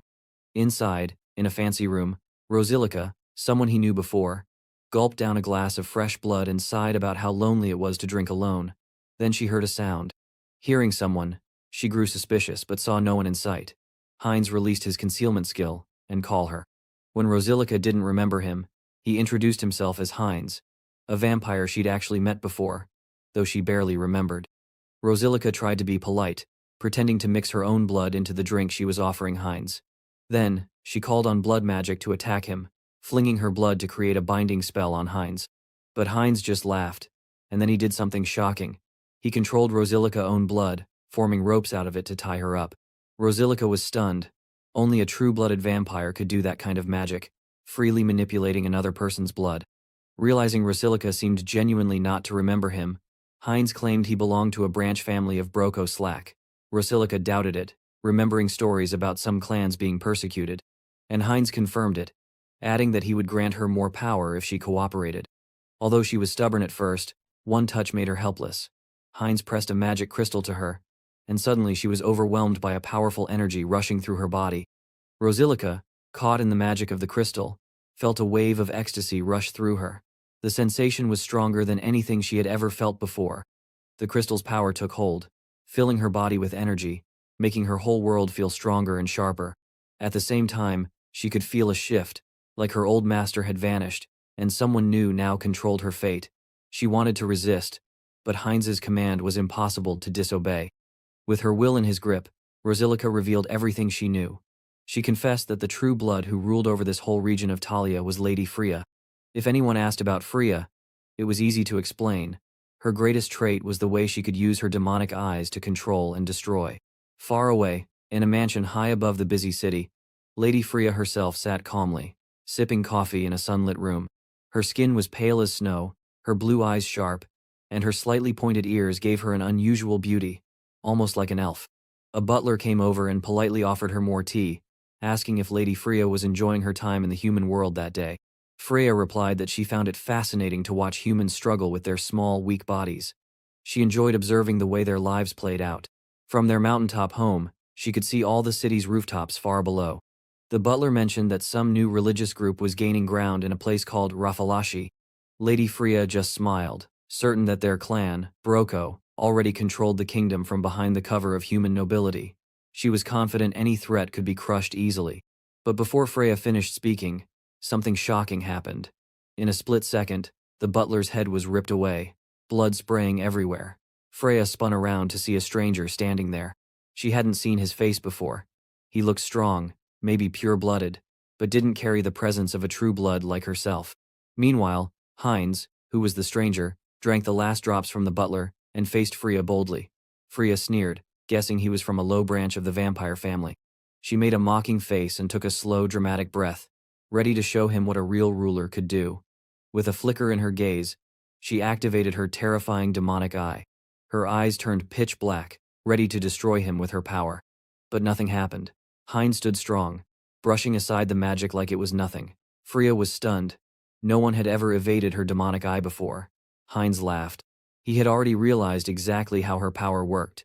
The fact that her attack didn't affect him meant only one thing. Now, it was Freya who started to doubt her place in the world. Heinz just grinned, as if asking her with a smirk, "So, who really doesn't know their place?" In that moment, Freya realized that Heinz was a true blood vampire after all. She was furious that someone would dare to attack right in the middle of Broko Slack territory, and demanded to know his real goal. Heinz didn't hesitate and made it sound like it should be obvious. He wanted everything in Broko Slack and aimed to become king of the vampires in the cities. Hearing this, Freya thought he was either out of his mind or insanely bold. Still, she reminded him that she was true blood too. Suddenly she activated both her demonic eyes and moved so fast that even Heinz couldn't react in time. She landed a powerful punch straight into his stomach, her hands wrapped in magic and martial energy, and forced him to spit up blood. In her mind, she felt sure his ridiculous plan could never work with skills that weak, especially since he couldn't even dodge her blows. Her arm bulged with veins, and Heinz realized with surprise that she was a martial artist, completely different from what he had expected because of her magic eyes. Without missing a beat, Freya began summoning blood from her umbrella and launched a blood attack straight at him.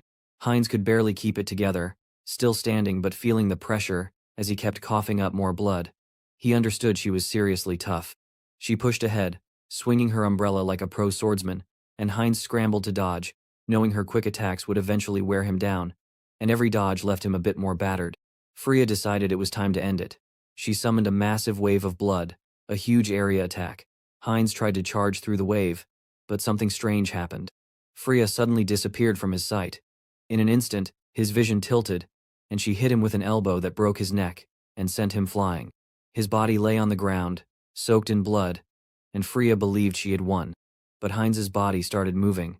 He got up, as if nothing had happened, and his injury healed instantly, as if a broken neck was no big deal. He reminded her, now, that it wasn't up to her to say when things ended. He explained that wounds like that healed fast for him, thanks to his unique power of hybrid evolution. Freya was floored. She thought to herself that there were only a handful of people besides her master who had survived her attacks. Heinz admitted to himself that she had good talent and special tricks, although there were still flaws, especially in her martial style. With those beautiful eyes, he thought, maybe he could help her become stronger, if she followed his way. He wondered aloud if she'd ever thought of joining him, but Freya bristled at the insult and determined she'd turn him into a pincushion, so full of holes he'd never rise again. Just then, before she could move, her body went rigid. She realized with horror that she couldn't control her body. She noticed there was a huge pentagram drawn with blood and layered with forbidden magic on the ground. Heinz had set it up while fighting her. He started shifting the blood all around, binding her with bloody strands around her neck. She found herself completely immobilized, surprised to realize Heinz wasn't really a fighter like her. He was more of a blood specialist, kind of like a vampire mage. Heinz then transformed his finger into a magic crystal and pushed it into her neck, beginning the next stage of the attack. She cried out from the sharp pain as the crystal's magic invaded her body and took control. The process was agonizing and overwhelming, too much to resist. Heinz figured that for someone of her rank, a tiny dose of this magic wouldn't work, so he'd had to go all out. Soon, Freya's body started to glow with an intense red energy. The transformation finished and she fell to the ground, completely drained. Even as she stared up at Heinz, furious beyond words, Heinz smugly pointed out that she felt different now. She had to admit, through her anger, that her whole body had changed. Her senses, strength, movement, and everything about her had improved. She felt faster, much more powerful, and sharper, as if every part of her evolved to a new level. Heinz thought to himself that she ought to thank him, and Freya considered, just for a second, if she actually could use this to beat him instead. She launched at him, but discovered her body stopped moving before she could land another punch. She felt a weight, as heavy as iron chains, holding her still. Heinz claimed that binding was made of blood magic. He had complete mastery here, and she had no choice but to follow his will. Freya was stunned. It shouldn't be possible for any vampire, not even one using sacred blood, to override control from another clan, but Heinz's blood domination made it real. With her at his mercy, Heinz pushed for what he'd really come for. He demanded to know where the clan master was. Freya tried to resist, but her mouth opened anyway. She blurted out the answer, the Duke Bright's mansion. In shock, she realized she was completely under his control, like some kind of mindless servant. Heinz looked pleased, saying to himself that now he had a perfect, obedient servant. He decided it was time to wrap things up and prepare for a quick, ruthless attack. With Freya unwillingly guiding him, he made his way through the night toward the Duke's mansion. Once they arrived, Freya, still under compulsion, requested to enter and report something urgent. When they entered, she complained about the darkness and wondered why the master hadn't even lit a candle. The truth was, he didn't care about human comforts like light. He then asked what she wanted and what the important news was. Well, he thought he already knew the reason. An intruder was coming after him, using her. That time, Heinz turned off his concealment skill and said, as expected, the clan master had already figured it out. Well, it would be a disgrace if he were the sort to miss a threat like that. Hearing that, the clan master lowered his book and looked at Freya with a weary disappointment, asking why she had betrayed him. The air in the room grew icy as the master let out a thick, murderous aura. He was ready to destroy them both, without mercy or hesitation. The room felt heavy when the Duke turned to Freya with a voice like thunder. He said he was disappointed in her. He couldn't believe she had betrayed him and even dared to serve another master. Freya tried to explain, saying it was all a misunderstanding and begging him to calm down, but it was clear the Duke wasn't buying it. He said that after 100 years together, did she really think he wouldn't notice the way her blood smelled different now? He saw her as a traitor and yelled at her to die. But suddenly, Heinz jumped in and blocked the Duke's attack. Heinz told him that wasn't going to happen. He smiled a bit and placed himself in front of Freya, saying that it was too bad things had come to this. He'd hoped they could talk things out without fighting. The Duke was stunned. He wasn't expecting anyone to block his attack so easily. He wondered just who this guy was and laughed, saying Heinz was talking big. The Duke threatened to rip out Heinz's tongue along with Freya for daring to stand against him. Without wasting a second, the Duke called out his spell. He shouted for the vampires of Brokislak to come to him and feast on the traitor's blood and flesh. Vampires started pouring into the room and rushed to attack Heinz and Freya. When the Duke saw how few followers appeared, though, he was confused. Only about a dozen showed up. He wondered if that was all that remained of his forces in the capital. He looked at Freya and asked what on earth she had done. What had happened to his subordinates? Freya, looking a little uneasy but trying to be brave, admitted that most of the Duke's followers now served Lord Heinz. The Duke stared at her, shocked. He couldn't believe all his subordinates had switched sides without a fight. To him, the traitor was just like eating their own kind, and that was enough to make any vampire go mad. Freya explained it was possible only because Heinz belonged to a collateral bloodline of Brokoslak. Hearing that, the Duke was furious. He said that made no sense and was the dumbest excuse he'd ever heard. He shouted that he didn't believe a word of it. Then, the Duke unleashed his blood magic. Blood mist. He formed a dark red barrier and said this was the domain of a true Brokoslak blood sorcerer. Heinz felt the heavy pressure and instinctively covered his nose, thinking that yes, this was definitely the Duke's domain. His head throbbed, and even moving felt like a struggle. The Duke's eyes glowed red with rage as he said Heinz should not be surprised so soon. He promised his loyal ones would always respond to his call, no matter where they were. He then summoned someone named Obor. Obor appeared from the blood mist, carrying a scythe that made him look like a real grim reaper. He landed in the room and wondered aloud why the Duke had called for him. But Obor saw the mess and was confused by the chaos. There wasn't much time to be confused, though. He was told to wipe out Heinz and Freya right away. Obor sighed, said he understood, and with a blink, he moved so fast that even the air couldn't keep up. Heinz watched him and realized right away, Obor was a pure-blood assassin type.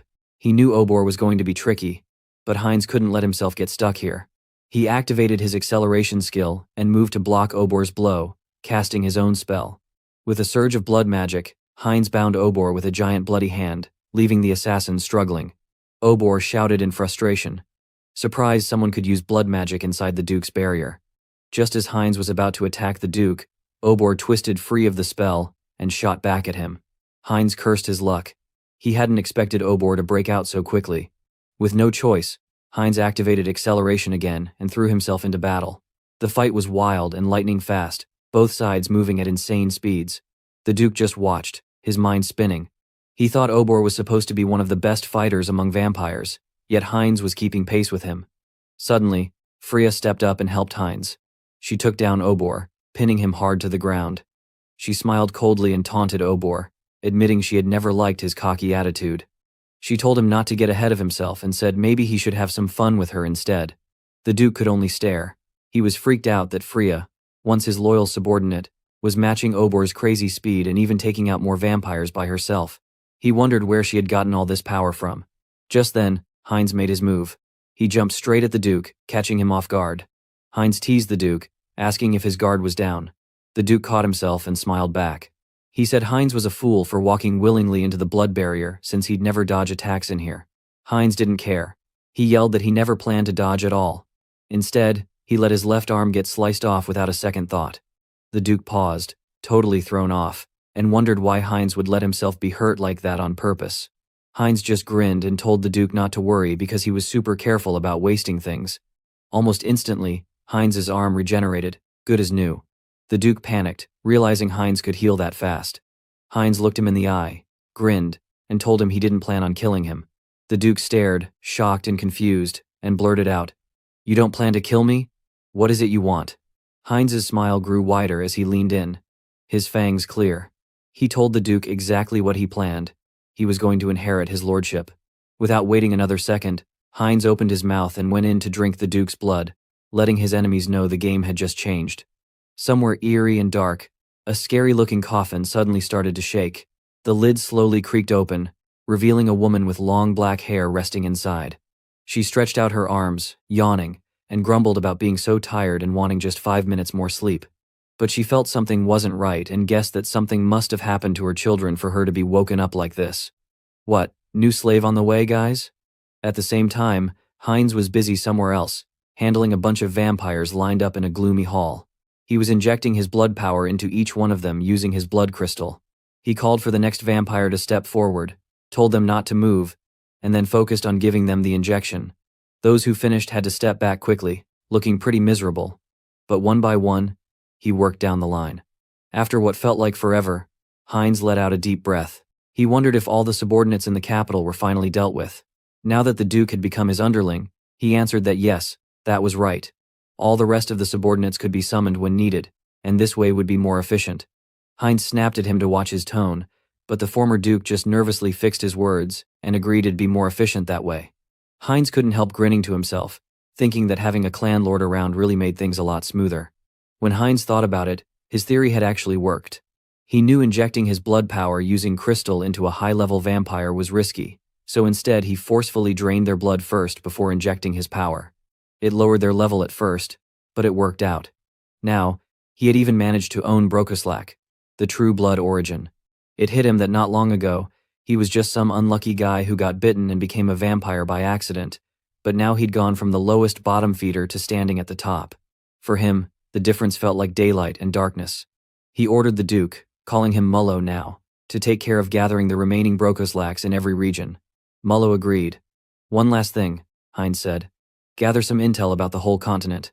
Build or find a network, make deals, whatever, just make it happen." Mullo looked uncertain but said he would do it.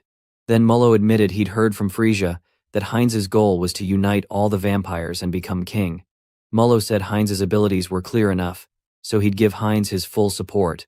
Hearing that, Heinz couldn't help but flash a sly, evil grin. He said he was counting on Mullo. But later, as he walked out, he started to panic a little inside. Did he really say he'd unite all the vampires and become king? Maybe he just said that in the heat of the moment. But then again, he figured having more soldiers to boss around wasn't bad at all. The whole vampire king thing, maybe it was finally time to make a real plan for it. Meanwhile, back on Earth, Sung-Yoon was messing with his system, playing around with the new personalization feature. He worked at tweaking Hans's appearance, wanting him to look cooler, crazier, and more dangerous. He talked to himself, setting the jawline sharp, curving the orbital bones just right, and finally got a look that felt perfect. After all, if he was supposed to be the immortal king, he deserved to have some style. Next, Sung-Yoon walked over to his computer, feeling pumped.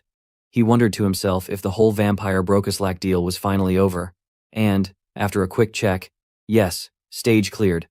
That could only mean one thing. It was time for his favorite part, spending his karma in the karma shop. He opened up his karma shop, and the system flashed with a huge number. His current karma was at almost 1.4 million. The next unique skill enhancement would cost 900,000 karma. Sung-Yoon was kinda proud. Taking over a whole powerful clan definitely wasn't something most people could pull off. He wondered what kind of upgrade he'd get this time. He hit the unique skill enhancement button. Suddenly, 2 windows popped up on the screen. He blinked, What, 2 upgrades? But his usual increase avatar quantity wasn't there. On the first window, it showed medium selection. It said something about his avatar's potential getting way higher and the growth rate getting even faster. Sungyun started to sweat a little. He just dropped a massive load of karma for this one chance. It felt like a ripoff because he didn't get a new avatar slot. Compared to how much fun he had collecting different races, this was a big L, but there was nothing he could do now. Now, he looked at the second window, something called Entity Projection. The skill info surprised him so much he was left gaping. The system explained it could be used once per day and allowed the user to project one of their avatars onto their own body. Sungyun almost couldn't believe it. If this was real, did that mean he could use the powers of every clone he made, directly, with his real body? His mind started to race, thinking about how wild things were going to get from here. For a second, he just stared at the screen, grinning like a mad genius, knowing his reach and power just leveled up forever. Sungyun opened up his system and looked proudly at the lineup of all his avatars: Hans, Heinrich, Heinz, Harley, and Harris. Seeing them all together made him feel like a total boss. He started considering a new ability, Entity Projection, that let him become one of his clones. He suddenly thought about the chaos it might cause if there were 2 immortal kings marching around at the same time. That would be super cool, but could also go sideways fast, maybe even end the world. So for now, Hans was definitely off the table. He decided the first try should belong to Heinrich. He selected Heinrich, and in the next instant, his whole body shimmered and changed. He was suddenly wearing the full-on knight armor and holding the exact same holy weapon. When he activated the divine power, he noticed it felt about half as strong as before, like how an awakened person's strength dropped when returning to Earth. There was only about 10 minutes to use this form, but that was more than enough for what he had planned. Later that day in a hospital room, Sungyun, borrowing Hans's sneaky skills, crept quietly into a room. Hans gave a hidden thumbs up and quietly slipped away. Sungyun walked up beside an old lady resting there and gently said hello. He introduced himself as Seongyun, Taeson's old friend, and apologized for coming so late. He promised to show up more from now on. Channeling Entity Projection and locking onto Heinrich, he focused all his energy and started casting the Outerika Divine Technique, pouring holy power into energy recovery, stamina, and detox. A warm, shining light filled the space, and when it faded, the grandma looked 100 times better. Sungyun knew even divine power had limits. It could never turn back time on age, but this boost should help her out a lot. The rest was up to her. He told her to stay strong and promised to come back with Taeson next time. Far away in a forest, Harris was on a journey of his own. Young Cecily looked up at him and asked if he was Harley's friend. Harris said yes and explained they'd met only briefly but became close, like family right away. Suddenly, Cecily leaned over and started sniffing him, like she was looking for something. She said no wonder Harris has a kind of familiar spell with Harley. Harris blinked and felt super awkward, realizing Diana had also commented about a weird, familiar scent before. Could they figure out he was really the same person as Harley and the others? But Cecily just laughed and said that Harris smelled like the World Tree's branch, which made sense since she'd spent all day carrying one around with Harley piggybacking her. Harris stammered, sweating a little, knowing his body was literally made from the same piece of the World Tree, so of course he would smell like that. But he kept his cool. Cecily decided they should get along since he was Harley's friend, so she would watch out for him. When Ray the High Elf suggested they take a break, everyone agreed to chill out for a bit. During the rest, Cecily returned to Harris with another question. She had heard he still wasn't bonded with a spirit, and wanted to know if he wanted to try practicing spirit magic together. Cecily showed off, summoning her own water spirit for Harris to see. Harris watched but felt a little down. No matter how hard he tried, he couldn't get spirit summoning to work, even though he maxed out his affinity stat. Was something wrong with him? Was it because he was only a fake elf? Ray noticed and calmly explained that for spirit mages, spirit partners and the elf needed to grow together. Instead of summoning spirits directly, it was more important to first form a bond and then release the inner nature power to reach out to the spirits. That clicked for Harris, who realized he'd been doing things backward this whole time. He tried focusing on his affinity and pulling out all his nature power, and right away, something clicked. Cecily's eyes popped open when she saw him, shocked that he pulled it off so quick for a first-timer. Ray just looked proud and said Harris had a real knack for learning fast. Suddenly, the system pinged, popping up to say he'd gained enlightenment and unlocked the new skill called spirit magic. When Harris looked down at his hand, he was holding a weird little spirit that looked kind of like a Pikachu from Temu. Both Ray and Cecily were stunned and joked that if they kept this up, Cecily and Harris would end up as equals. Cecily pouted a little, saying Harris was growing so fast it felt like a betrayal.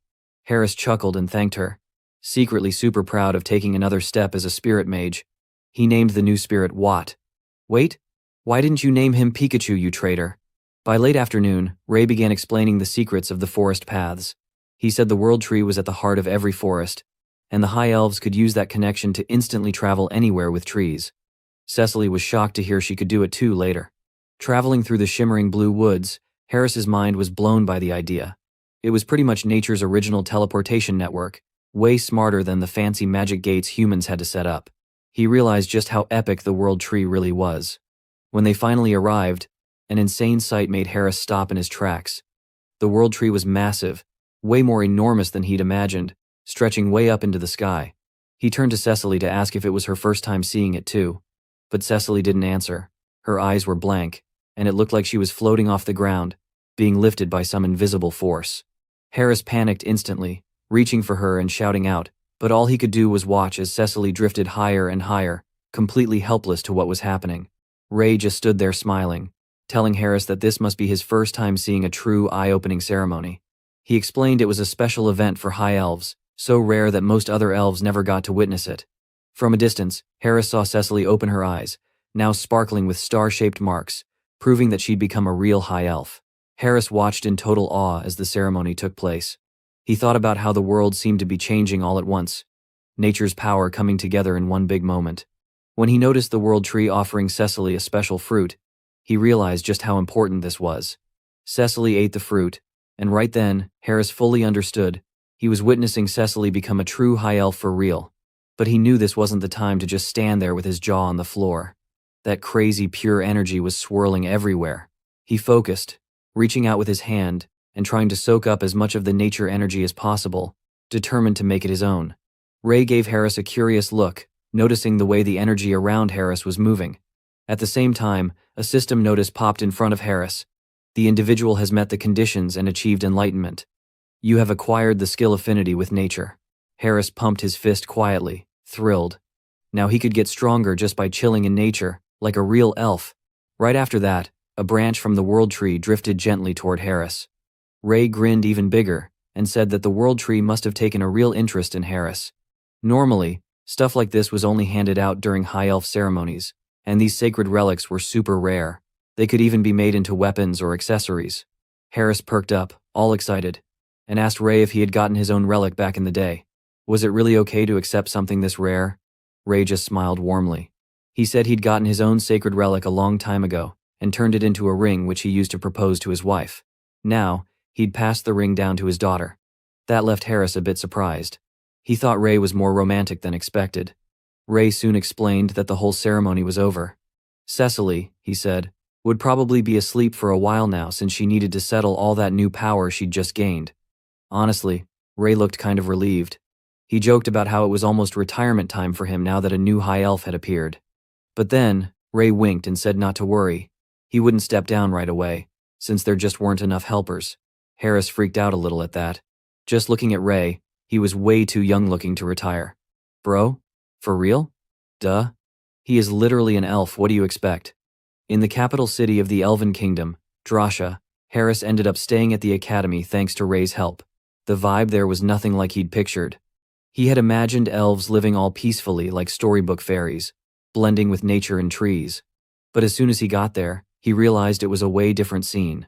Elf girls immediately swarmed him. They crowded around, wide-eyed, amazed to see an elf who came from the continent. They bombarded him with questions.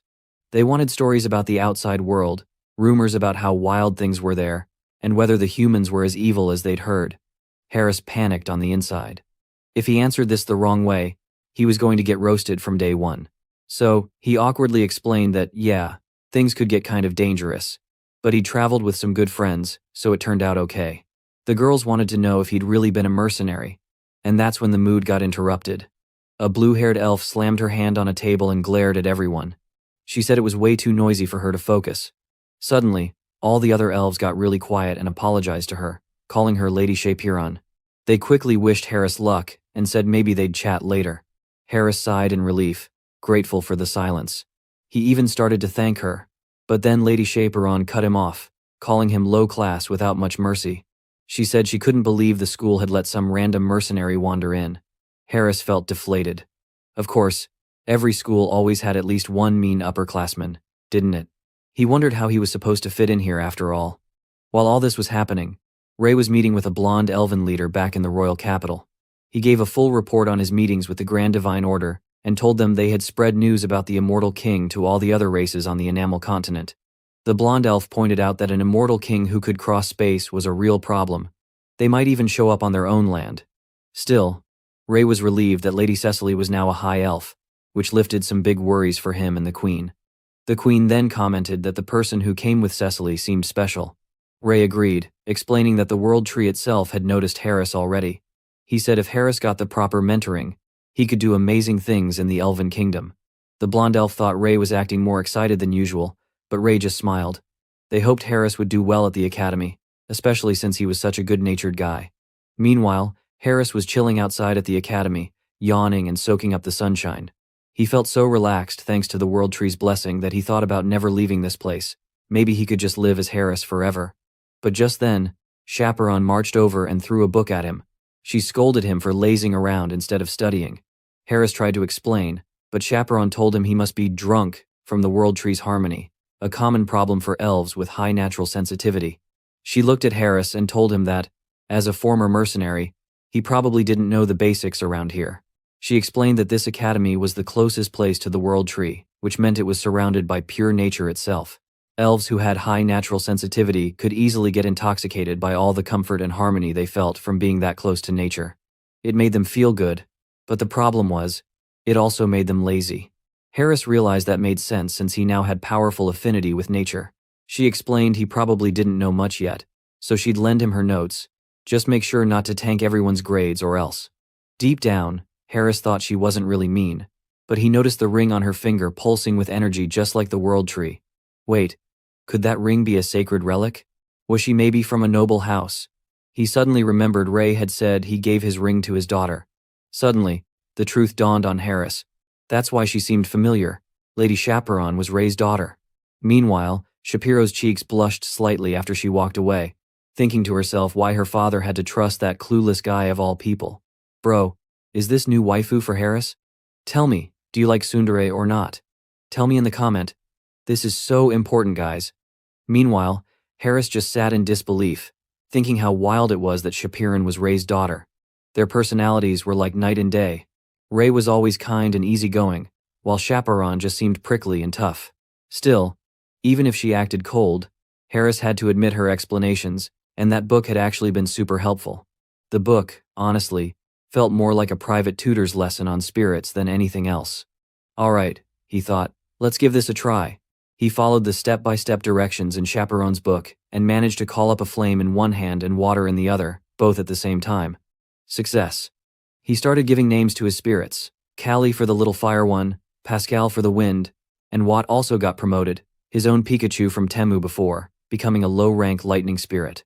It shocked him how fast his spirits leveled up now. No doubt, coming to the Elven Kingdom had definitely paid off. He reminded himself to keep quiet and keep his head down. As long as he didn't get tangled up with Chaperon, he'd be golden. But of course, things never went as planned. The next thing he knew, he was sitting right next to Chaperon in class. How did that even happen? 10 minutes earlier, a teacher at the front of the classroom had started a lesson on spirit bonding, explaining how important it was for elves. Tradition said that dance and song were the secret to the strongest connections, and soon there would be a big festival for Cecily, the new high elf. On that day, everyone would have to perform on a main stage for the ultimate spirit evaluation. Harris realized Cecily herself would probably be watching this event. He hadn't performed in a while, but this was his chance to look cool. Still, when the teacher announced there would be group projects, Harris was hit with a wave of nervousness when he realized he was grouped with Chaperon, a short-haired elf girl named Curie, and a brown-haired guy named Timer Coffin. Timer looked at the group like he'd just won the lottery, bragging about working with celebrities. Curie quietly introduced herself, while Chaperon just stayed icy. She wanted to know if Harris could dance or sing. If not, everyone would just adjust to match him. Everyone else just agreed. Not really excited or interested. They will just listen to her decision. Inside, Harris started getting feisty. Their low expectations fired him up. He remembered that, as long as something helped with spirit bonding, it didn't have to be a boring elven tradition. So, he thanked them, and said he remembered a hometown song his parents loved, a song from out on the continent. The others perked up at that, curious, and Chaperon asked if he was sure he could pull it off. Harris smiled with fake confidence. Even though he'd been a shut-in for most of his life, there was a time he was a karaoke king. If there was ever a moment to show off those old-school karaoke chops, this was it. Chaperon saw all this and thought to herself how ridiculous it was for a mercenary to not even know elven music. She wondered how her father or the World Tree could possibly approve of someone like this. Still, she told Harris to prove himself and said if he messed up, it was all on him. Harris grinned and threw back a condition of his own. If things went well, would Chaperon teach him more about elven culture? She blushed, looked away, and muttered that she'd agree, but only if they truly did well. Feeling pumped, Harris whipped out a guitar-looking instrument. He sang one of the most famous songs from Korea, his voice steady with the help of his new powers. While he played and sang, a message from the system flashed. The entity has gained enlightenment through repeated training. Acquired the skill, melody of harmony. Harris was stunned. The melody was holding him together so smoothly, making his voice sound stronger and more stable than ever before. Timer clapped, buzzing with excitement about music and instruments he'd never seen before. Curie just stared, speechless. Chaperon, on the other hand, ducked her head, annoyed that her own spirit seemed to like this human song more than proper elven music. Timer teased Chaperon about swaying her own shoulder to the beat, which she furiously denied. Suddenly, a wild evolution started happening. Harris's spirits, Kaylee the fire spirit and Pascal the wind spirit, started to grow big and shiny just like Watt had earlier. Harris couldn't stop smiling. He'd managed to level up all his spirits with music. Then, something strange happened. A weird glowing swirl appeared above his head. Harris blinked, super confused, wondering what was going on. Chaperon's eyes went wide. She realized they were seeing a spirit of sound, a legendary type barely anyone ever witnessed for real. Timer went into full shock mode when the swirl solidified, and a brand new spirit popped out into the real world when Harris touched it. Harris only grinned, naming the new spirit Decibel on the spot. Now, with Callie, Pascal, Watt, and his new buddy Decibel, Harris had officially scored some major style points. Even if some people didn't want to admit it, everyone in that room could feel the magic, and Harris's legend in the Elven Academy was just getting started. Harris looked down at his brand new spirit and grinned like he had just picked up a shiny rare card from Pokemon. He realized it was a rare type, called a Phenomenal Realm Spirit, supposedly a massive win for anyone into spirit magic. He remembered how Chaperon said those kinds of spirits could handle almost anything you could throw at them, so he was already feeling pretty pumped up. Timer, who was bouncing around with excitement, talked about how there was actually a song that could get the spirit's heart all worked up. He was all, "This is the one. We gotta perform it." Curie looked nervous and admitted that sound spirits, like the ones around here, only cared about really beautiful music, so maybe they had a shot. Harris shot Chaperon a cheesy grin and asked for her opinion. Chaperon, who never liked being put on the spot, got all awkward and just gave a stiff, "Sure." Harris was instantly hyped, and he announced they needed to come up with a rehearsal schedule and plan the show right through to performance day. Chaperon, trying to act cool but looking super embarrassed, admitted she also wanted to know how to play that weird new instrument Harris had shown off earlier. Harris just grinned even harder and told her, of course he would teach her. Chaperon nearly blew her top, shouting at him that his smug expression was a crime against elfkind, and he had better knock it off before she lost it. When the festival day rolled around, Cecily sat next to Ray and asked if his daughter was actually performing with Harris's crew. Ray said yeah, all casual, but Cecily could tell he was totally freaking out and nervous. She gave him a knowing smile, then suggested they listen to Harris's mysterious new song. On the stage, Harris and his group geared up. Timer and Curie jumped behind the drums, while Chaperon and Harris each grabbed their guitars. When Chaperon started singing, everybody in the crowd was struck silent. The music totally grabbed their hearts from the first note. Cecily's eyes went wide. She said, even though it was her first time hearing the song, her heart was beating like crazy. She thought the melody was seriously beautiful too. Ray just stared at his daughter, shocked. He couldn't believe Chaperon could even make an expression like that. People in the crowd started whispering to each other, asking where this song had come from, how it was possible for something brand new to sound so amazing. Even the pickiest in the audience had to admit, the song was hitting all the right notes. Cecily nudged Ray and pointed at the group on stage, impressed at how they were using spirits as part of their performance. She said it was wild. Nobody had ever done that before. Harris, strumming along, thought to himself that Chaperone had put in so much work, from stage effects to making sure all the instruments were tuned perfectly. That's what you got from a top student, he thought. Only an elite could pull this off. He laughed to himself, since Chaperone had acted all cold at first, but she was clearly the one enjoying it the most. As soon as the song ended, the crowd went wild, cheering for an encore. Chaperone blinked, surprised. She noticed her singing was smoother than usual, and for the first time, it felt like she was totally lost in the music. Unbeknownst to her, the system told Harris that his skill, melody of harmony, was actually in play and had been aimed at Chaperone the whole time. Afterward, Harris asked her what she thought. Chaperone looked down, embarrassed, and admitted she had gotten him all wrong this whole time and was sorry for being so mean to him. She said she'd lost the bet. Meanwhile, Ray mused to himself about how just listening to the song made him feel at peace. It was super impressive that music alone could move this many people. He believed Harris was sure to make a big splash in the Elven Kingdom from then on. Far away, in the Holy Kingdom, Heinrich knocked on a big fancy door. He said it was him, and the Saintess inside told him to come in, although it was obvious she had been startled. When Heinrich stepped inside, he spotted a book nearby with the title, The Hero and the Saintess's Adventure, which made him want to act like he hadn't noticed anything. The Saintess then offered him a seat and said the reason she'd called him over was to discuss something really important. She brought up the Holy Sword, which made Heinrich think of the classic hero's weapon from every fantasy story ever. He tried to play it cool, pretending he only knew the basics about it and acted all formal. The Saintess dropped the big news. The church had come to a decision. They wanted Heinrich to try and pull off the trial of the Holy Sword. Inside, Heinrich was ready to explode from excitement. This was his jackpot. On the outside, he nodded seriously and thanked the Saintess like a true hero. You better give him an Oscar at this point for real. She explained it all happened so fast because of the immortal king showing up again, but everyone agreed Heinrich was the new true hero. His mission would be at the Pikol Grand Temple in the far west. Heinrich's brain went wild as he realized that temple sat in the ruins of the Salb Empire, a place shattered 3 centuries ago by another immortal king. Since then, 4 new nations claimed the old empire's land, and the Pikol Grand Temple stood in the southernmost kingdom, Leski, right where the villain had been defeated by the hero long ago.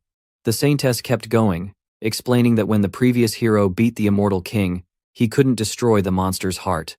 The whole area became corrupted until the holy sword was stabbed into the earth, purifying the land. On top of the spot, they built the temple, and only another true hero would ever find the sword. Heinrich, hearing all this, asked if pulling out the sword would mess with the seal and maybe cause all sorts of trouble again. The Saintess said enough time had passed, 300 years, and the land was safe now. So she told him the time had come for a new hero to inherit the weapon. Heinrich pumped his fist and told her to leave it to him, eager for his next quest. He asked when he would need to leave, expecting to have some time. The Saintess, with her innocent face, just said, "Right now." And just like that, the next big adventure for our hero avatar was about to begin. As soon as Heinrich arrived at his destination, he couldn't help but stand there with a big goofy grin. The place was massive and impressive, not at all like where he'd trained before. This place was called the Pikol Grand Temple, and you could totally feel the difference. Everything about it just screamed power. Out of nowhere, a priest ran up, calling out his name. Heinrich turned around and guessed this must be Cardinal Donovan. But when he got a good look, he was floored. The guy looked like a freaking wall, just huge and tough. Heinrich nervously wondered if this really was the priest he had heard about. Apparently, the rumors about his strength weren't a joke at all. Donovan thumped Heinrich on the back in a friendly way, showing off his power. He was super welcoming, and said, since the Saintess herself had picked Heinrich as the new hero, he just had to come greet him himself. But then, right after acting all tough, Cardinal Donovan suddenly got emotional. He confessed that he missed seeing the Saintess and worried some random guy might someday get close to her. He wanted to know if Heinrich could understand how he felt, being an old man with worries like that. Heinrich was quick to promise that if anyone shady tried anything, he'd make sure to take care of it personally. After all, he was supposed to be the hero now. Still, he wanted to get back to the reason he came, the Holy Sword. Cardinal Donovan collected himself and shared something important.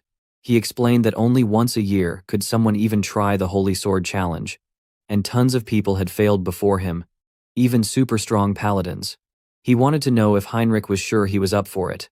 Heinrich stood up straight and told Donovan not to worry, since his faith in the Divine One would get him through. Donovan, still smiling, thought to himself how rare it was to see someone so young with that much faith. He figured maybe this guy really was meant to be the next hero. Before heading in, Heinrich said a prayer, trusting that the Divine One would help him out again just like before.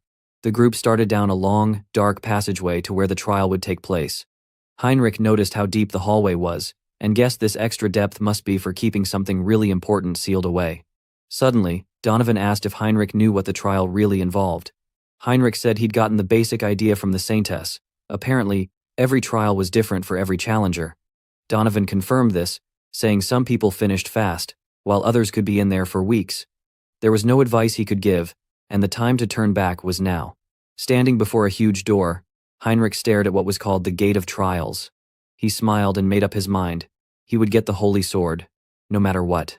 Donovan smiled with him, and said once Heinrich stepped inside, the trial would start.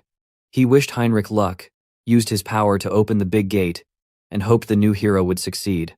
Inside, the system's voice explained that the first trial had begun. Heinrich looked around at the odd space.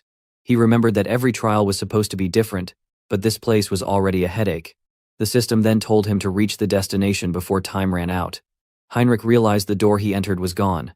Now there were two paths, one ahead and one behind. The choice was his. He decided to use his special blessing for speed, thinking this was definitely going to be a race. He burst forward, running as fast as he could. But something was weird. Even after leaping what felt like miles, there was still no end in sight. He couldn't figure out what the destination actually was. He remembered what the Saintess had said. The trial changed for everyone, and always matched the challenger's true ability. It's a test just for me, he thought. It wasn't just about being fast, it was about facing his limits. He realized burning out his stamina was the quickest way to reach his boundary. So, with a little laugh, he started bunny hopping, the silliest but most tiring training move he knew. It felt like a military boot camp all of a sudden. Time ticked by, and after what seemed like forever, the system said he had cleared the first trial and could move forward. But Heinrich was beaten. He learned that the time in this place was moving way slower than outside. What was days for him was hardly even hours outside. In the end, it took a wild 40 days to finally find the next door. 40 whole days. For God's sake, he couldn't believe any normal person could hold out that long. Only the fact that he could check the different time flows with his avatars kept him sane. Without this mental trick, he was sure he'd have lost his mind ages ago. The trial even started to mess with his thoughts. Just quit, give up, none of this matters. It was rough. He thanked his luck for his skill mind hub, because without it, he might have given up. At the door to the second stage, Heinrich reached out, ready for whatever was next, but found all his stamina had been magically restored, like he'd just come from a spa or something. He realized the wild part. Pushing himself until he absolutely couldn't move had somehow made him stronger than before. And with all the time stretching, this was basically the best training event ever. He basically got 10 days worth of power-ups for each day. So with a big grin, he decided to stick around and do another 10 days of his silly bunny hops.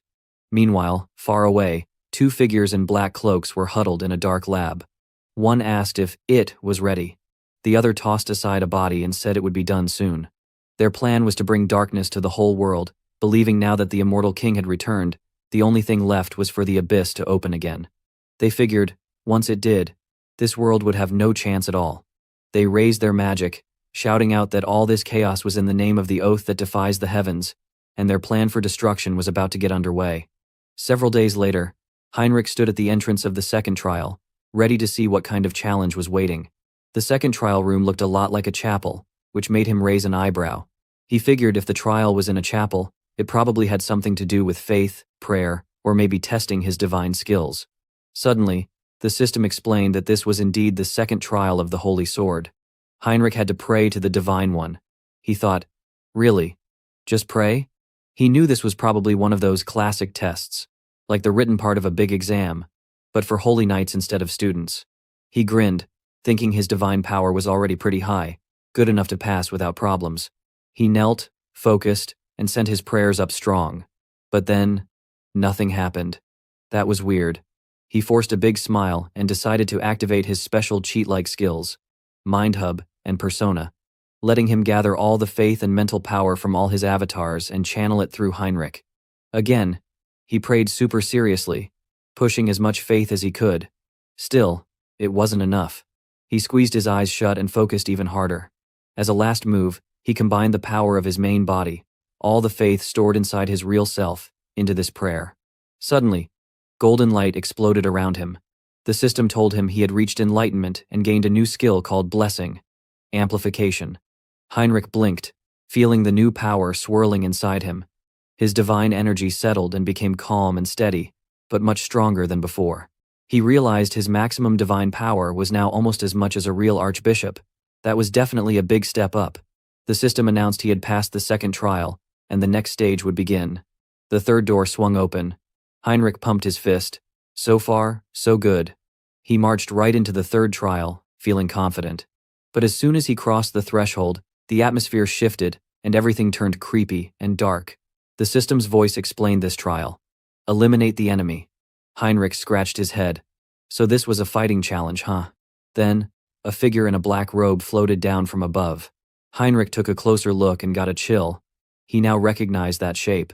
The person was actually an undead, and not just any undead, but an archlich, apparently a servant of the old immortal king. The archlich looked at Heinrich and called him a hunter of the church, asking how he'd made it this far. Heinrich remembered seeing something just like this back when Hans went through his own awakening. He figured he shouldn't let his guard down. Even for a paladin, fighting an archlich alone and in person was no easy job.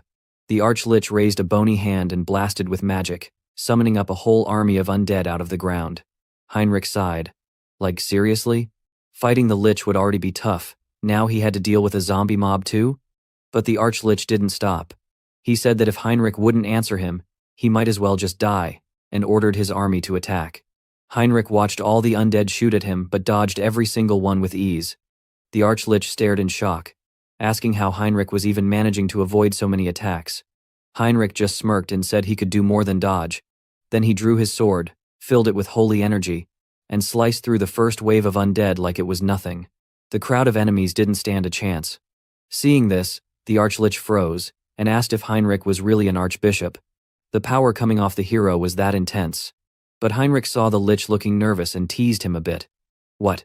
Was an undead really shaking with fear? The archlich yelled that it was nonsense, and that he was actually excited to use his full strength. He lashed out, sending a huge blast of magic, and more undead flying toward Heinrich. Heinrich only smiled, and with a single, strong swing, he cut through every attack, destroying the horde and destroying the spell. The archlich's jaw almost hit the ground. He collapsed down, staring at Heinrich like he was seeing a monster, asking if he had somehow predicted all his techniques.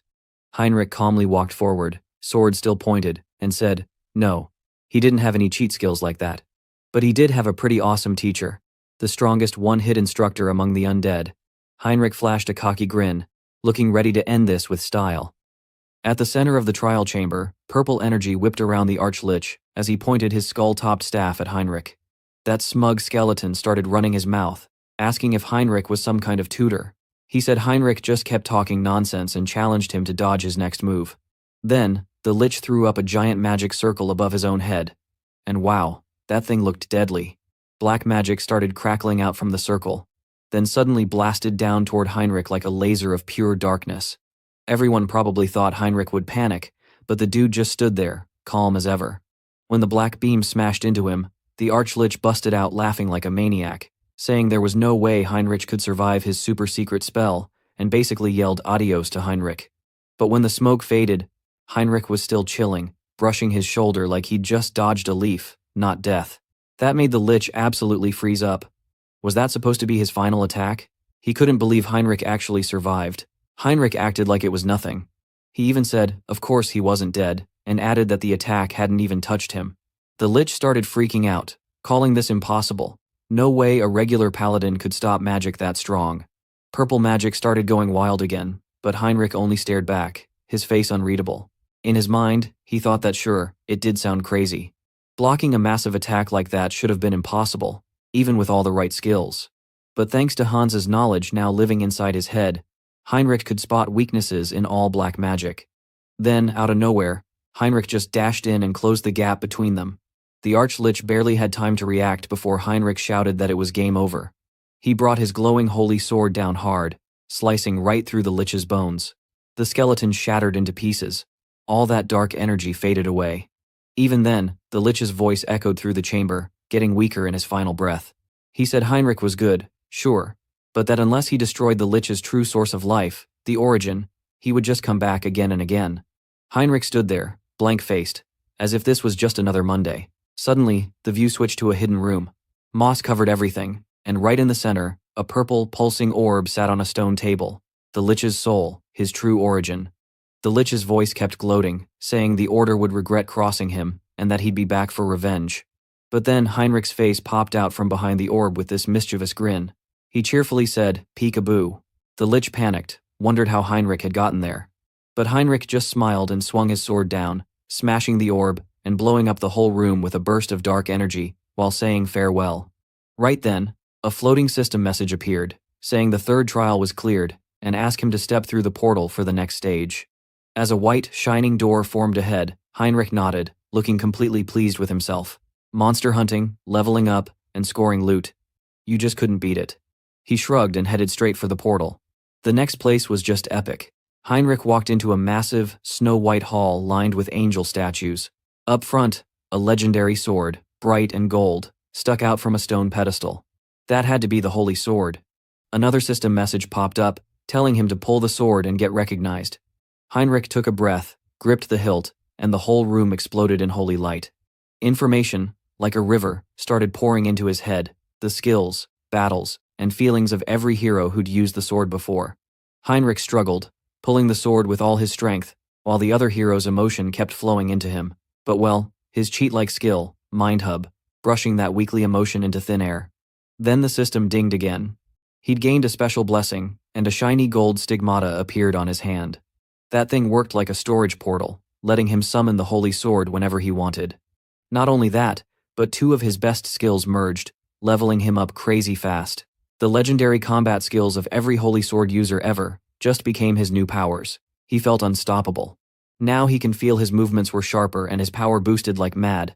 This holy sword is awesome. Meanwhile, far, far away in a dark mountain range, another story was playing out. A lonely wooden lodge sat hidden in the endless forest.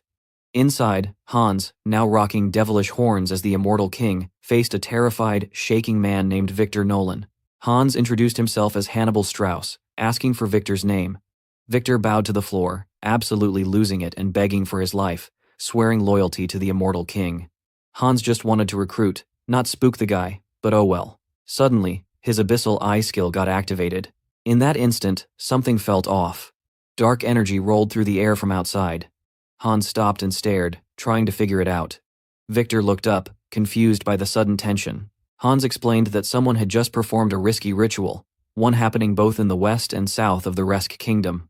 Right then, Victor was furious, calling out the fools who dared act without the immortal king's permission. Hans asked what Victor planned to do next, but before the man could answer, Hans's entire body buzzed with dark blue energy, and those horned eyes flashed. He activated his power and decided he'd check things out in person. Something wicked was brewing, and he wasn't about to sit this one out. Meanwhile, in another place, the dark basement was full of shady cultists in black robes, chanting around a wild, glowing purple circle. Dark energy whipped and twisted around them, lighting up everyone's faces with a weird, creepy shadow. They were loving every minute of it. A man had his hands out and this almost crazy look in his eyes. He kept thinking how 30 years of busting his back was finally paying off, and he was about to claim his big prize. But then, out of nowhere, one of them started coughing up blood. He stumbled, looking surprised and maybe a little freaked out. The magic circle fizzed, its light flickering. One cultist shouted, wondering what was happening. Gritting his teeth, that crazy man realized he didn't have enough magic to finish the greatest spell ever. He decided to just go for broke and sacrifice himself right there. With a raw scream, the guy threw himself straight into the raging magic, and in one wild moment, purple light blasted out and swallowed him whole. Right then, in some trippy space called the Abyssal Gateway opened up. The other man smiled when he saw the dark magic pouring from it, showcasing that the ritual had worked. He said the other madman would be remembered. With an echoing yell, he promised that soon the world would fall, just like the cult had always wanted. Not too far away, well, okay, about 1,000 kilometers away, Hans, decked out with red horns as the full immortal king, stood in front of a huge storm of black energy. This thing was called the Abyss, and it looked ready to swallow the world. Hans looked at it like an old enemy, totally calm, but inside, he was rattled. That abyss hadn't opened in 1,000 years. When he finally realized what was going down, the damage was already done. He was a step behind, and the cultists were already dead when he found them. Hans sneered at the ancient group behind all this junk. The oath of reversing heaven had gone way too far this time. But suddenly he felt pain inside his heart. At that moment, a ghostly voice thundered in his head, raging for death and vengeance, saying the land should drown in darkness and destruction. Hans realized those were the old immortal king's remnants who once slept in the abbeys, still shouting even after death. Then, a ghostly knight with horns appeared before him, demanding that Hans come join him and help wipe out everything. Hans just stared, basically telling the ghost he wasn't taking orders from losers. The old king howled with laughter, pretty much blown away that Hans was so dang stubborn. He said Hans was the first one to break free and keep his own mind after all that will of the death, and become the immortal king. Hans finally figured it out. That dirty feeling in his heart all this time? It was just leftovers, a mess of old emotions from his dead predecessors. The ghosts begged for his own freedom, saying he wanted release from all that rage but couldn't have it. That's when Hans thought, well, if it all boiled down to trapped emotions, he'd just handle it himself. With a wicked grin, Hans told them to shut it and promised to erase them properly. The ghost got all hyped, saying if Hans truly killed them, he'd get a special reward, something he should have had all along. Hans shrugged to himself, figuring he'd see what that was in a minute. Activating his new skill, Hans triggered a blue window. Persona could kick out the old feelings stuck in his heart and toss them away. A huge burst of blue and purple magic blasted out as he purified and blew apart the ghostly knight. The spirit screamed, finally getting real death instead of endless stuck in the abyss misery. In the chaos, weird purple symbols and glyphs rushed into Hans's hand, and he realized the scattered memories and powers of all the immortal kings were now showing up for collection.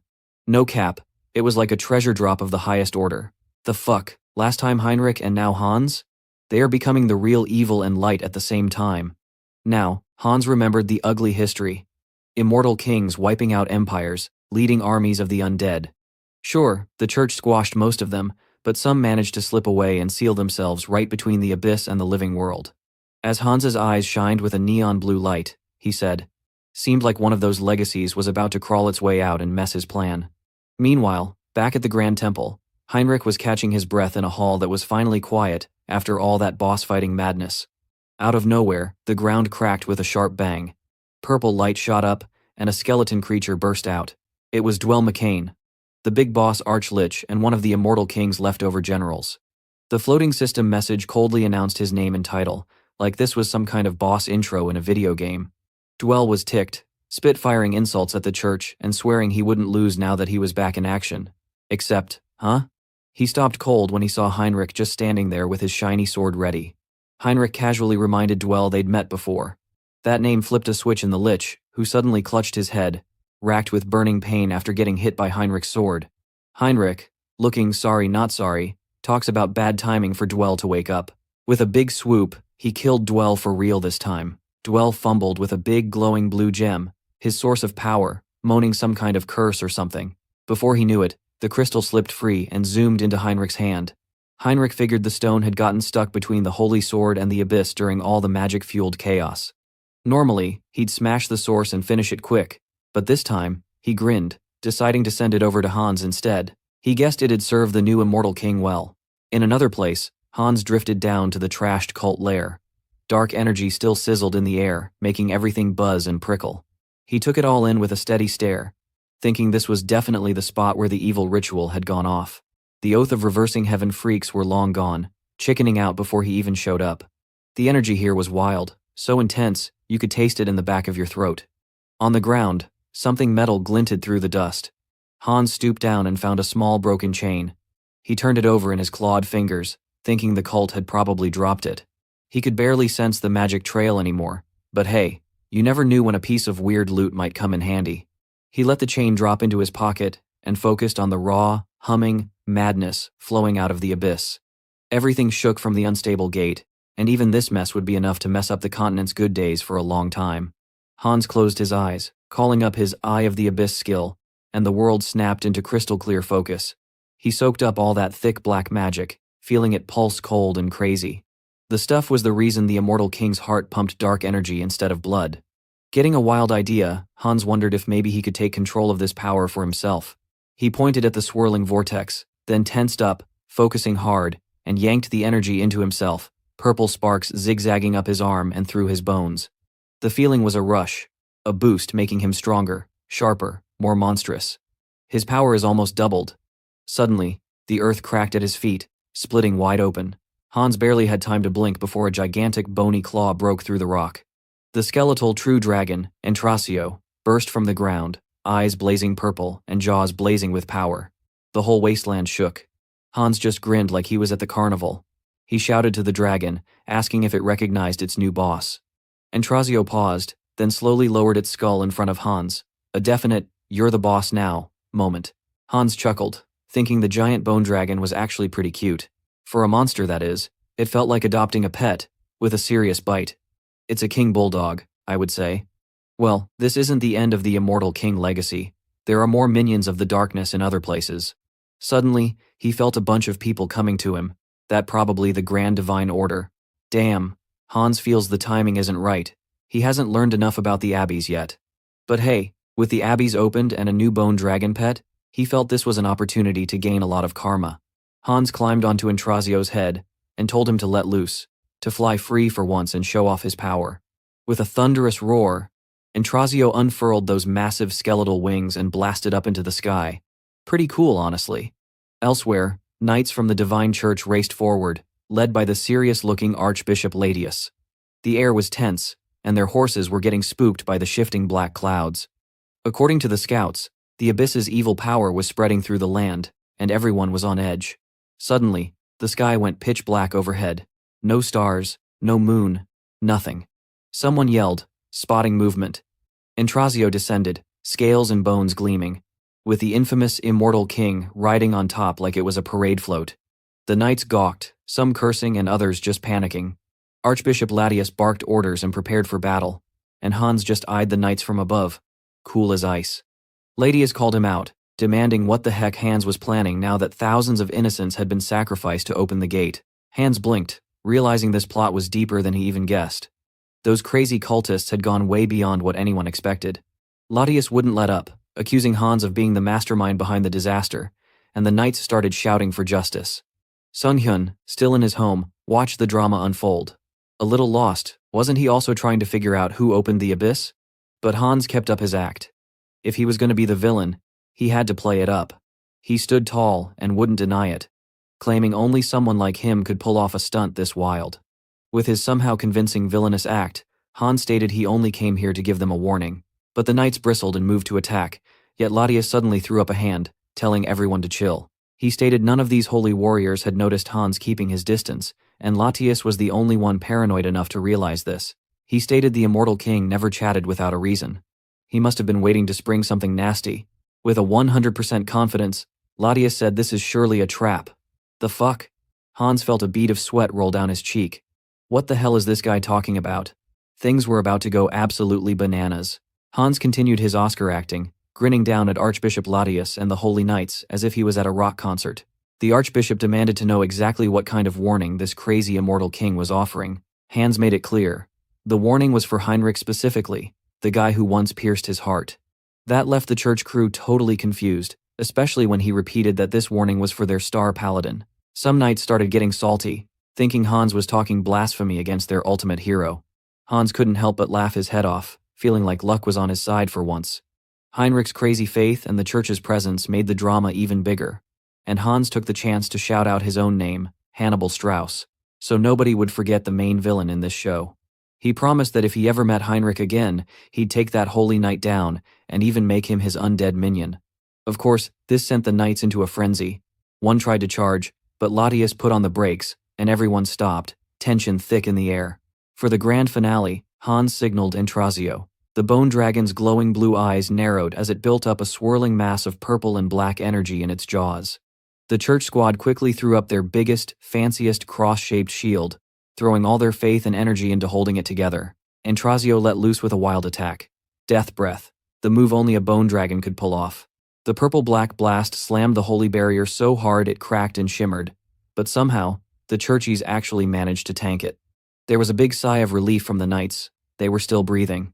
Archbishop Latius barked orders to keep cool and hold formation, but just as everyone focused again, a knight noticed Hans and his dragon had vanished. Latius cursed, knowing the immortal king had played them. They were tough, but clearly, they'd been underestimated. Deep down, Latius knew Hans's true plan was still hidden somewhere out in the dark. Up in the sky, Hans gave Intrazio a few playful pats, complimenting the dragon for its top-notch acting. He was glad the dragon didn't actually barf death all over the knights, just made some noise and freaked them out without any real casualties. It was perfect, spreading the legend of the immortal king and the bone dragon without leaving innocent bodies stacked up. Hans was hyped, already thinking this villain stunt was a massive win. Before he could chill, he suddenly got a big signal. Something big was happening again. He could feel another part of the immortal king's legacy waking up out there. Far away, deep inside a thick, overgrown forest, darkness stirred.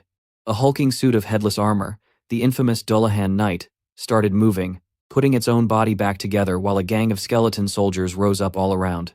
The Dullahan Knight could sense its pals reawakening across the whole continent. It ordered all troops to move out, and the ground quaked as the undead army began its march. Out in a peaceful estate, a jagged black beam of energy tore down from the sky, busting open a new rift to the abyss right by a noble's mansion. Soldiers started running for their lives as the undead army swarmed out, trapping everyone in a deadly circle. One by one, terrified soldiers realized there was no escape and that the Death Knight had come back for real. Back in his fancy, old-school office, Heinz, looking totally like an aristocratic vampire boss now, was deep in thought, going over news from all corners of Outerica. His blonde, sharp-dressed vampire assistant rushed in, pale face full of worry. The whole continent was on high alert. Rifts were kicking open, and armies of undead were crawling out everywhere. Heinz asked about Thalia, their home turf, and the assistant said it was mostly quiet. No armies of skeletons or rampaging ghouls tearing up the streets. Heinz watched everything unfold with pride, knowing Hans had been dealing with all the local undead so far. Still, the vampire assistant wasn't happy.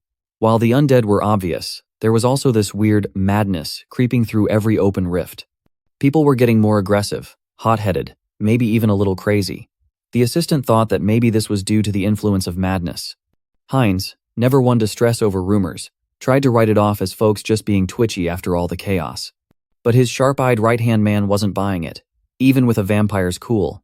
He could tell the whole world was feeling a pressure that nobody understood yet. It wasn't just people either. Even the monsters in the wilds were acting differently. Heinz is now deep in thought.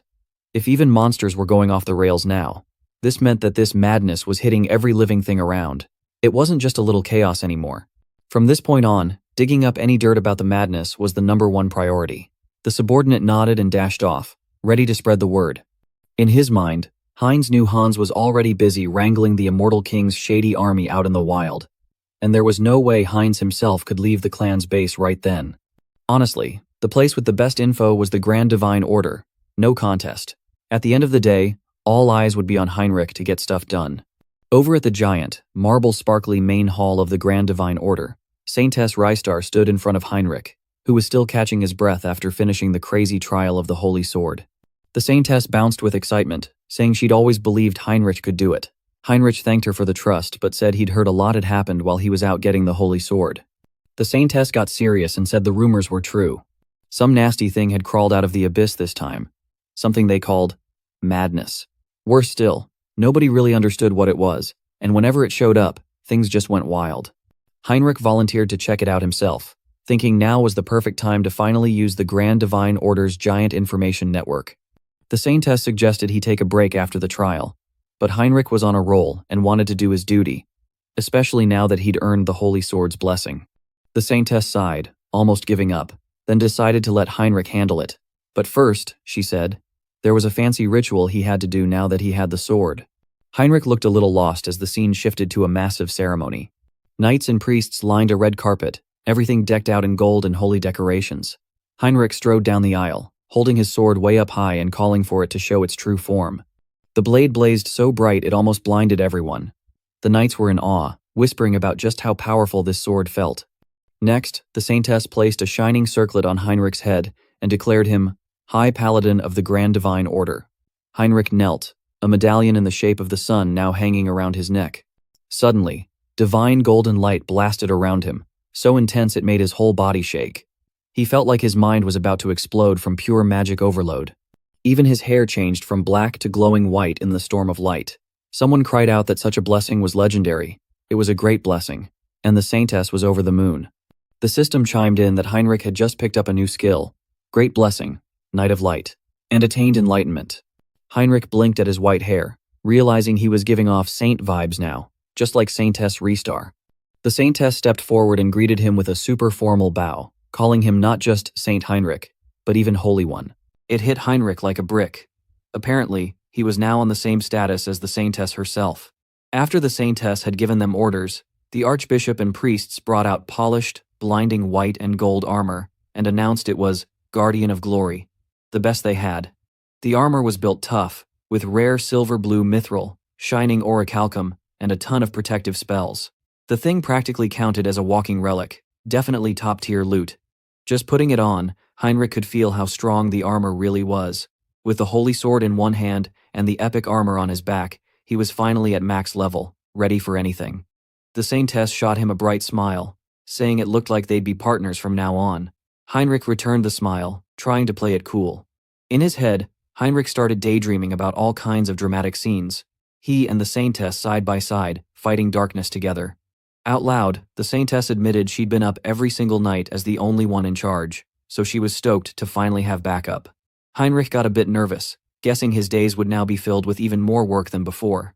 He pictured himself drowning under an endless mountain of paperwork. Work, work, and more work, such was the paladin life. The saintess snapped him out of it, reminding Heinrich that the big continental summit was happening again soon. That meant world leaders would gather to talk about blasting the undead off the map and dealing with the immortal king. She announced she'd be counting on Heinrich big time. He told her he'd give it everything he had, inwardly prepping himself for non-stop action. Somewhere in the background, Hans even chimed in, knowing both of them were in for a wild ride until the summit arrived. Meanwhile, in another place, Karam, the Death Knight Lord, was a whole new level of scary. Dude towered over a battlefield, armor black as midnight, purple lines glowing, and a giant horned helmet that screamed, "Boss fight." In his hand, he held this spooky sword crackling with death vibes. And let's just say the ground around him was looking like a zombie buffet. Karam thought the humans fighting him were weak as hell, but he figured once the kingdoms finally got their act together, they might be a problem. Until then, though, he needed to power up. He yelled at the fallen, cackled about his new undead kingdom, and dropped a wave of purple energy that made every dead soldier pop back up as his shiny new minion. Suddenly, someone came there and stated he was a bit late. Here came Hans, the immortal king, dropping from above like some god of death. Karam instantly recognized that monstrous aura. This was the new boss, no question. With zero hesitation, Karam knelt, pledging loyalty. Hans looked at him and could tell right away this guy was the real deal. Powerful, smart, able to command an army, and even capable of raising whole squads of undead in one go. No doubt about it, Karam was one of the OG commanders of the Immortal Army, the legendary Death Knight Lord. Karam sounded genuinely honored to meet the new king, but Hans couldn't ignore the mess Karam had just made. Karam fumbled for an excuse, saying it wasn't really his fault, he just woke up next to a village full of humans and things kinda got out of hand. Hans shrugged it off. What's done was done. What mattered now was getting strong, organizing the army, and preparing for the next big move. They needed to disappear before trouble showed up. Hans, scanning the burning ruins, felt uneasy. The destruction here was too much, and any survivors would rat out their location fast. If the good guys acted smarter, they could snuff out his army while it was still scattered. Hans remembered the saint warning Heinrich about the summit of all the continent's leaders. He knew he had to pull every trick out of his hat. While he hated to do it, he decided to use a super risky spell to rally his troops all at once. With eyes blazing blue, Hans broadcasted his presence to every last undead commander out there. He let out his monstrous darkness and declared his existence, promising the undying one true king was finally here in the flesh. Sure, it meant anyone tracking dark magic would spot his location, but he was banking on moving fast before they could react. All over the continent, generals of the undead popped up like gophers, answering the call in creepy voices. Each one promised to lead their squads to Hans's side, as soon as possible. With his whole undead crew now rushing to regroup, Hans let out the wildest villain laugh you've ever heard, sounded like he was ready to win a boss battle montage. While all this chaos played out, a couple of regular dudes named Mike and his friend were lost in a forest, just trying to deliver supplies. Rumors about the undead had everyone on edge, but Mike's buddy figured it was just the usual spooky campfire nonsense. That is, until something started rustling in the bushes, making Mike jump out of his skin. His buddy was still acting cool, but the next second, a massive orc with glowing purple eyes popped out and pancaked him with one punch. No more acting tough for that guy. Mike stared, frozen.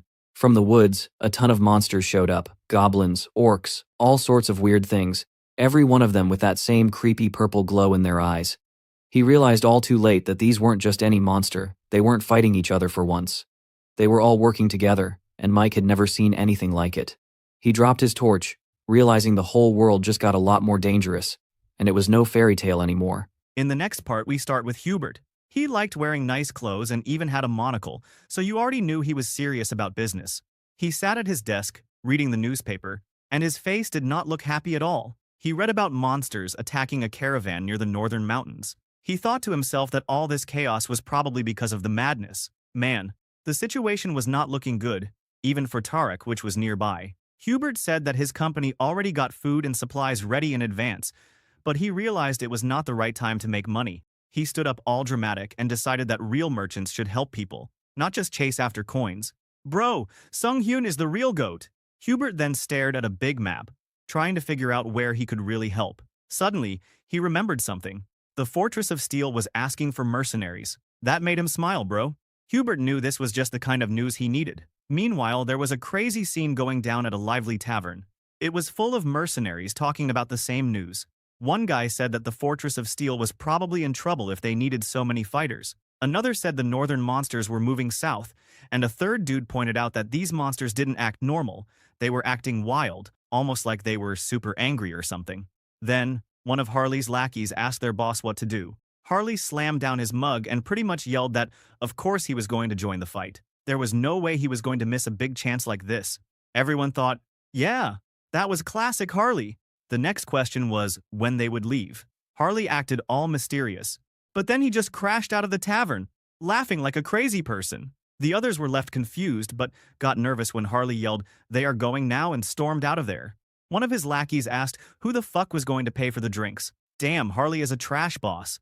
Instantly, the whole squad started chasing Harley down the street, yelling that he had to pay this time. After all that running, Harley and his 3 lackeys showed up at the Tarak Mercenary Guild, looking absolutely wiped. Harley stomped up to the front desk. The clerk, who worked there, was super happy to see him. Apparently, in that area, if someone didn't know Harley, they were probably from another planet. Harley said he wanted to sign up for the big mercenary job at the fortress, but the clerk looked really nervous all of a sudden. The clerk told him that Harley won't be accepted for this mission because his application was kind of special. His lackeys was like, what the heck? Did they not want to hire him? He even threatened that he and his buddies might get rough, but the clerk said, no, that's not the problem. Instead, Harley had a special nomination request. It was even in a fancy envelope. Harley didn't care at first. He said he just wanted to go to the fortress, but the clerk told him he couldn't say no to this job. The client was a pretty big deal, Lord Talmin Aeonia. That got everyone's attention. The clerk explained that this was the lord of the entire Aeonia territory. Soon after, a super well-dressed butler led Harley down some super fancy hallways in a big mansion. They stopped outside a big room. The butler called out that the lord was here and that Harley had arrived. When Harley burst inside, though, the only person there was a knight in shiny armor. He was confused because he expected a big, important lord, but the knight introduced himself as Knight Robin. He explained that the lord didn't usually talk to regular mercenaries. Robin said he had heard rumors about Harley and that Harley was pretty famous, and kind of weird-looking, bro, with his wolf ears and everything. Robin got to the point. There was only one reason they wanted Harley. They needed someone to lead a big assault up in the northern mountains. Yeah, the same place with all the monster trouble. The main goal was to rescue a VIP named Jaonic Steelstone. He was a dwarf and a super important blacksmith from their lands.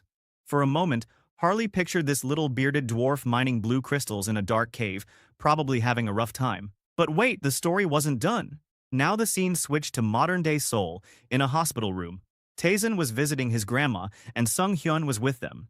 Taesun told his grandma they would leave, but she insisted she was fine and told them not to worry. As Sung Hyun and Taesun walked down the hallway, Sung Hyun said he was happy she was better, and Taesun talked about how even the doctors were surprised.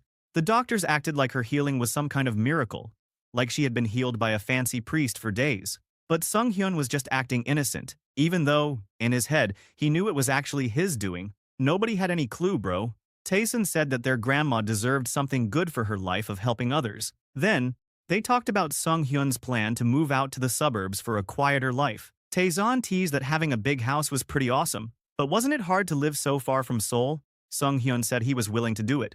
But secretly, he admitted to himself that he was doing it partly because he had more power now, and he needed a bigger place. It looked like he would need room for lots of clones in the future. As Sung Hyun walked down a white hallway, his shadow stretched out behind him. If you looked closely, you could see the scary shapes of all his avatars connected to him. Bro, talk about living a double life. This guy was on a whole other level. But hey, I can see like a martial artist and some kind of demon girl. Is this a teaser or something? I really want to see Sung Hyun's female avatar, to be honest. The next day, Harley, Night Robin, and a crew of tough mercenaries and soldiers were hiking through some super snowy mountains. Ice everywhere. Harley was thinking that people were taking this mission extra seriously, probably because it came directly from the Lord. Even the Knight, Robin, was getting his hands dirty, and not just giving orders from behind a desk. That was kinda cool. Robin told the team they were close to where they last heard from Jaeonic, the dwarf they needed to rescue. He said that Jaeonic hid in a cave and used a magic device to send a message when he saw the monsters acting weird. The female mercenary started complaining, wondering why Jaeonic had to climb the mountain now, but Robin just said that dwarves loved searching for special minerals, so go figure. But looking at how many mercenaries come here to rescue the dwarf, Harley could only wonder how famous this dwarf is. Suddenly, Harley's eyes started glowing blue. Dude, that meant only one thing: trouble. He yelled for everyone to watch out, because monsters were coming. And boom, right then, a mob of giant blue-skinned ogres came charging and yelling. It got wild fast. The mercenaries were ready to fight. Two girls shot fire arrows that exploded on the ogres. But those ogres just shrugged it off. In fact, they seemed even tougher than before. Everyone realized these were not normal monsters at all. Harley cracked his fingers and got this totally crazy grin. His tattoos started to shine orange as he rushed into the brawl. He was dodging punches and tossing giant ogres like they were stuffed animals. He even picked up two and smashed them together, bro. It was insane. Just when he thought things were done, more ogres jumped down from above. Harley noticed there were 3 at once. He figured bare hands weren't enough for this, but he couldn't use his full wild instinct power and change into half monster, or people might think he was a monster too. That would be awkward, man. So, Harley jumped into the air and, bam, hit all 3 at the same time with these crazy fast invisible punches. All the ogres splattered on the ground. Even the super brave mercenaries had to stop and ask, was this guy really human or some kind of monster? Night Robin also started to wonder about that. This barbarian is OP. After all the dust and blood faded, Harley picked something up from the ogre's leftovers and tried to eat it. Robin freaked out and asked Harley what he was doing. Harley just shrugged and said his tribe got power from eating magic stones. He said it was normal for him. The others thought that had to be dangerous and weird, but Harley just kept grinning. Suddenly, he stopped smiling. He spat out black blood! Bro, not a good sign. Robin yelled that he was definitely not fine. Harley's mind went wild. He felt super gross and wanted to trash everything. His head filled with violent, angry ideas, and his body got all hyped up. He realized this must be the madness. The same sickness hitting the whole forest. So eating the ogre's magic stone was not a smart snack. He was in big trouble now. But that's not all, bro. Far away, in a dark camp filled with undead, Hans, who wore the crown and armor of the immortal king, stood in front of a bunch of spooky ghost soldiers. A lady with dark blue hair and a veil knelt down before him. This was Banshee Queen Olivia, a leader of ghostly troops. Hans thought to himself that Olivia was a fantastic addition to his army. She normally kept things under control and had gathered a lot of ghost warriors for him. She said she did everything the king asked, avoiding trouble with humans and just collecting their children, which sounded creepy, but hey, she was a banshee. Hans had a special job for Olivia. He pointed at a pile of dead people in black robes. He wanted Olivia to use her spooky powers to pull every last secret out of them. He wanted to know everything about their group, called the Oath of Reversing Heaven. Hans wanted total and absolute control, dude. Like, no rebellion allowed. Olivia agreed and stood up, her hands glowing blue with scary power. She called to all her ghost friends, telling them to hunt down the bad guys, drain their souls, and give everything to the king. Bro, she is a baddie. Meanwhile, Heinz was sitting in his fancy mansion office, thinking hard. He looked at some documents and realized that Hans got loads of secret info from the Banshee Queen, with him learning about the country from the vampires, and Hans getting all the information from the ghost stuff from banshees, and Harley handling the madness mess. Heinz should have felt chill, but for some reason, he still felt a little scared deep down, and that was not a good sign. Like something was missing. Suddenly, Mulo, his vampire assistant, came in with urgent news. Mulo said there was trouble in the Forest of Fiends. The monsters had started attacking. Heinz just shrugged it off, saying that he already sent 2 of his top vampires over there, so it would be fine. But Mulo was not finished. He dropped another bomb. Monsters from the northern mountains were moving south in a huge wave. Now, this was getting serious. Meanwhile, way up in the snowy mountains, Harley and his team were surrounded by fields of beaten monsters. But the snow was now covered by a weird purple energy. Harley could feel it in the air. It was the madness, fast and deadly. It spread everywhere in a flash, and just breathing meant you could get infected. Harley checked on his friends. They looked a bit off, but humans didn't catch the madness as hard as monsters did. Lucky for them. One of the female mercenaries said they were almost at their goal, so everyone tried to hurry. Harley could feel himself getting stronger and stronger from the madness inside his veins, almost insanely strong, but it made him worry. He kept using his body control skills so he wouldn't lose his mind like some wild orc. Thankfully, his mutation skill could suppress the killing intent from the madness. Suddenly, some of the mercenaries yelled for everyone to stop. The girl mercenaries thought it was more monsters, but Robin said no. It was their VIP target. 2 people, who were covered in leaves and branches, looked kind of ridiculous, yelled happily that the rescuer had finally arrived. They all joked about it, never thought the VIP was hiding in the bushes. Jaunik Steelstone, the dwarf they came to rescue, rushed to them. Jaunik proudly said he dug a secret cave, then offered to guide them there to rest a bit before leaving. But somehow, Harley said no. Just then, things got wild all over again. A massive horde of monsters with angry red eyes came rushing downhill. Robin ordered everyone to fall back and protect their escape route. As they tried to retreat, a giant monster grabbed Jaunik. Harley didn't waste any time and smacked the monster away with a huge slice. Jaunik was dizzy, but Harley just picked him up like a sack of potatoes. Robin started to panic and said they couldn't keep running like this. It was only a matter of time before they got overrun. One of the mercenaries freaked out and asked if there was a better plan. That's when Harley decided it was time to charge up again. He asked for his share of magic stones, the ones he liked to eat for power. It sounded weird, but Robin just tossed him a heavy pouch of them. Harley handed Jaunik over to the others, then started munching on magic stones like they were popcorn. A crazy red energy exploded all around him, even stronger than before. This time, the madness inside each stone was different. The bigger the stone, the more madness inside. But Harley realized that if he could eat all that madness and control it with his skills, there was basically no limit to how strong he could get. Suddenly, the system voice announced he was ready to level up. Harley let out a wild scream as he powered up, and his tattoos flashed like neon lights. His main skill, Wildness, even got a new upgrade called Frenzied Beast. Now Harley was more beast than man, and his body now fully red. Well, has he become Hulk now? Harley started laughing, ready to dive into the biggest monster brawl ever. He said it was time to begin the slaughter, and judging by the insane look in his eyes, bro, things were about to get super messy for everyone in his way. Now he was swinging around a giant axe he stole from one of the monsters. He tore through the monster army like it was nothing, laughing and yelling about his new power. Frenzied Beast. The guy moved so fast that the soldiers could barely keep track. One soldier said he finally believed the rumors. Harley wasn't just Tarek's strongest mercenary, but probably the strongest on the whole continent. Even Robin agreed. The monsters kept charging, but Harley didn't slow down.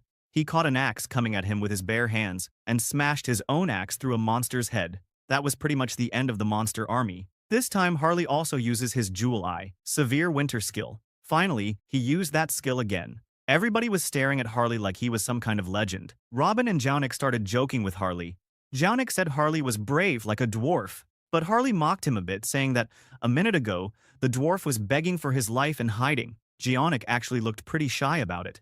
But just as the team tried to relax, Harley felt something scary creeping closer. This feeling made every cell in his body want to run far, far away. He told the others, and they realized something huge was about to show up. Harley even said if this monster found them, it might wipe out the whole group, except for him because he was just that strong. Jaunik tried to look brave again. He started talking about how he'd hidden in the mountain with his digging skills. Harley had an idea. Maybe Jaunik could just dig another hiding hole, but this time for everyone, and do it fast. Jaunik got all serious and said he could do it in 5 minutes, thanks to his precious magic tool, a glowing pickaxe named Elin. Harley was shocked because Ellen sparkled with crazy magic energy. Jaonic warned everyone to get ready, then slammed the pickaxe into the ground. The earth started shaking like crazy, and before anyone could react, they all dropped straight down into a brand new cave. Everyone landed in a pile, but Jaonic was super proud of his work and called the new cave pretty cozy. Sitting around the campfire, the team realized that Jaonic was some next-level dwarf. Harley checked his system and got a message. He now had something called a medium for skill customization for another avatar. Guys, dwarf avatar is coming over. Turns out, Eileen wasn't just a pickaxe, it was a legendary item, powered up by 20 years of Jaonic's hard work and even containing a piece of his soul. No wonder the thing was awesome. Harley decided he had to somehow get this pickaxe for himself. But just then, a loud thump sounded from above. The group realized the huge scary monster was right above the cave, maybe eating the bodies of the other monsters. Robin said they could try to sneak away, but the beast would probably catch them easily. But Harley suddenly got a wild idea. He said the best plan was to lure the big monster far away so everyone else could escape. Of course, Robin thought that was super dangerous, but Harley didn't care. He was all in. He has his wild card after all.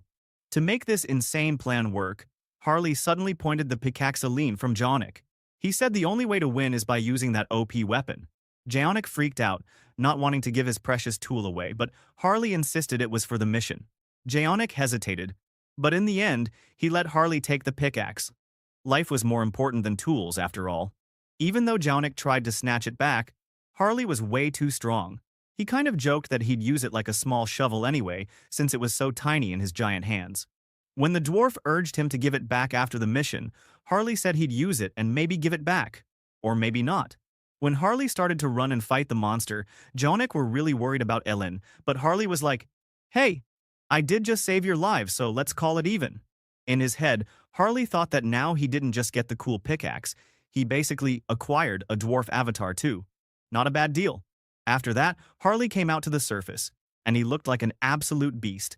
He laughed like a crazy dude and said the fresh outdoor air was awesome after all. Then he wondered out loud if he should introduce himself to the ugly monsters in front of him. There, a giant two-headed ogre came stomping out of the trees. This thing was even gnarlier than the others, and both heads were glowing with that freaky purple madness. Harley figured the ogre must have eaten a ton of magic stones because its belly looked stuffed. The ogre roared and started sniffing around, and Harley realized it had probably followed the trail of power from all the magic stones he ate earlier. Pretty smart for a monster. But Harley had a plan, bro. He said that if he wanted his dwarf buddy Jaonic to get home safe and to hide his real power, so he needed to pull the monster far away from the group. He started to run, and thankfully, the ugly monster started chasing after him. After running for a while, Harley ended up in a new part of the forest where nobody could see them. It was time for a boss battle. Monster versus monster.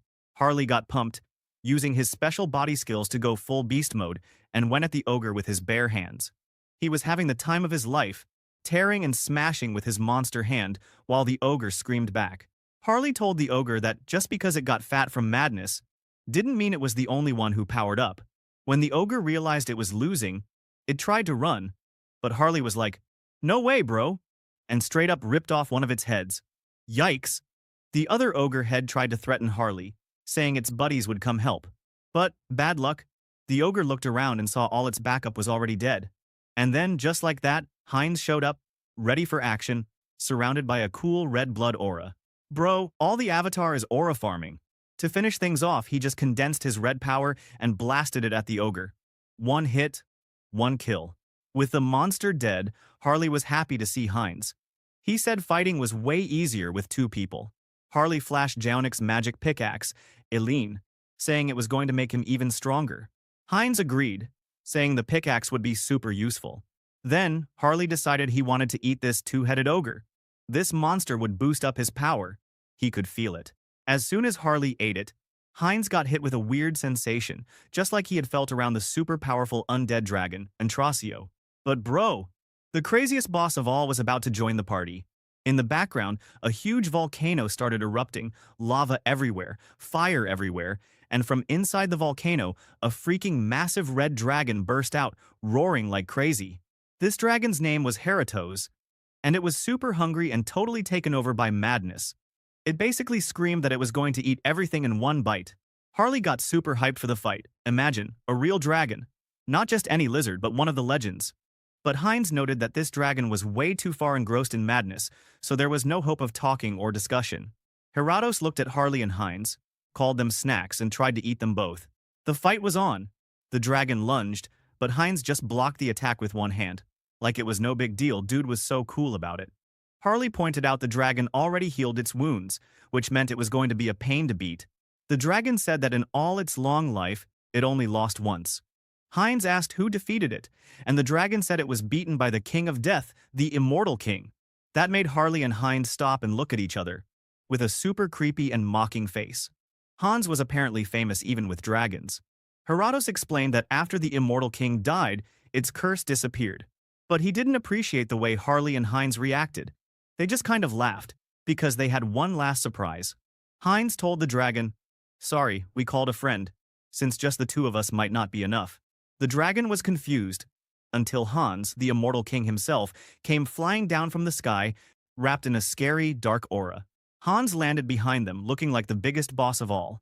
He told the dragon that a madness-cursed dragon would make a perfect experiment. Honestly, it's kind of savage. Bro, talk about bad luck for that dragon. It was about to go up against the wildest trio the world had ever seen. Heratos realized the Undying King was back and almost couldn't believe it. The dragon remembered the old Undying King, but Hans said he had all those memories too. He pretty much told the dragon that if Heratos could come back from being almost dead, then so could he. Heratos got upset and wanted to get away, but Hans was a real boss. He created a giant purple energy barrier all around the forest, so there was nowhere for the dragon to fly or run. Meanwhile, the voices of madness in the air started hissing at the dragon to kill the Undying King. With that, the dragon that already burned in madness cursed he will definitely kill Hans, and started to suck the madness there.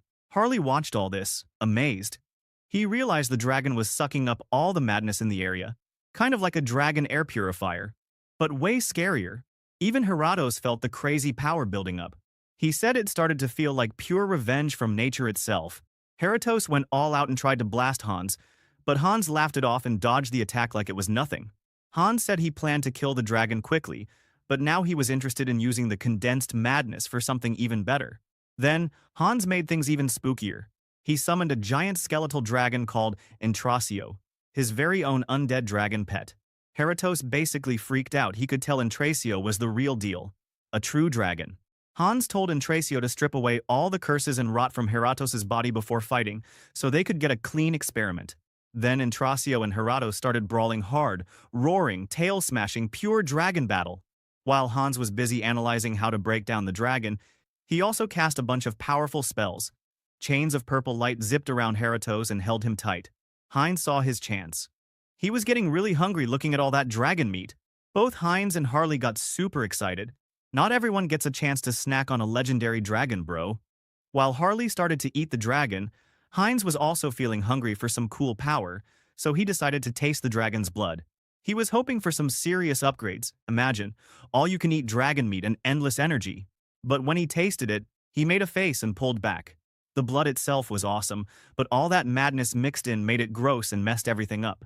Heinz got annoyed for a second, but then realized that the madness might be the key to something bigger. Suddenly, Heratos, the dragon, roared at everyone. He shouted that he wasn't just going to stand there and watch, he was about to attack. Harley saw what was coming next. The dragon's dreaded breath attack. At this close range, dodge or not, no one would escape. But Hans, always 5 steps ahead, pointed out that Heratos wasn't the only one with breath powers. Right when Heratos blasted out his attack, Hans's own undead dragon, Intrasio, fired its own breath right back. The two dragon attacks smashed into each other in an epic blast, fire and magic swirling everywhere. Heratos was super annoyed that these guys just wouldn't quit. He shouted at Intrasio, complaining about being burned by another dragon, right in the middle of his own attack roll. Man, this fight was just getting hotter and crazier by the minute. Meanwhile, Heinz, got an idea, and formed a giant sword from his own blood, seriously gnarly stuff, and used a speed skill to slice the dragon's chest wide open. Heratos just laughed it off. Since normal attacks didn't bother him, he healed right away. But Heinz said he wasn't really trying to kill him with that swing. That's when Heratos began to realize something felt wrong. He had a weird pain inside his stomach. Heinz let him know that he slipped a parasite in there, something even medicine couldn't get rid of. But when the camera zoomed in, that parasite turned out to be Harley. The absolute madman had crawled inside the dragon and was ripping up his guts with wild glee, like he was at some all-you-can-eat monster buffet.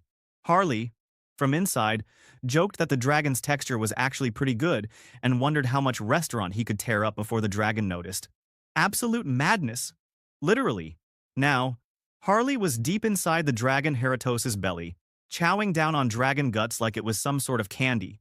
As he chewed his way through the organs, he could feel himself getting stronger and stronger. He thought to himself that the deeper he went, the richer the power got. But suddenly the dragon started contracting its muscles all around him, trying to crush him flat like a pancake.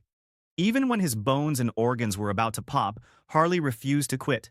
He decided that he would just keep munching until his jaws stopped working, no matter what. All of a sudden, his system flashed with a message. Harley's own healing power, known as regeneration, had evolved into ultra-regeneration. It shocked Harley. Isn't that skill that made this dragon regenerate so fast? And now, somehow, Harley had that too. He was like, wait, how did I just get that? Usually he needed to feed a magic stone to do this, but here it was anyway. On the outside, Heratos shouted that any wounds could heal instantly.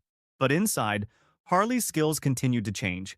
His own move, Devour, evolved and upgraded, changing into an even crazier skill called Gluttony. Bro become Rimuru right now. Then, with just a bite, Harley realized he could start absorbing special traits from what he ate. With that power, he was ready to chow down on everything in sight. Heratos tried one last time to get Harley out. He roared and tried to drag Harley out of his body with force. But Hans and Entrasio were waiting. The dragon tried to escape, but there was no way. Entrasio and Heinz blocked the path.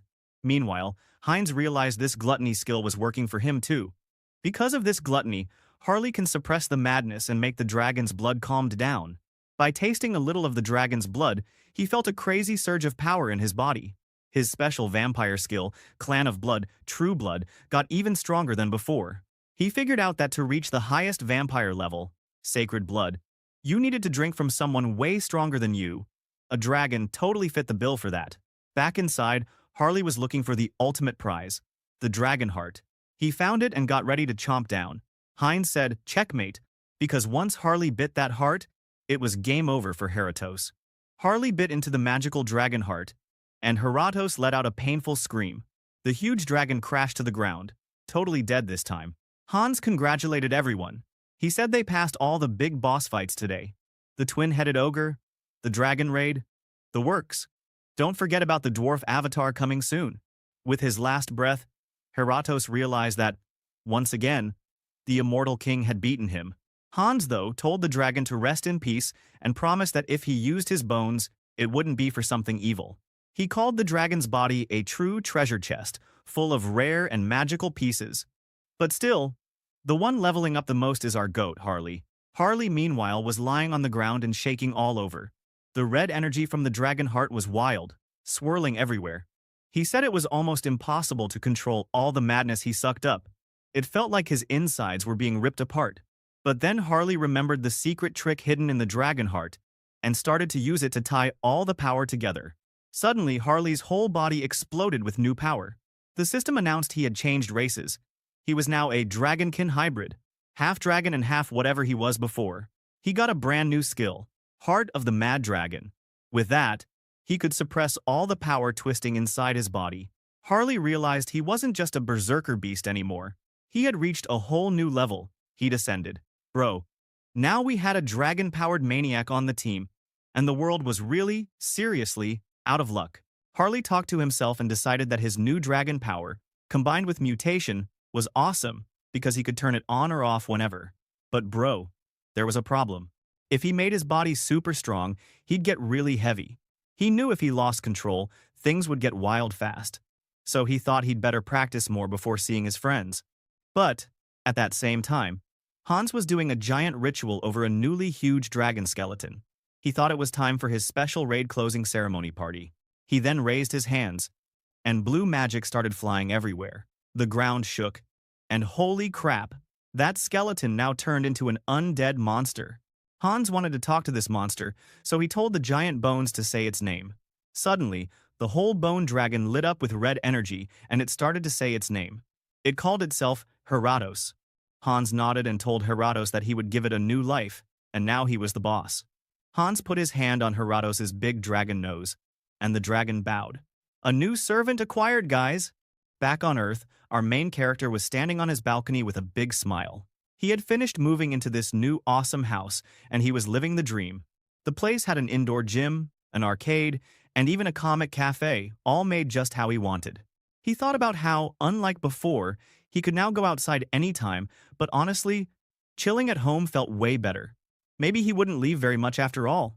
Yeah, bro. Same. Introvert gang here. Then, Sung Hyun wanted to do something cool with the garden. So, he just jumped off the balcony. While he was flying through the air, a blue aura appeared around him. He was casting a skill called Entity Projection. Bro basically Power Ranger himself into an elf. He then used some nature magic, and in an instant, the empty garden turned into a beautiful green paradise, full of big trees and bright flowers. Dang, having magic is just unfair sometimes. Even though most people said taking care of a big house was hard, Sung Hyun thought that didn't count for him. Next, called his vampire avatar, Heinz. Our boy had a plan. He wanted Heinz, who was already ready to roll, to put up a magic barrier around the house. That was just the start too. Once the skill cooled down, he would bring in Hans and Heinrich to stack more barriers on top. With all that, he thought no house could be safer than his. Regular housework would be super easy.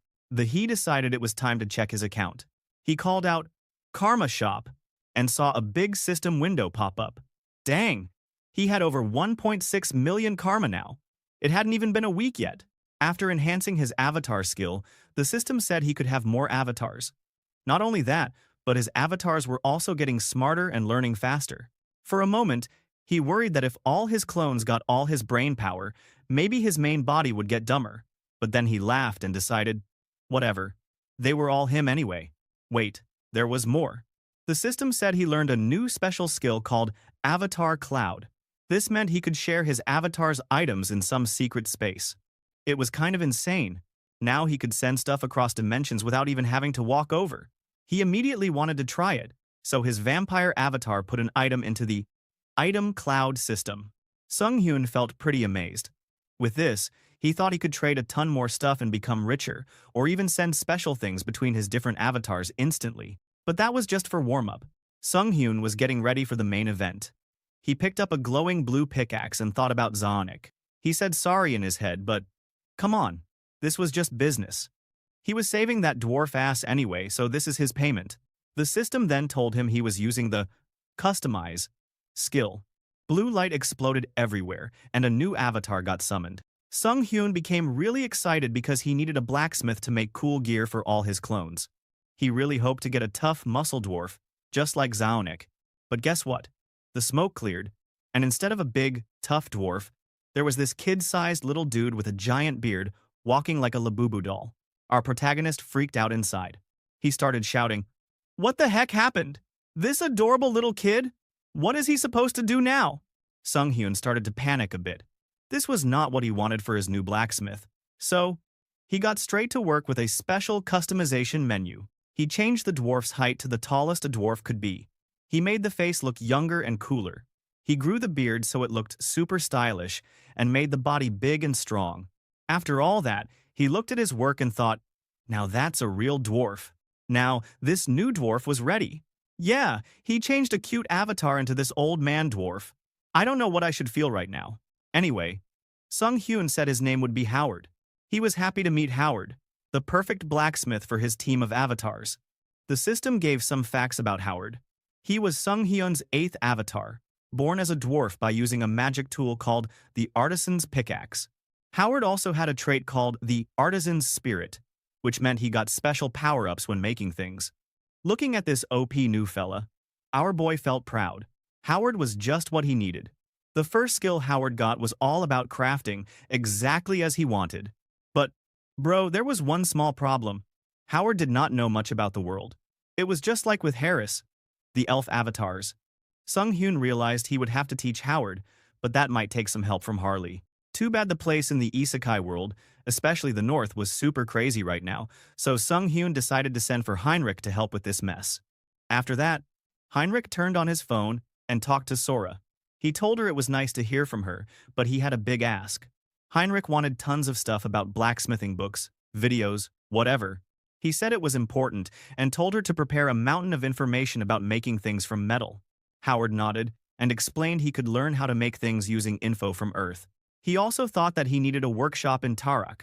He then got pumped up, saying that practical, hands-on training would be the fastest in the other world. Meanwhile, the Lich avatar Hans was deep in a dark forest. He got a glowing blue crystal using the avatar cloud, the magic shared storage for avatars. Man, that power was handy. Hans felt amazed that he could get gifts from Heinrich with just a few clicks. Now, Hans was ready to use that blue crystal for something big. He then called up a skeleton from underground. The skeleton's name was Dwell McCain, the undead that got beaten by Heinrich a couple of chapters before, and that undead was pretty cranky at first. He wanted to know who was calling for him. Hans told Dwell that it was him, and Dwell realized that Hans was the immortal king.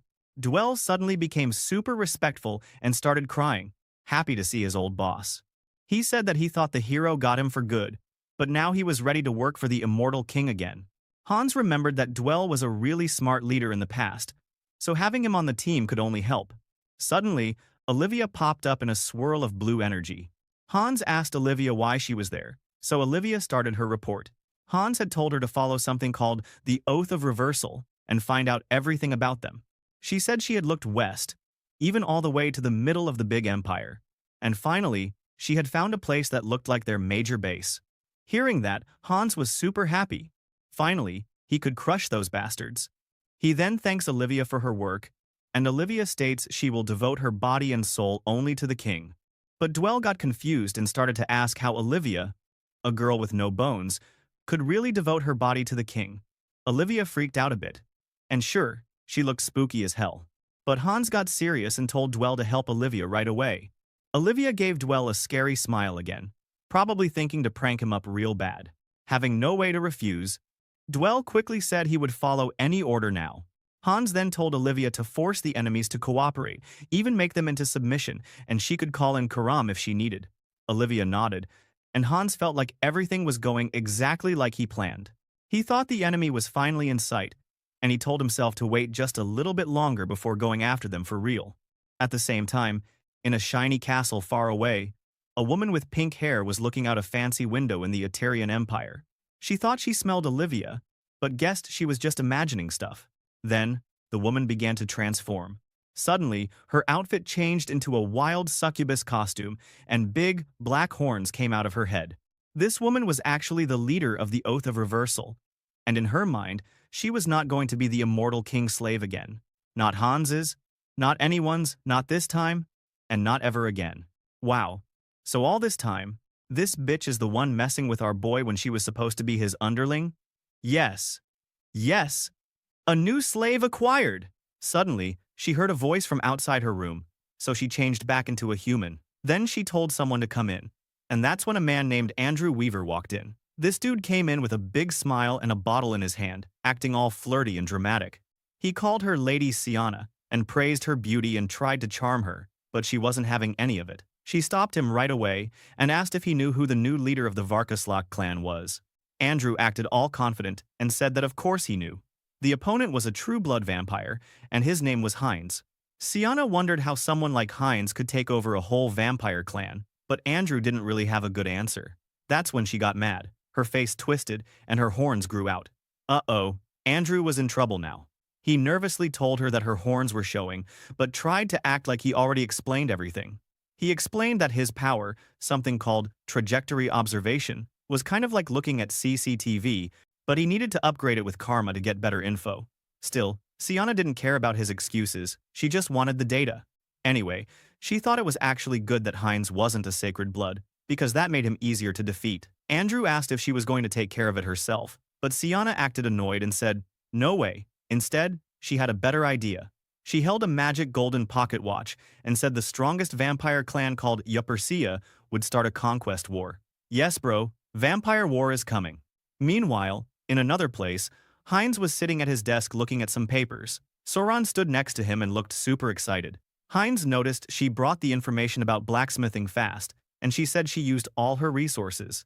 Hines thought about his new avatar, and once the teleportation cooldown was done, he would send Howard to Hubert's workshop. Then, Soren said there was something else to report. She said the Vanchon Society was talking to other groups. Hines got interested and told her to look into it. He thought to himself that there was no need to hurry, and as long as they were careful, everything would be fine. He was feeling pretty confident, thinking that time was on his side. Thank God, while his avatars were training for 10 months, only 1 month had passed on Earth. How crazy is that? Now, at the big mansion of the Varkaslak clan, a vampire guard with a mustache was standing at the door. He saw a small, hooded kid coming closer. The guard asked what the kid wanted, and the kid just smiled with sharp fangs and red eyes. She said she wanted to see Mullo. The guard was shocked because the kid spoke so casually. He tried to send her away, but suddenly, Mullo himself appeared and knelt down right away. Turns out she was no regular kid. She was Birki, the real Lord Varkaslak, the founder of the clan.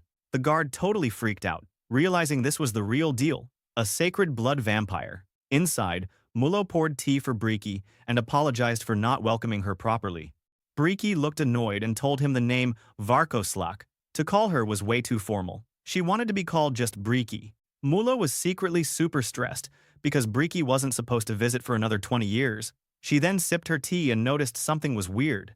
She thought the guard at the door hadn't changed, but something about him was off. She also noticed Mullo was different too, and she didn't want any excuses. Mullo was definitely scared. He couldn't fight against her. She is one of the strongest vampires in the world, and honestly, he didn't even want to. He wished Hines was here to handle the situation. Briki sat there thinking hard. She believed Mullo had her blood, but now things seemed like they had changed a lot. She wanted to know where the person was who made him this way. Mullo got even more terrified, thinking Briki was just testing them all along. In the end, she decided she would stay and wait, even though Mullo hadn't prepared a place for her. They stared at each other in silence, and she kept getting fascinated. She once dreamed about evolving the vampire bloodline and creating even stronger descendants. Even after becoming the sacred blood, that dream was too far away. But now, she wondered if this dream was finally coming true. As she watched, she smiled with her fangs showing, thinking about her bold descendant, and whoever dared defy her blood. Yeah, she would be a new enemy or new ally, guys? Drop in the comment, I want to hear your thoughts. Anyway, at the same time, Harley was out in the snowy mountains, feeling all hyped up and grinning like a maniac. Suddenly, he yelled out for his friends to come out. This scared the heck out of people hiding in a snow cave. Jaunik, Night Robin, and all the mercenaries. They all jumped out, totally shocked, probably thinking some monster had found them. Jaunik told Harley that he scared him, and Robin looked Harley up and down, noticing he was in especially good shape after the hard fight. Robin also spotted something weird, red glowing scales on Harley's arm. When he pointed it out, Harley just acted chill and said he didn't know, make his hand normal again, then tried to change the subject, telling everyone to head back to the Iron Fortress fast in case more monsters appeared. So the crew started running through the snow, with Harley carrying Jaunik on his back like it was nothing. Jaunik was kind of worried, saying Harley was super strong but asking why he couldn't sense his pickaxe, Ellen's presence. He wondered if Harley had failed to protect it, or if something bad had happened, and Harley started to sweat a bit. He realized this was the moment he had to explain, since he had plans for Jaunik later and didn't want things to get awkward. So he put on a sad, serious face and hugged Jaunik, saying there was a really sad story behind what happened to Elin. Jaunik was shocked and ready for a tale. Then, Harley started a dramatic story about his big fight.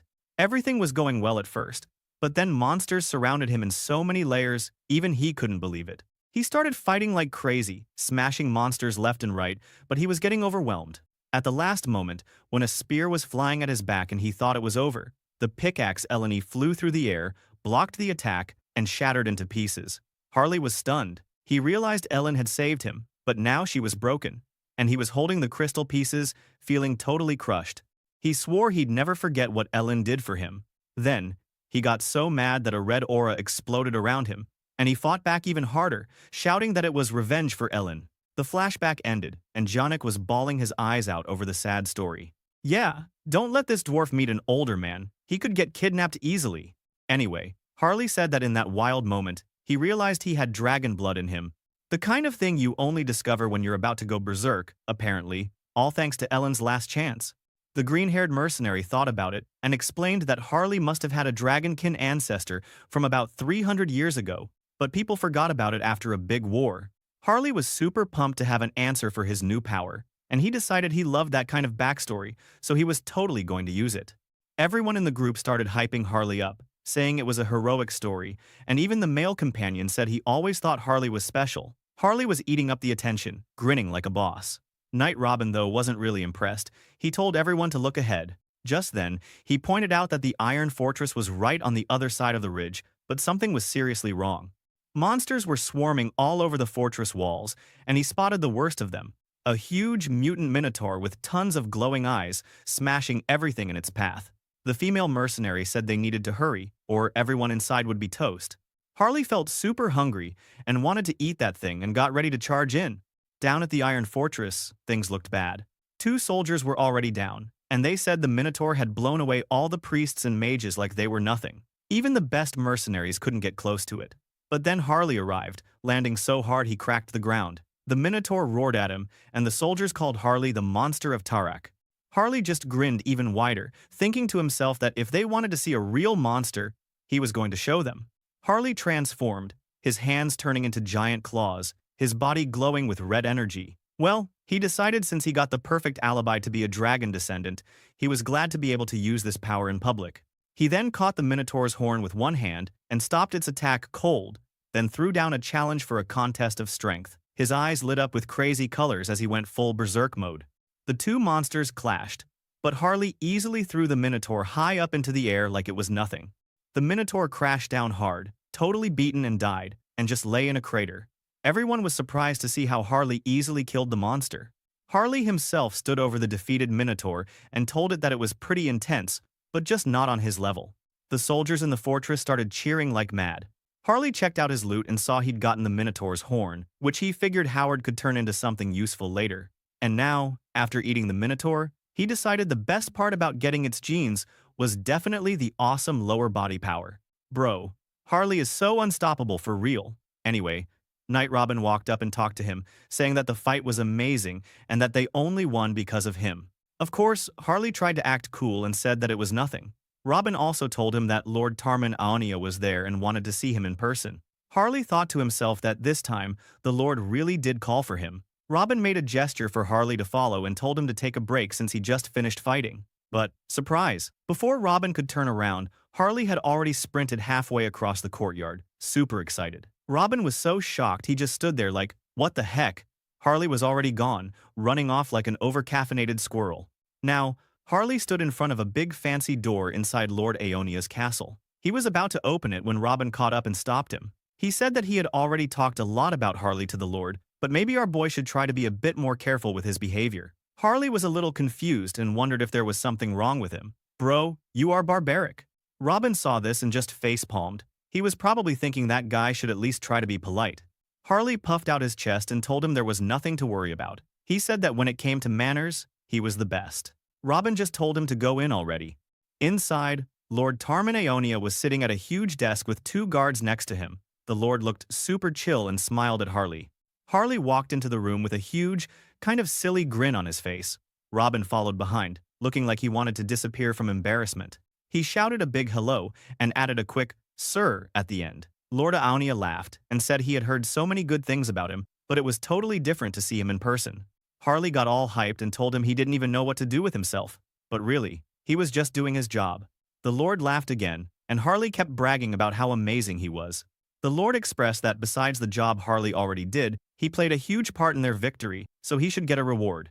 Harley got excited but tried to act chill and told the Lord he didn't need to do that. Then Lord Aonia got serious and offered him a real, official knight position in the county. And guess what? Harley's face totally changed. He looked bored and just flat out refused the offer. The Lord and the guards were shocked.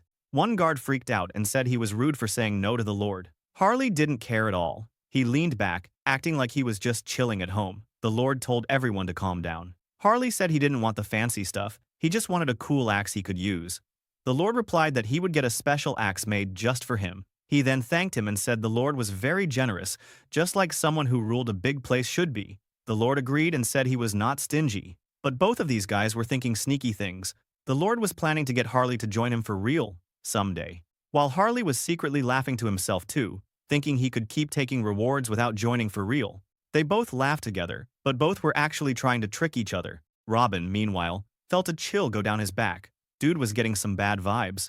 Meanwhile, out in the streets of Tarak, Hubert was walking through the city. 3 of Harley's mercenary friends were following him. One of them told Hubert that the workshop for Mr. Howard, the new blacksmith avatar, was ready. Hubert was happy and said he trusted they did a good job. He also told them that if Howard needed anything, the Merchant Guild would take care of it.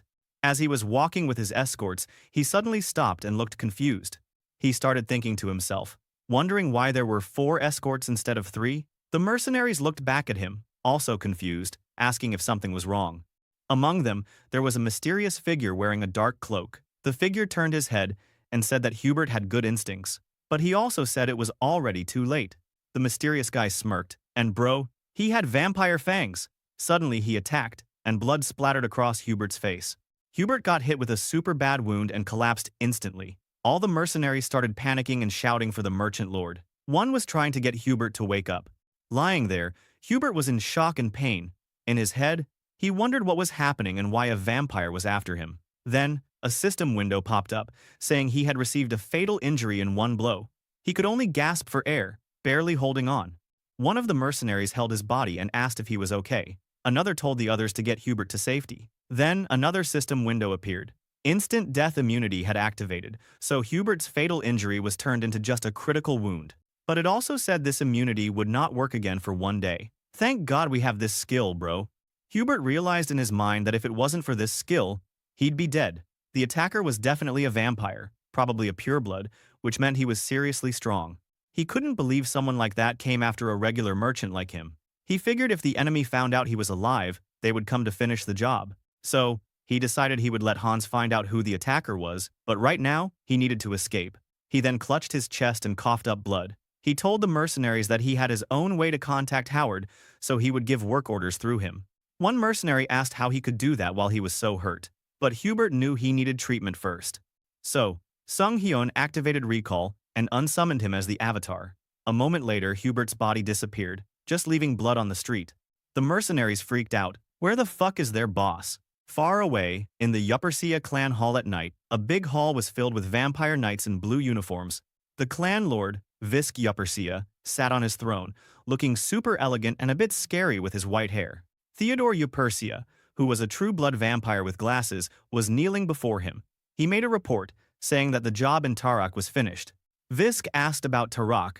Theodore then explained that by killing the merchant who was secretly working with the Brokosla clan, they could trick and distract their enemies. Visk gave a scary, fangy smile and said that Klein had done well. Klein, the guy who killed Hubert before, just smiled. Visk also said that now, the gates of war were open. Klein acted humble and said that the job was easy for him. Visk said the timing was perfect, because they had just finished checking the information from something called the Pledge of Defiance. Theodore nodded, added that there was more good news. The Blood Gate was finally ready. The boss checked to make sure he set the Blood Gate to the right place. Theodore said yes and explained the plan. They were going to stop at Rapella City first, and after that, they would head to Talaria. He said it should only take half a day to get there from Rapella. Hearing the plan, Visk thought for a moment, looking pretty deep in thought. In his mind, he was thinking about some mysterious vampire who had taken over Brokosla. He seemed a little excited, because he looked forward to fighting this unknown person. After that, he told everyone to get ready. He said they were going to Talaria now. It's time for hunting. Meanwhile, somewhere out in a dark forest, the Banshee Queen Olivia was floating along with a bunch of her ghostly minions, and she looked totally stressed out. In her head, she was complaining about having too much work. She had to follow the Pledge of Defiance and also find the vampire who attacked Hubert. She said her banshees were searching everywhere, but they couldn't find any clues. She then decided she would check Rapella City just this once today. Suddenly she stopped and looked shocked. In the land, a blood portal opened, and a whole group of vampires in capes flew out of it. Olivia got excited in her mind and thought that maybe these were the children her boss was looking for. She knew she had to tell the undead king about this right away. Elsewhere, in a quiet forest clearing, Hans, as the immortal king, was standing alone under the stars. He was thinking deeply about the situation. He believed that another vampire clan was invading, and the attack on Hubert was probably a trick to split their forces. He thought about the 3 big vampire clans: their vampire clan, the Obaipo from the east, and the Yuppersia clan from the central region, which was the strongest of them all. Olivia had also guessed the same thing: the enemy must be Yuppersia. Hans figured that Brokosla wasn't strong enough to fight back right now, so he decided to send help. Back at the Brokosla mansion, Mullah was at his desk, dealing with a mountain of paperwork and looking pretty tired. Suddenly, Briki came in, looking pretty urgent. She just waltzed in without knocking and said she needed to gather all the clan members. Mullah greeted her and asked if something was wrong. Briki said she didn't know, but they should take it seriously and prepare for battle right away. Mullah was confused and asked what was going on. She just snapped and told him to stop asking questions and just be ready when she said so. Does he think she, with the sacred blood, would just spout nonsense? Inside, Mullah was thinking it was hard to just get told to prepare for battle out of nowhere, but he also knew that the sacred blood's instincts were never wrong. Briki's face suddenly looked scary, with her eyes glowing red. Mullah knew something must be coming, but thinking to himself that Heinz wasn't there. He looked out the window and decided secretly that it couldn't be helped. They had to get their defenses ready, fast. Then, in another part of the forest near Talaria, Viscu finally came to their target location, looking super confident. Theodore and all the clan members reported that they had 4 true blood vampires and 44 purebloods, all ready to go. These were their best fighters, and Theodore bragged that Brokosla would be wiped out in no time. Visk said there was no need for big speeches. He wanted to move to Talaria right now, before anyone could figure out what was happening. He wanted a bloody war right now. All the vampires yelled their agreement. Visk then raised his hand and started gathering blue energy, but then he stopped suddenly and looked suspicious. Klein noticed and asked if something was wrong. Visk looked up at the moon, thinking that maybe he was just imagining things. He believed they were only fighting weaklings this time, nobody with sacred blood. But why was his instinct screaming a while ago? He shook it off and told them it was nothing, and then stepped forward with a big, fangy grin, ready to crush Brokosla by the end of the day. Up in the sky, Hans was watching all of this from way above. He used his special skill called Eye of the Abyss to spy on the Upersia clan as they walked by. He realized that things had started for real. He knew Visk Upersia was a powerful sacred blood, and that this was going to be tough. Plus, Heinz couldn't be summoned yet, and Heinrich couldn't leave his holy place. Yeah, he decided that the best choice was Harley, who was already mad at the vampires for what happened to Hubert. The storyline is matched perfectly. Hans looked super determined and said in his mind that Harley needed to get there as fast as possible. At the fortress gate, 2 armored guards were on duty. Suddenly, they saw Harley coming and started freaking out. One guard yelled for the other to catch the suspicious ogre. The other guard said that something that big couldn't be human. Harley, who heard all the bullshit, got really mad and tried to explain that he wasn't an ogre. He even showed them his ID from the order, but the guards didn't care. They just told him to be quiet and called him an ogre again. Harley lost his temper and started yelling, wondering how many times he had to deal with this nonsense. He needs to move fast to Talaria. Back in the forest near Talaria, Viscu Persia had finally come to the enemy base with his group. He looked really excited, saying that things were finally getting interesting. Theodore asked if something was wrong. Visk's face turned dark and creepy, and said he could feel something unpleasant, like an old ghost from Brokosla had come back. Theodore started to panic, asking if the sacred blood of Brokosla was really there, and wondered how bad things could get. Visk said he was already there himself. Why should he be afraid? Theodore quickly said that wasn't what he meant. He was just worried about what could happen. The boss cut him off and told everyone to remember that Upersia had no equal. Then he led his whole clan as they charged forward, ready for battle. Yes, please! Finally, a vampire war. I bet Heinz, if he could come tonight, would be a sacred blood and be a vampire god. Anyway, inside the Brokoslak fortress office, the boss lady Briki was just chilling at her big desk, looking over some papers like it was any normal night. She asked Molo about the other preparations, and Molo answered that he had already checked the magic barrier and decided everything looked fine. But he also dropped the bad news that they'd put together every fighter they could, but honestly, it was nowhere near enough. Briki just stretched in her chair, all dramatic, saying there wasn't much else they could do since the enemy was basically right at their door. Mula wanted to know if she could sense where the bad guys were. Of course, she said she could, and flashed this cocky, thorny crown grin. At that exact moment, outside, Viscu Persia and his whole team were flying through the air, straight at the fortress. Visk was all smug, making it super clear he thought Brokoslak was basically dead already. He and his squad didn't even bother with the door. They straight up crashed through a giant window like they owned the place, landing right in Briki's office. Visk started trash-talking, saying he was surprised Briki was still alive and hadn't croaked in a ditch somewhere. Briki just gave him a nasty glare and said something about the Upersia clan always being rude, then called him a self-obsessed kid who needed to shut up. These two had some real beef. Trust me. While they were busy throwing sass, Mullo was sweating bullets inside. He realized that even with both him and Breaky, they were up against 4 high-blood vampires, which was basically a death sentence. But he had a trick. As long as they fought inside his special magic barrier, their power would get a boost. So, with a look of total focus, Mullo fired up the red energy and threw up a massive blood barrier over the whole fortress. Then Mullo summoned Pritia, this super pretty, white-haired vampire lady.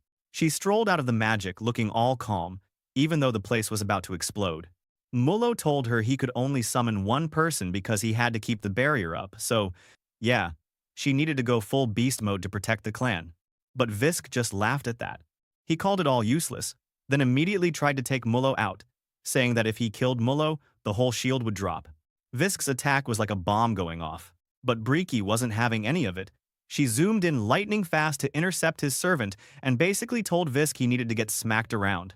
So, the two vampire clans lined up and charged at each other, ready for a big brawl. Then, out of nowhere, some of the Eupersia vampires started freaking out. There was something behind them, and it was actually breaking through Mullo's magic barrier. What the hell? Who does that with just their own hands?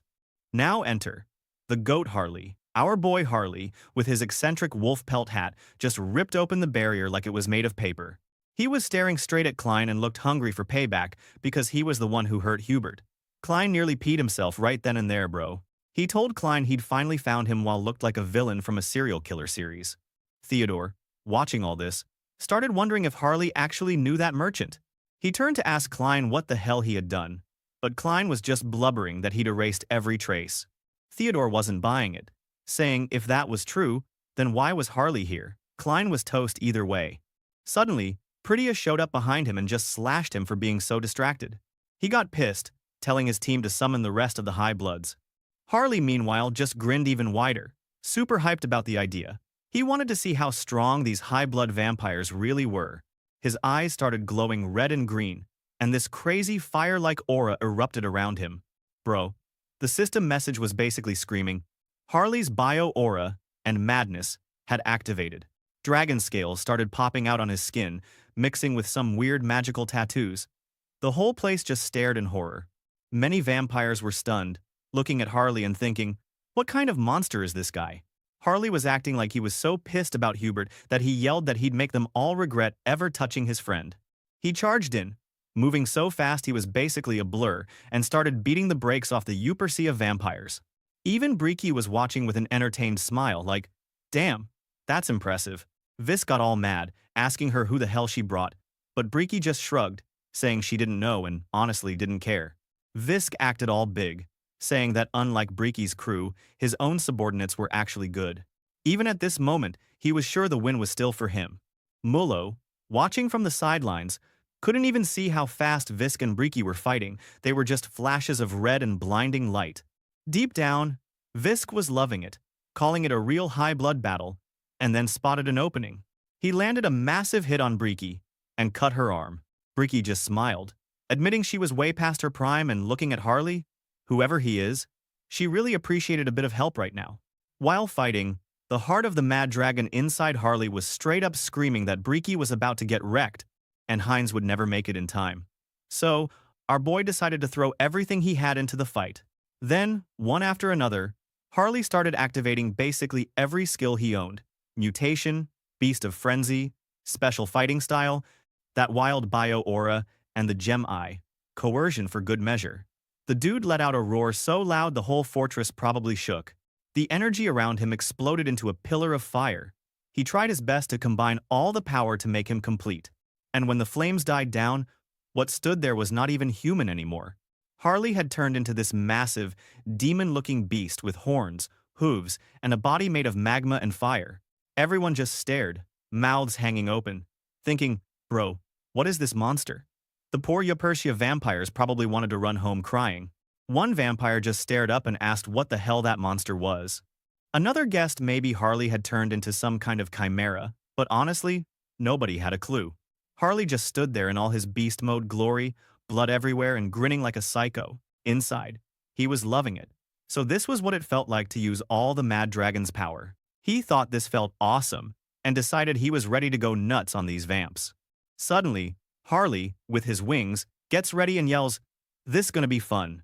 The Yupperzia vampires totally lost it when they saw Harley charging straight toward Lord Visk. They started freaking out, screaming that somebody needed to stop him, but honestly, not one of them had the guts to get in his way. Also, look at Visk and Breeky fight. They are on ultra speed mode. Visk didn't back down though. He had this wild purple energy swirling around him like a barrier, a crazy vampire boss move if there ever was one. Harley barreled right into that domain, but his red scales started cracking and breaking off. RMC just clicked his tongue, thinking this must be Visk's holy blood domain or whatever.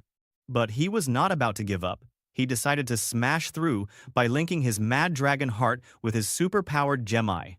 That thing started glowing so bright, looking for a tiny crack in the barrier. He let out this beastly roar and just straight up shattered Visk's energy field like it was nothing. He then leapt right in front of Visk, who actually looked kind of surprised for once. Breeky, the Brokaslak boss lady, just stared with her mouth hanging open, thinking, how the hell can this crazy bastard even break a sacred blood domain? Harley, not missing a beat, laughed like a maniac and told Visk he was the victim's representative. Visk had no idea what that meant, but Harley didn't care. He decided if the bad guy didn't know who the victim was, then it was time for the bad guy to become a victim himself. Then, bam! Harley's fist, glowing with red energy, smashed him right in the face with a punch that could probably knock out a dragon. Visk went flying, while Harley just stood there and started trash-talking about his serious punch. But here's the thing. Visk somehow stood behind him and didn't even have a scratch. He just gave Harley a smirk like none of it mattered and said something about Harley seeing hallucinations inside the domain of causality. Harley was like, no way. He totally felt that punch, but Visk insisted that a sacred blood like him couldn't be taken out by some weak attack. But Harley just grinned, saying, sure, maybe the attack didn't work, but at least Visk got distracted by it. That's when Breeky, the queen herself, suddenly showed up out of nowhere and clocked Visk from the side, making him spit blood and stumble back. Breeky flashed Harley a tiny smile and said thanks, calling him a dashing young man and saying he'd helped restore the balance. Harley just laughed and said he was off to go fight somewhere else, like this was no big deal. He turned to two terrified Yupperzia vampires who tried to act tough, saying they'd stop him. Harley basically told them to relax, since there was someone else who would finish off their boss. He just wanted to play with them for now. Meanwhile, somewhere else in the fortress, things were getting bloody. A whole bunch of Yupperzia vampires were lying dead on the ground, and Mulo stood over the bodies with a glowing red orb, looking all cold and serious. Klein on the side, even he was surprised, thinking Brokaslak had never been this strong before. He was supposed to sneak around, but now he was losing badly. As he freaked out about not having a way out, a bunch of dark, shadowy tendrils suddenly shot out from the ground and wrapped around him, cutting him off from the rest of the world. He realized he was totally isolated, and then, bam! Heinz appeared behind him, looking scarier than ever. Heinz was not here for games. He told Klein that he was the guy who dared to mess with Hubert. The assassin freaked out, stuttering Hubert's name. Why was everyone so crazy about that brat merchant anyway? But Heinz didn't waste time. He just slammed a hand on the guy's face and stabbed it deep into his body, sucking his blood in a wild red energy vortex. Klein thought his whole life was flashing before his eyes. He remembered his dumb mission, the time he hurt Hubert, Harley turning into a monster, and this creepy vampire dude. He realized too late he never should have taken this job. These people were actual monsters. He collapsed and turned into black ash, totally erased. Heinz wiped the blood from his mouth, looking cool and calm as always. With a smile, he explained that Hubert would be a big shot who would rule the entire continent with money someday. Now that's confidence. The system started spamming messages in front of him, telling him he'd collected some new vampire factor and gotten a boost to his physical abilities from his special mixed blood skill. Heinz felt pumped, thinking this was his first time this skill had been activated in Auterica. Maybe because this was also the first time he was drinking a different clan's blood other than Brokaslak. He then activated all his concealment and invisibility skills, so Heinz just slipped away, totally ready to win this war. Back at the main fight, Theodore was getting annoyed as he deflected attacks from Pritia. He was sweating buckets, thinking everything was spiraling out of control. He was sure Brokaslak was supposed to be weak, but now it was the opposite. How the hell does nobody like Pritia become so strong right now? All of a sudden, a voice boomed behind him, asking if he was the number 2 guy in the Yupperzia clan. Before he could answer, Pritia lit up with excitement, saying her lord had finally arrived. And just like that, Heinz showed up on the battlefield, hands in his pockets like he owned the place. Theodore just stared, totally scared that this was supposed to be Brokaslak's new boss. And even weirder, why? This vampire was just staring right back at him. Heinz checked Theodore out and got this hungry, ambitious look on his face. He started thinking, if this guy was really Yuppersia's number 2, that means he had the same role as Mullo. So he decided he absolutely had to recruit this dude, since Mullo had been super useful.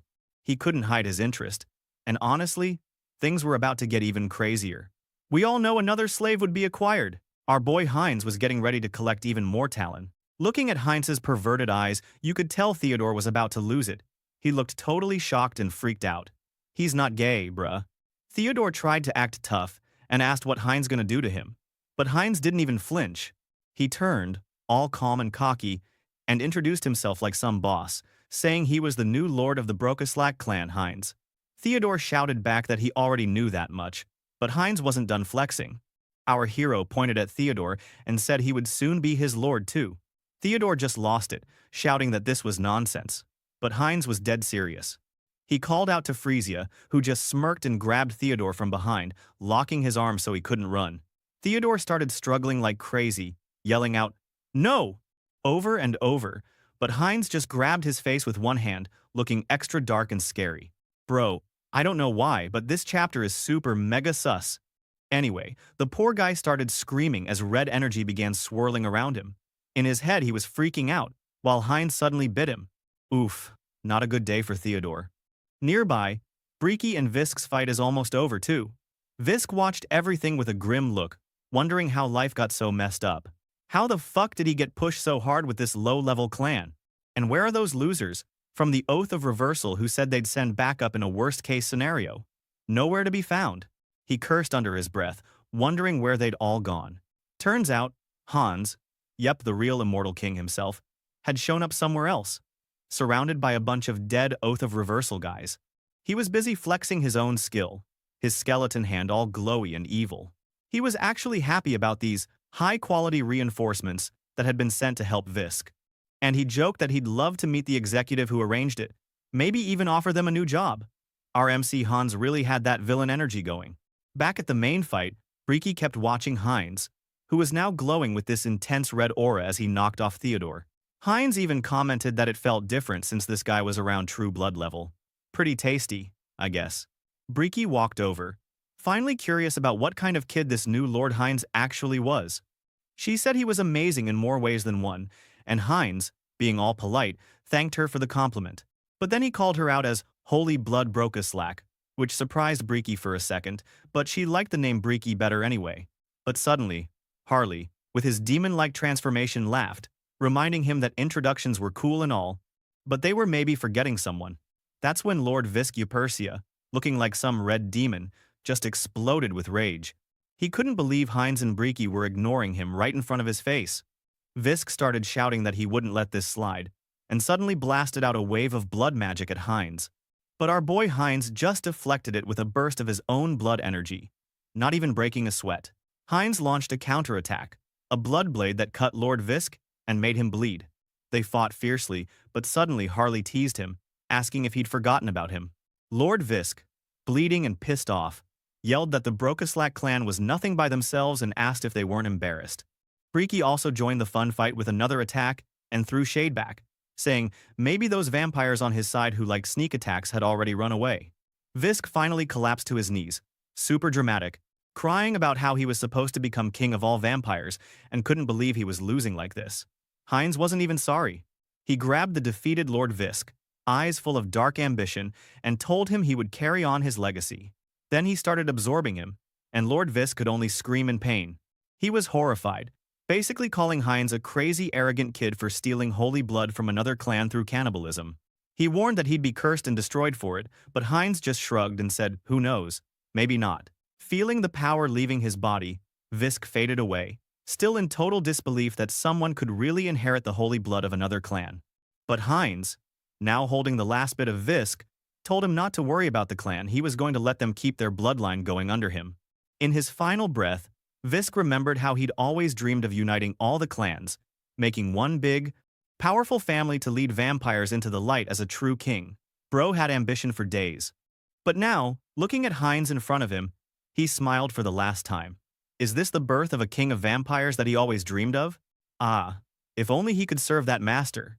After Visk's death, Heinz just stood in the middle of all the destruction, smirking quietly. He looked at his hand, which was glowing hard with red energy. His eyes snapped open, shining purple-red, and a wild red aura started swirling around him, so dramatic it even reached for the sky. Like some kind of final boss cutscene.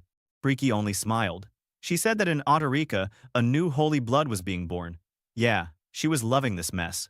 Suddenly, Heinz was completely surrounded by that powerful red aura, and his whole look was changing. Longer hair, eyes glowing fierce, and even become more handsome. The system was popping up messages everywhere, announcing that he'd met all the conditions to evolve. His Bloodkin True Blood skill had upgraded to Bloodkin Holy Blood, and his concealment skills had fused into something called Existence Negation. Basically, dude just got a massive upgrade. The system explained he'd forced an evolution, could control the Yuppershia bloodline, and even mess with causality a little. So, not only could he boss around a whole clan, but he was basically messing with fate itself now. This was on a whole other level. Heinz started feeling all kinds of weird, trippy stuff. He felt like his senses were going wild, and he could almost reach out and touch space and time itself after having this transcendent perceptual. He said he could actually feel the flow of causality, whatever that meant. Our MC was now a straight-up cosmic vampire king. After the transformation, he wondered out loud if this was the power of holy blood, feeling seriously pumped. But even royalty needs backup. He thought to himself that if Briki hadn't been there, he couldn't have won. Suddenly, Harley busted in, laughing like crazy and saying he'd just seen something super rare.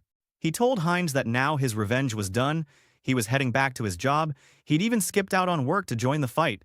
Heinz just smiled and told Harley he'd been a big help. Harley just waved him off, like it was nothing. He said that Visk bastard is the one messing with his friend first, and they were already on the same boat with Hubert in the Merchant Guild. Now, he said goodbye for the last time and flew toward the sky. Briki somehow asks if it's okay to let Harley go just like that, because he feels suspicious in many ways. But Heinz only nods. Harley is trustworthy. In the end, Heinz looked at those knocked-out vampires and smiled. Yes, he got a bunch of new strong servants now. Meanwhile, at the Tolku Kingdom, in the Pledge of Defiance hideout, a giant, bright blue explosion bursts out. 3 dudes in hooded robes, members of the Pledge of Defiance, are just standing there, totally stunned, looking like they just saw a ghost. One guy couldn't believe his eyes. Another dude was shaking and whispering that it was Karam. Yeah, the Death Knight Lord. Bro, you do not want to see that guy in the dark. Behind Karam, there's a whole army of undead soldiers marching forward, and those hooded dudes just look ready to run for their lives. One of them was thinking, what the hell is a Legion commander from the undead army doing here? With more of their branches losing contact, he had thought maybe the Holy Order was doing it. But his buddy replied, so it was the undead army's fault all along? Oof, these guys really had no idea how much trouble they were in. Then, we get a close-up of Dwell. He just stood there with his skeleton face grinning and basically laughed at them. He said they were only figuring it out now, and called them stupid. Seriously, he was not even pretending to be polite. Hans's voice ringing in the back. His eyes started glowing this scary, freezing blue, and he told them not to let anyone escape. Karam and Dwell bowed like a super loyal knight and said the king's command would be obeyed. At this point, bro, if you were one of those robed dudes, you might as well start planning your funeral. Now let's jump to Hans. Suddenly Olivia, the Banshee Queen, came. She asked if the king had called for her. Hans waved his hand at 2 prisoners, both tied up tight with glowing purple chains. He called them scum from the Pledge of Defiance, and said they tried sneaking into Taria this time. These 2 prisoners looked completely terrified, and Hans said it was obvious one of them was some kind of executive, so he wanted Olivia to interrogate them and find out where their boss was hiding. Olivia bowed and got ready to work, looking scary as fuck. The prisoners started crying and screaming, begging her to stay away. But Olivia got right in the green-haired guy's face, fangs out, hand glowing, and he just lost it, screaming and begging for mercy. Yeah, he was probably about to spill everything. Switching scenes again. Now we're in a village in Auterica, nice and sunny, with people working and the sound of hammering everywhere. Inside a blacksmith shop, our boy Howard, the dwarf, was smashing away at some red-hot metal, totally focused. He was sweating, and thinking to himself that the feeling was way different from when he was a human. Dwarves really were a race made for this kind of work, and our guy was loving it. In the other world, Howard could practice with way more efficiency than on Earth. It started slow and steady, but then things got blazing hot. Yeah, you had to pump air from underneath to make the forge burn hotter. He looked fierce and determined. He just knew he would become the greatest artisan out there. You gotta respect the hustle. Back to Sung Hyun's apartment on Earth, he was sitting beside his bed, using some glowing, magical healing on Hubert, who was knocked out sleeping. Sung Hyun thought that recovery was going even faster than he expected, and the mix between holy powers from Otterika and Harley's self-recovery skill was just insane. He could use the skill from his avatar freely now, thanks to the new skill he got earlier. He literally could send Hubert back when the cooldown finished. But then, our MC had a moment. If he sent Hubert away, who was going to read all those boring metallurgy books? When Hubert came here, besides healing, our boy gave him a new job to learn about forging stuff. Guess who would have to do it now? Yeah, the poor guy realized it would be him. He just stood over Hubert with a long silence, looking like he was regretting everything. After that, our boy stood in his apartment, looking deep in thought. He checked a system screen, the karma shop. He had like 1 million karma now. Thanks to Heinz eating that sacred blood, his karma points were stacked up again. He noticed the prices went up, but told himself he had to save his own butt, no matter what. So he hit unique skill enhancement. The screen flashed bright blue. The system told him his avatar's potential had increased, and now he could choose some basic traits for new avatars. That got our MC excited. He realized he could now pick starting skills. He checked out the avatar creation menu. There were 3 options for a new avatar: clairvoyance, ice resistance, and this thing called bond of connection. He understood the first 2, but what the hell was bond of connection? The system explained it gave extra bonuses for making contracts. Our boy figured it would be awesome for Harris, the elf spirit mage, since that skill would be useful if you had a contract target to summon. Then, boom! Sung Hyun got an idea. He grinned like a mad scientist. He started picturing summoning unicorns, phoenixes, even crazy demonic beasts. He thought, damn, being a summoner sounded insane. He realized he could even change the new avatar to a mage if he wanted. And just like that, he decided, this is the one. He picked Bond of Connection, and the generic avatar model on his screen exploded with blue light. When the light faded, a brand new avatar appeared. Sung Hyun was loving it. He named the new guy Hesperon, telling him he was going to be the greatest summoner ever. No pressure, buddy. Bro. The avatar is way more handsome than Sung Hyun, though. Now, let's switch back to the other world. Now, Heinrich stood next to the Saintess and said all the big shots were coming to today's Continental Summit. Nobody was missing. The Saintess said it was only after the madness problem got really bad that people finally decided to show up. Before, everyone was just lazy and didn't want to deal with it. Heinrich looked determined and said things would change after today. The Saintess looked out at the sky, hoping the continent would finally head in a good direction. Meanwhile, at the summit grounds, the whole place was chaos. People were running around, the chef was yelling about being short on food, and the maids were scrambling to clean up. In the middle of all that, a glowing blue portal was just chilling, looking super impressive. Finally, the Continental Summit was opening up, a place where all the heroes who protected the land were supposed to meet. The Central Azarian Empire and the Rohan Duchy were both coming, but only because their own lands got wrecked by the madness. Guess you only care when it's your house burning, huh? Heinrich watched everything, looking serious, and admitted that this was not going to be an easy meeting. Suddenly, a giant beam of blue light shot up from the portal, swirling into a full-on gateway. Heinrich smiled a little and said, they were here. From inside the glowing portal, tons of different people started coming out, and the first one coming out was the elf gang. And among them, there was Harris. Before all of this, a couple of hours earlier, Harris was just straight vibing in the sun. Dude was flat out on the grass, eyes closed, looking like he was having the best nap of his life. He said the wind felt good, the sunlight was great, and this was real healing. Our boy just wanted some peace. But then he opened his eyes and reached for his bow, hugging it close like it was his favorite thing in the world. And honestly, it probably was. He said just holding the bow made him feel like he was part of nature. Bro was blushing, looking like he was about to marry that thing. I mean, not gonna lie, that bow looked sick. Fancy wood, glowing green stuff, the whole deal. This bow was called Themis. It was made from a branch of the actual world tree, which was a huge deal for elves. Plus, It could get even stronger with spirit power and fairy archery. Basically, it was a top-tier weapon and looked awesome too. Harris was loving it. He said it was cool that this bow was only for elves. Then suddenly, a system message popped up, telling him that his nature affinity skill had just leveled up into nature assimilation. So our boy was getting even stronger just by chilling out there. He looked like he just won the lottery, talking about how he felt the power of nature just by resting. The truth is, he was now resting beside the world tree and straight up wanted to stay there forever. But of course, good things never last. Harris suddenly woke up, confused, rubbing his eye because something had disturbed his peace. He noticed his little spirit buddy, Decibel, glowing and floating next to him. He told Decibel someone was coming, so the little dude should drop the soundproof barrier. Decibel nodded, and suddenly the area felt way more open. Since Decibel became an intermediate spirit, he got a new soundproof skill, which was pretty convenient. That's when Lady Chaperon showed up. She called out to Harris, a little amazed he wasn't sleeping for once. Harris looked surprised, like he'd just been caught slacking off, which, let's be real, he was. When he looked at her, he could tell something was different about her today. She was blushing and seemed awkward. She barked at him, asking why he was staring, so he said she looked different from normal. That just made her more flustered. She said, of course she was different. Today was the day they had to go to the Continental Summit as a delegation. She explained she'd prepared her outfit and stuff, based on the stories Harris told her about the Ion continent. Then she got worried, asking if maybe she went too far with it. Harris was actually touched by that. He thought it was sweet that she listened to his stories and prepared so much. Well, Chaperon had definitely changed. She often checked up on him, peeked at him behind trees, and was always super polite now. Dude, she is literally falling in love with you, stupid shit. Anyway, she suddenly asked how everything looked.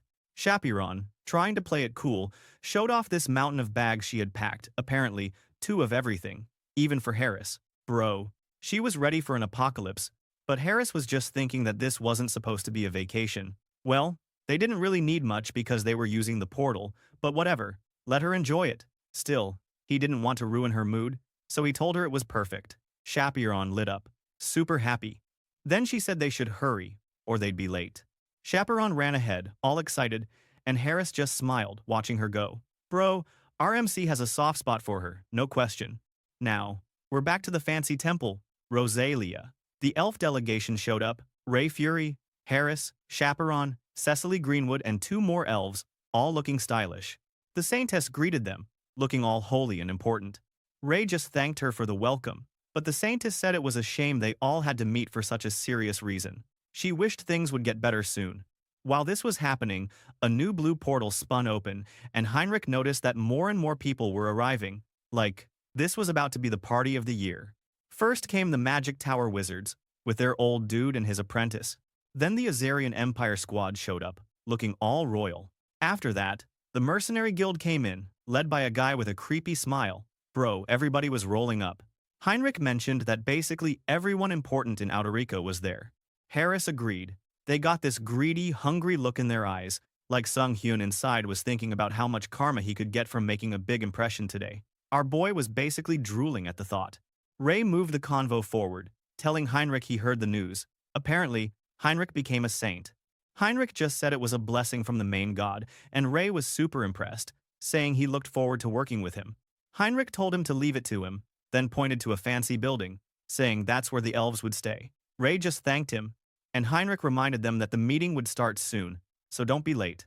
Harris and Chaperon walked together after that. Chaperon looked a bit bummed, fiddling with her clothes. He asked her what was wrong, and she quickly went all tsundere, saying she wasn't disappointed or anything, and she knew things would turn out this way. Harris just laughed and decided to ignore her little act. Bro, he knew what was up.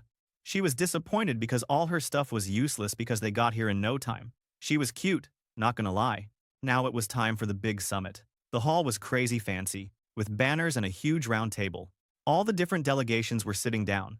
The elves, the empire, the wild land folks, the swamp guys, the Rohan dukedom, Crown Prince Dennis, who looked super stressed, and more. Dennis was having a little crisis in his mind. He thought about how his dukedom was in danger. Monsters were pouring out from the mountains, but everyone else looked way too chill. He clenched his fist, thinking he had to get something out of this meeting, no matter what. Suddenly, sunlight streamed in as the Saintess and Heinrich walked in, looking like actual angels. Everyone stared, pretty much starstruck. Some delegates said they really looked like they were loved by God, and others whispered about the new saint, Heinrich, who looked so handsome. After that, the Grand Priestess stood up and gave a big speech, thanking everyone for coming from so far away, saying it was rare to have a meeting like this.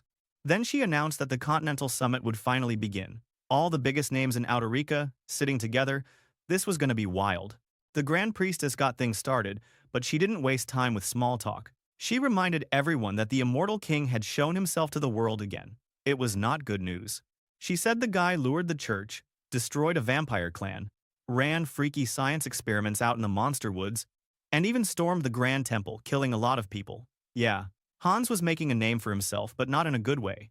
Now, hearing all of that even made Heinrich nervous. He never knew he'd done too much and baited everyone. Anyway, the Grand Priestess said the real problem wasn't just the immortal king.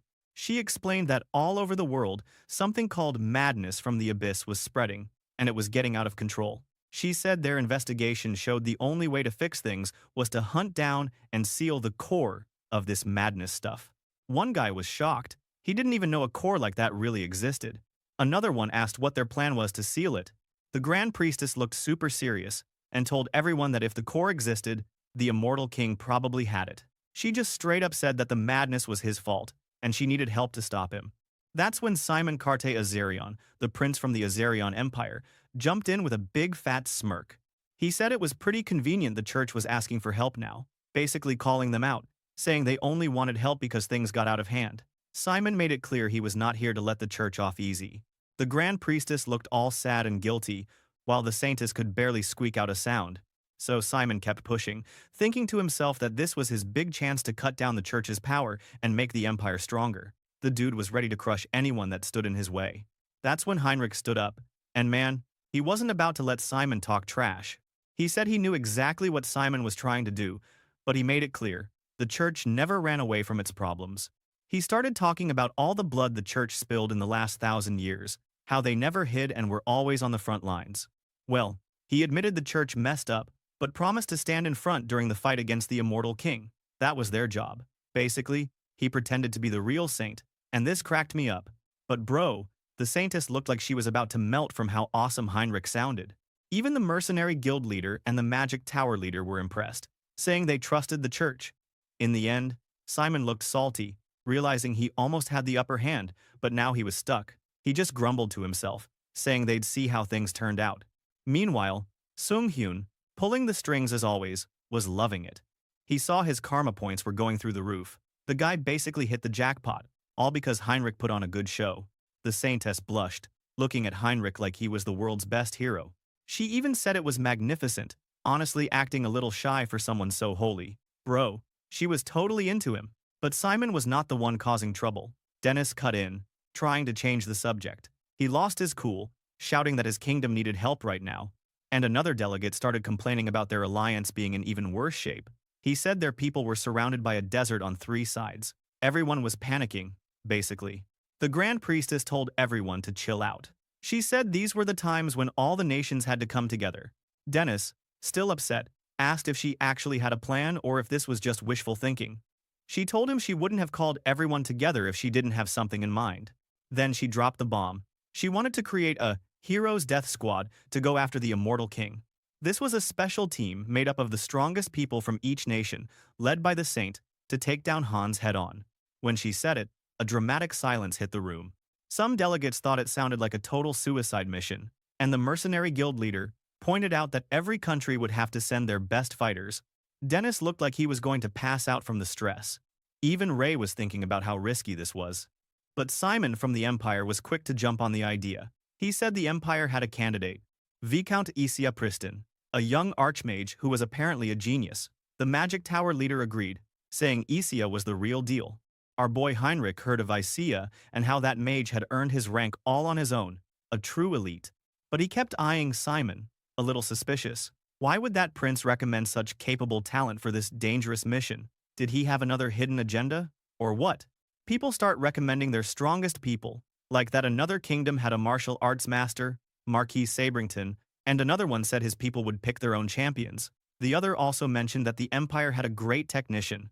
To be honest, Heinrich looked annoyed, realizing everyone was just nominating people from other nations. He accused everyone of turning his team into a mass grave, but he promised he'd make sure every single person in the squad came home as a hero. He then smirked, saying he couldn't wait to see what happened next. What would all this trash reaction be when all the people they hate become heroes by then? Anyway, after a long meeting, the Grand Priestess stood up and told everyone that today's meeting was over. She said they'd meet again tomorrow. Same time. You could see all the important people from around the world get up. Even the Beastkin leader, complaining to himself that day one was already way too tiring. In the back, Harris was chilling with Chaperon. Knowing this meeting was ending just like this, which was too boring, Harris thought it was now time for the main event. There was no way things were ending this quietly. Right then, boom! The biggest window exploded into the hall, glass flying everywhere. Dark energy came crashing in, and bro, it was about to get wild. Hans was coming there with a big villain entrance. The dude looked like a boss. Everyone was so shocked to see the undead king come to this place. Heinrich suddenly stepped up with his hand on his sword, and straight up asked the undead king how he dared to show himself there. His holy magic was pouring out, and told everyone to get ready to fight. The other knights and paladins heard the saint's call and got all fired up, gathering around him. He then ordered them to activate the barrier. With that, a huge pillar of golden light shot up from the middle of the church, spreading out to cover everyone in a dome of holy energy. The saintess shouted for everyone to get inside, promising the barrier would keep them safe. Hans, standing outside that glowing barrier, let out a loud, creepy laugh and said it was a pretty strong barrier. He teased that they must really be scared of him, but he raised his clawed skeleton hand and called out Hero Heinrich, saying he had prepared well. Inside, Sung-hyun was loving it, thinking that now everyone was feeling the danger. He knew this was the perfect stage for the start of the Great War. Heinrich stared down Hans, totally confident, and Sung-hyun was just hyped for what would happen next. Hans kept the acting, told Heinrich that, sure, he was brave but he had no chance of winning, since his powers were way above what they used to be. But Heinrich shot back that Hans was the one who was about to lose. Our boy, looking cool as ever, said that the undead king forgot something big. Suddenly, Lionel, the big lion beastkin, crossed his arms and joked about the Holy Order paying for everyone's hospital bills. Behind him, High Elf Lapari and the mercenary king, Konbal, stood ready. Heinrich drew his sword again, golden light everywhere, and pointed out that every powerful person on the continent was right there. Hans started laughing like a villain. He was shining in the dark energy, and just lost it, saying this was getting interesting. Heinrich kept glaring at him, asking what was so funny. The undead king said he needed to fix Heinrich's misunderstanding. He wasn't the only one who brought his crew to the party. At that moment, Heinrich realized something was off, and warned everyone to watch their step. But it was too late. Dozens of skeleton hands burst out from the floor, coming from pools of dark energy. The undead king announced that he wanted to test out his new team. Then, all hell broke loose. The ghoul lord Fiona jumped out, claws ready, eyes glowing, looking totally savage. The dread phantom Pagos and death knight Karam showed up too, leading a wave of skeletons and ghouls. Hans commanded them to charge. With that, the dark and holy magic started the biggest war in the planet's history. Heinrich, Lionel, and the others jumped right into the fight, yelling to wipe out all evil. But the undead king's minions are not weak either. They are pushing back the holy power with darkness. Paladins and holy knights made a wall to protect the guests, fighting off skeletons as best they could. But the death knight Karam was a beast, smashing holy knights left and right, blood flying everywhere. He then looked at the scared delegates, called them scarecrows, and said they were all doomed by the orders from his king. Ghoul Lord Fiona also joined the war, killing any paladin in front of her. Meanwhile, Ray Furry watched the chaos and started to get suspicious. He noticed the undead army wasn't just attacking random people, they were picking off certain targets, like someone had a hit list. Is he imagining something or what? But bro, he was right. Sung-hyun, in his head, was grinning and admitted he was only killing the scum he had found in his background checks. Brutal. But, yeah, that's our MC. He needs to kill people to make the attack believable, but also don't want to kill civilians and kind people. So he just needs to kill the bad guys. Pretty smart, to be honest. Anyway, Heinrich pushed through the undead army, holy sword blazing, and yelled that Hans had to face him one-on-one. He was not about to let the undead king mess with everyone. Now, the battle got even crazier. Saint Riesta and the Grand Priestess joined hands, glowing with pure white and gold light, blasting the hall with divine power. The air was crackling with energy as Heinrich and Hans locked eyes, Heinrich with his determined shout, Hans with his creepy mask grin. Both of them screamed in their own way that this was the end, and they were going to finish it right now. They charged at each other, Heinrich's sword swinging out a huge arc of gold light, Hans fighting back with a wave of dark purple energy. When their powers hit, it was like a bomb went off. Lightning and energy cracked through the hall, the floor and walls shattered, and the roof straight up exploded off the building. Inside, as the dust settled, Heinrich and Hans stood tall with a small, satisfied smirk. They had made everyone feel the crisis just right. Now, everyone would realize how powerful their enemy was. But the fight wasn't the only thing happening. In another corner of the wrecked hall, Harris stood calm in the middle of the ruins. He thought that if Heinrich was the main character last round, now it was his turn. So, he started to use his power, glowing with a bright blue aura, and summoned his new bow, Themis. Now, the bow pulsed with power, and he got ready to show everyone what he could really do. Two elf girls sprinted over, both looking super freaked out. Chaperon demanded to know what the heck Harris was planning, reminded him that her dad specifically said to stay put. But our boy Harris just said he was feeling a little stiff, and figured he'd shoot off a few arrows to loosen up. Bro, the look the girls gave him, like, was he for real? Harris didn't care. He walked up to the battlefield like he was about to drop the hottest debut of the year. He told himself there was usually no way he could keep up with the monsters fighting down there, but today, he had something special ready. Suddenly, Cecily called out, worried, and let him know it was dangerous. But he told her he knew, but he wasn't the type to just sit and watch while everyone else fought. That seemed to fire her up, because suddenly, her eyes sparkled and she started gathering nature magic in her hands, saying she'd help too. Harris just gave her a confident smile and said, all right, let's go. There, he pulled back the bowstring, and while his three awesome spirits showed up, fire, water, and lightning, all giving the power into his arrow. This was not your average shot, bro. The spirit's power combined into an arrow that looked capable of piercing anything. He then aimed the arrow straight at the undead king's face. The hit was insane. It could literally break Hans's powerful mask. Some random delegate on the sideline started freaking out, saying he couldn't believe the undead king's mask got shattered by a single arrow attack. Suddenly, Harris got a system message. It said he'd met the conditions for some new power. His Child of the World Tree skill evolved into Successor of the World Tree. Harris was hyped, thinking he finally had the requirement to become a high elf. Meanwhile, Fiona and Karam were not happy, yelling about how dare they hit their boss. Suddenly, Hans ordered them to stop. Their attack plan was done. Now, with his mask gone, the dude still looked creepy as heck. He stared at Heinrich and everyone from the continent with this cold, amused look. He admitted he was surprised by their little tricks and said he'd have to switch up his plans. So, he decided to leave for now. Just like that. The Saintess was still fuming and tried to stop him, saying the undead king couldn't just walk away after all this. But Heinrich tried to stop her, telling her to chill out because the place was already badly damaged. Suddenly, the undead army started melting into dark mist, fading away, so at least people could breathe again. When Hans started to disappear, Heinrich, being all dramatic, told him to get ready for his grave and promised he'd kill them next time. But the guy really knew how to do an evil exit. Hans said he was the one who would destroy the entire continent into dust and bring true despair. Then he was gone, leaving the place cold and silent. Looking at it, Heinrich just stood there, lost for words. At that point, even Sung Hyun admitted he was getting way too good at this whole acting like a supervillain thing. After the fight, knights and guards started shouting orders, telling people to get the wounded to the infirmary and get the envoys to safety. The Saintess turned to Heinrich, looking worried, and said she wondered what Hans meant by that whole true despair speech. Heinrich said they needed to stay on high alert, because the undead king was definitely up to something nasty.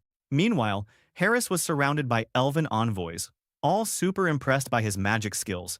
Ray even told him that he never expected him to be that strong. Even Cecily said everyone was only looking at him with admiration. Well, Harris just laughed it off, saying he got lucky, but Saffron just blushed while rolling her eyes and called him petty for trying to play hero alone.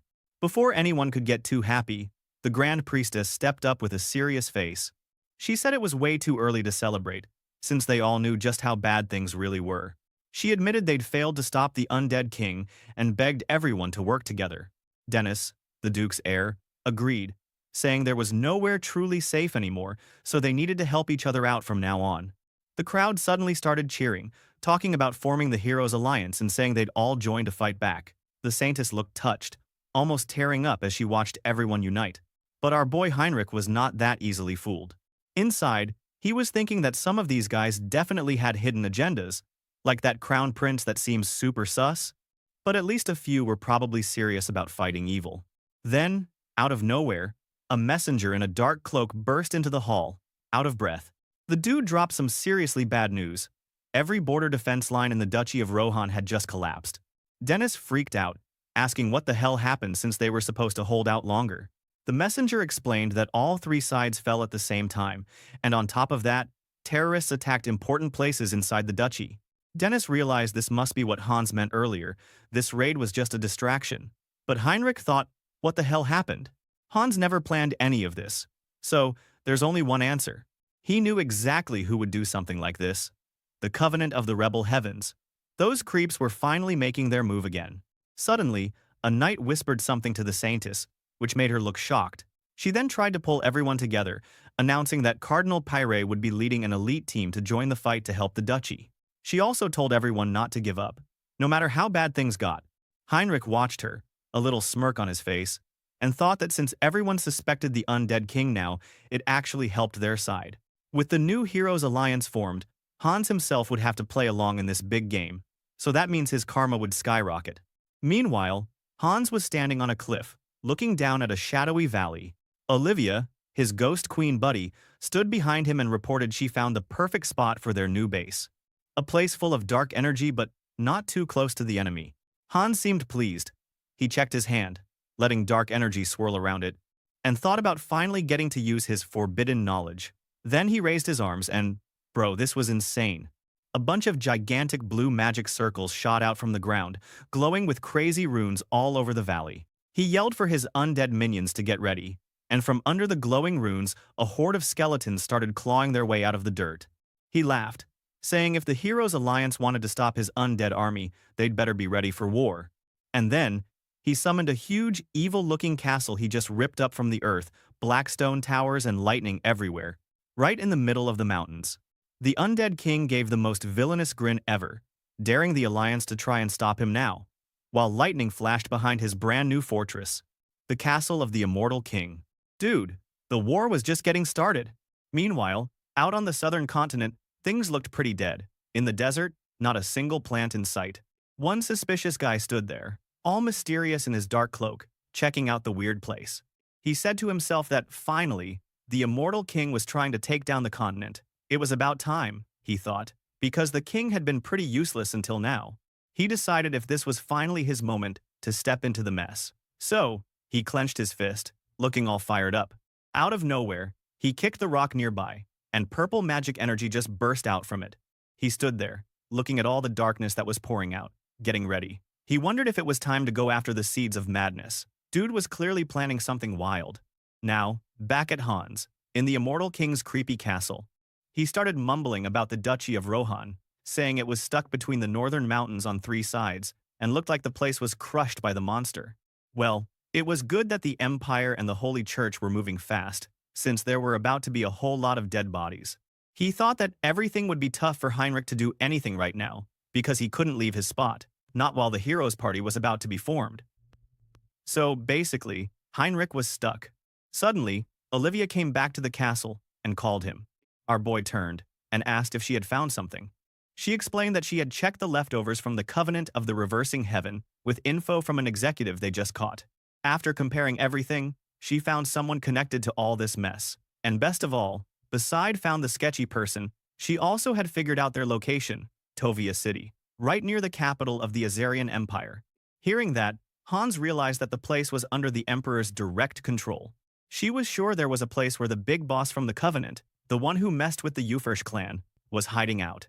Meanwhile, Sienna stood there, shocked, looking at all ghost crawl out in the city. Damn. She knew she had been found by the undead king.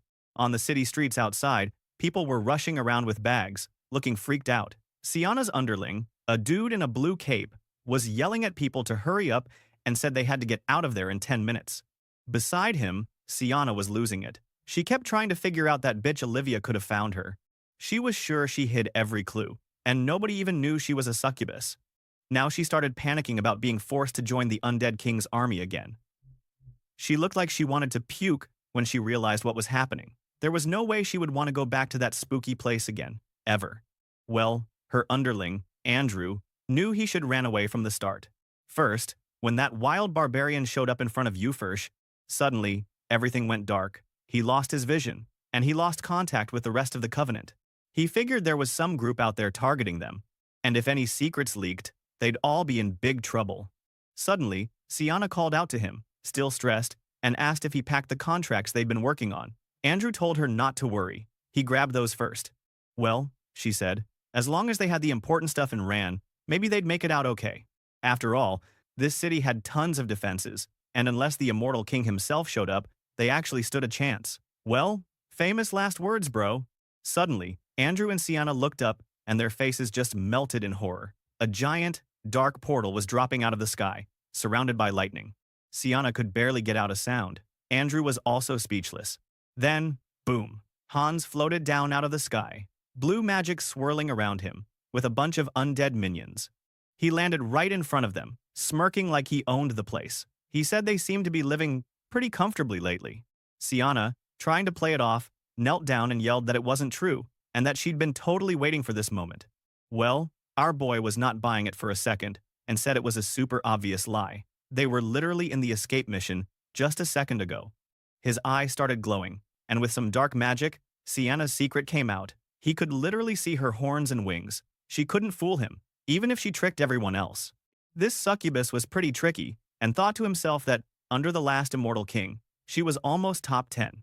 He couldn't believe a demon could fool the Empire and live as a noble, but he actually thought she was perfect for non-combat jobs. Poor Sienna just broke down right there. He could sense the immortal king was planning to work her to the bone. She looked like she just lost her whole future. In the end, Hans just told her it was time for her to keep the contract from 300 years ago. Surrounded by dark energy, the contract was activated again. She said, with her head down, that she would give eternal loyalty to the immortal king. Oof, rough day for the girl. She was literally crying, bro. Anyway, she kept crying, thinking that if she ended up being enlisted again, the ugly armor was gonna ruin her beauty again. Bro. So, all this drama shit is because of a stupid armor? Andrew somehow tried to help, telling her not to cry. But Sienna faked a smile and said these were happy tears. She was just so thrilled to be back in the army. Yeah, right. Hans could only smirk, and said he could totally see through her act. Then he checked out Andrew. He noticed this guy had a ton of mana, but somehow didn't know any magic or aura. Andrew, feeling Hans's stare, stepped up and said he hadn't had a proper introduction. Sienna got all flustered and told Andrew to hurry up and introduce himself. Trying to be polite, he bent down. So far it looked like he was about to fall over. He said his name was Andrew Weaver. Sienna got all dramatic, showing off Andrew to Hans and bragging that he was a new recruit for their team, and that his ability would blow their minds. Then she said the big surprise. Andrew was an otherworlder. Hearing that, Andrew just laughed nervously, and Sienna explained he wasn't from the demon or spirit realm. Well, our protagonist started thinking, wait, if this dude isn't from either realm, then what? Andrew just smiled and said that, yeah, he came from a place called Earth. Well, that was a bit shocking.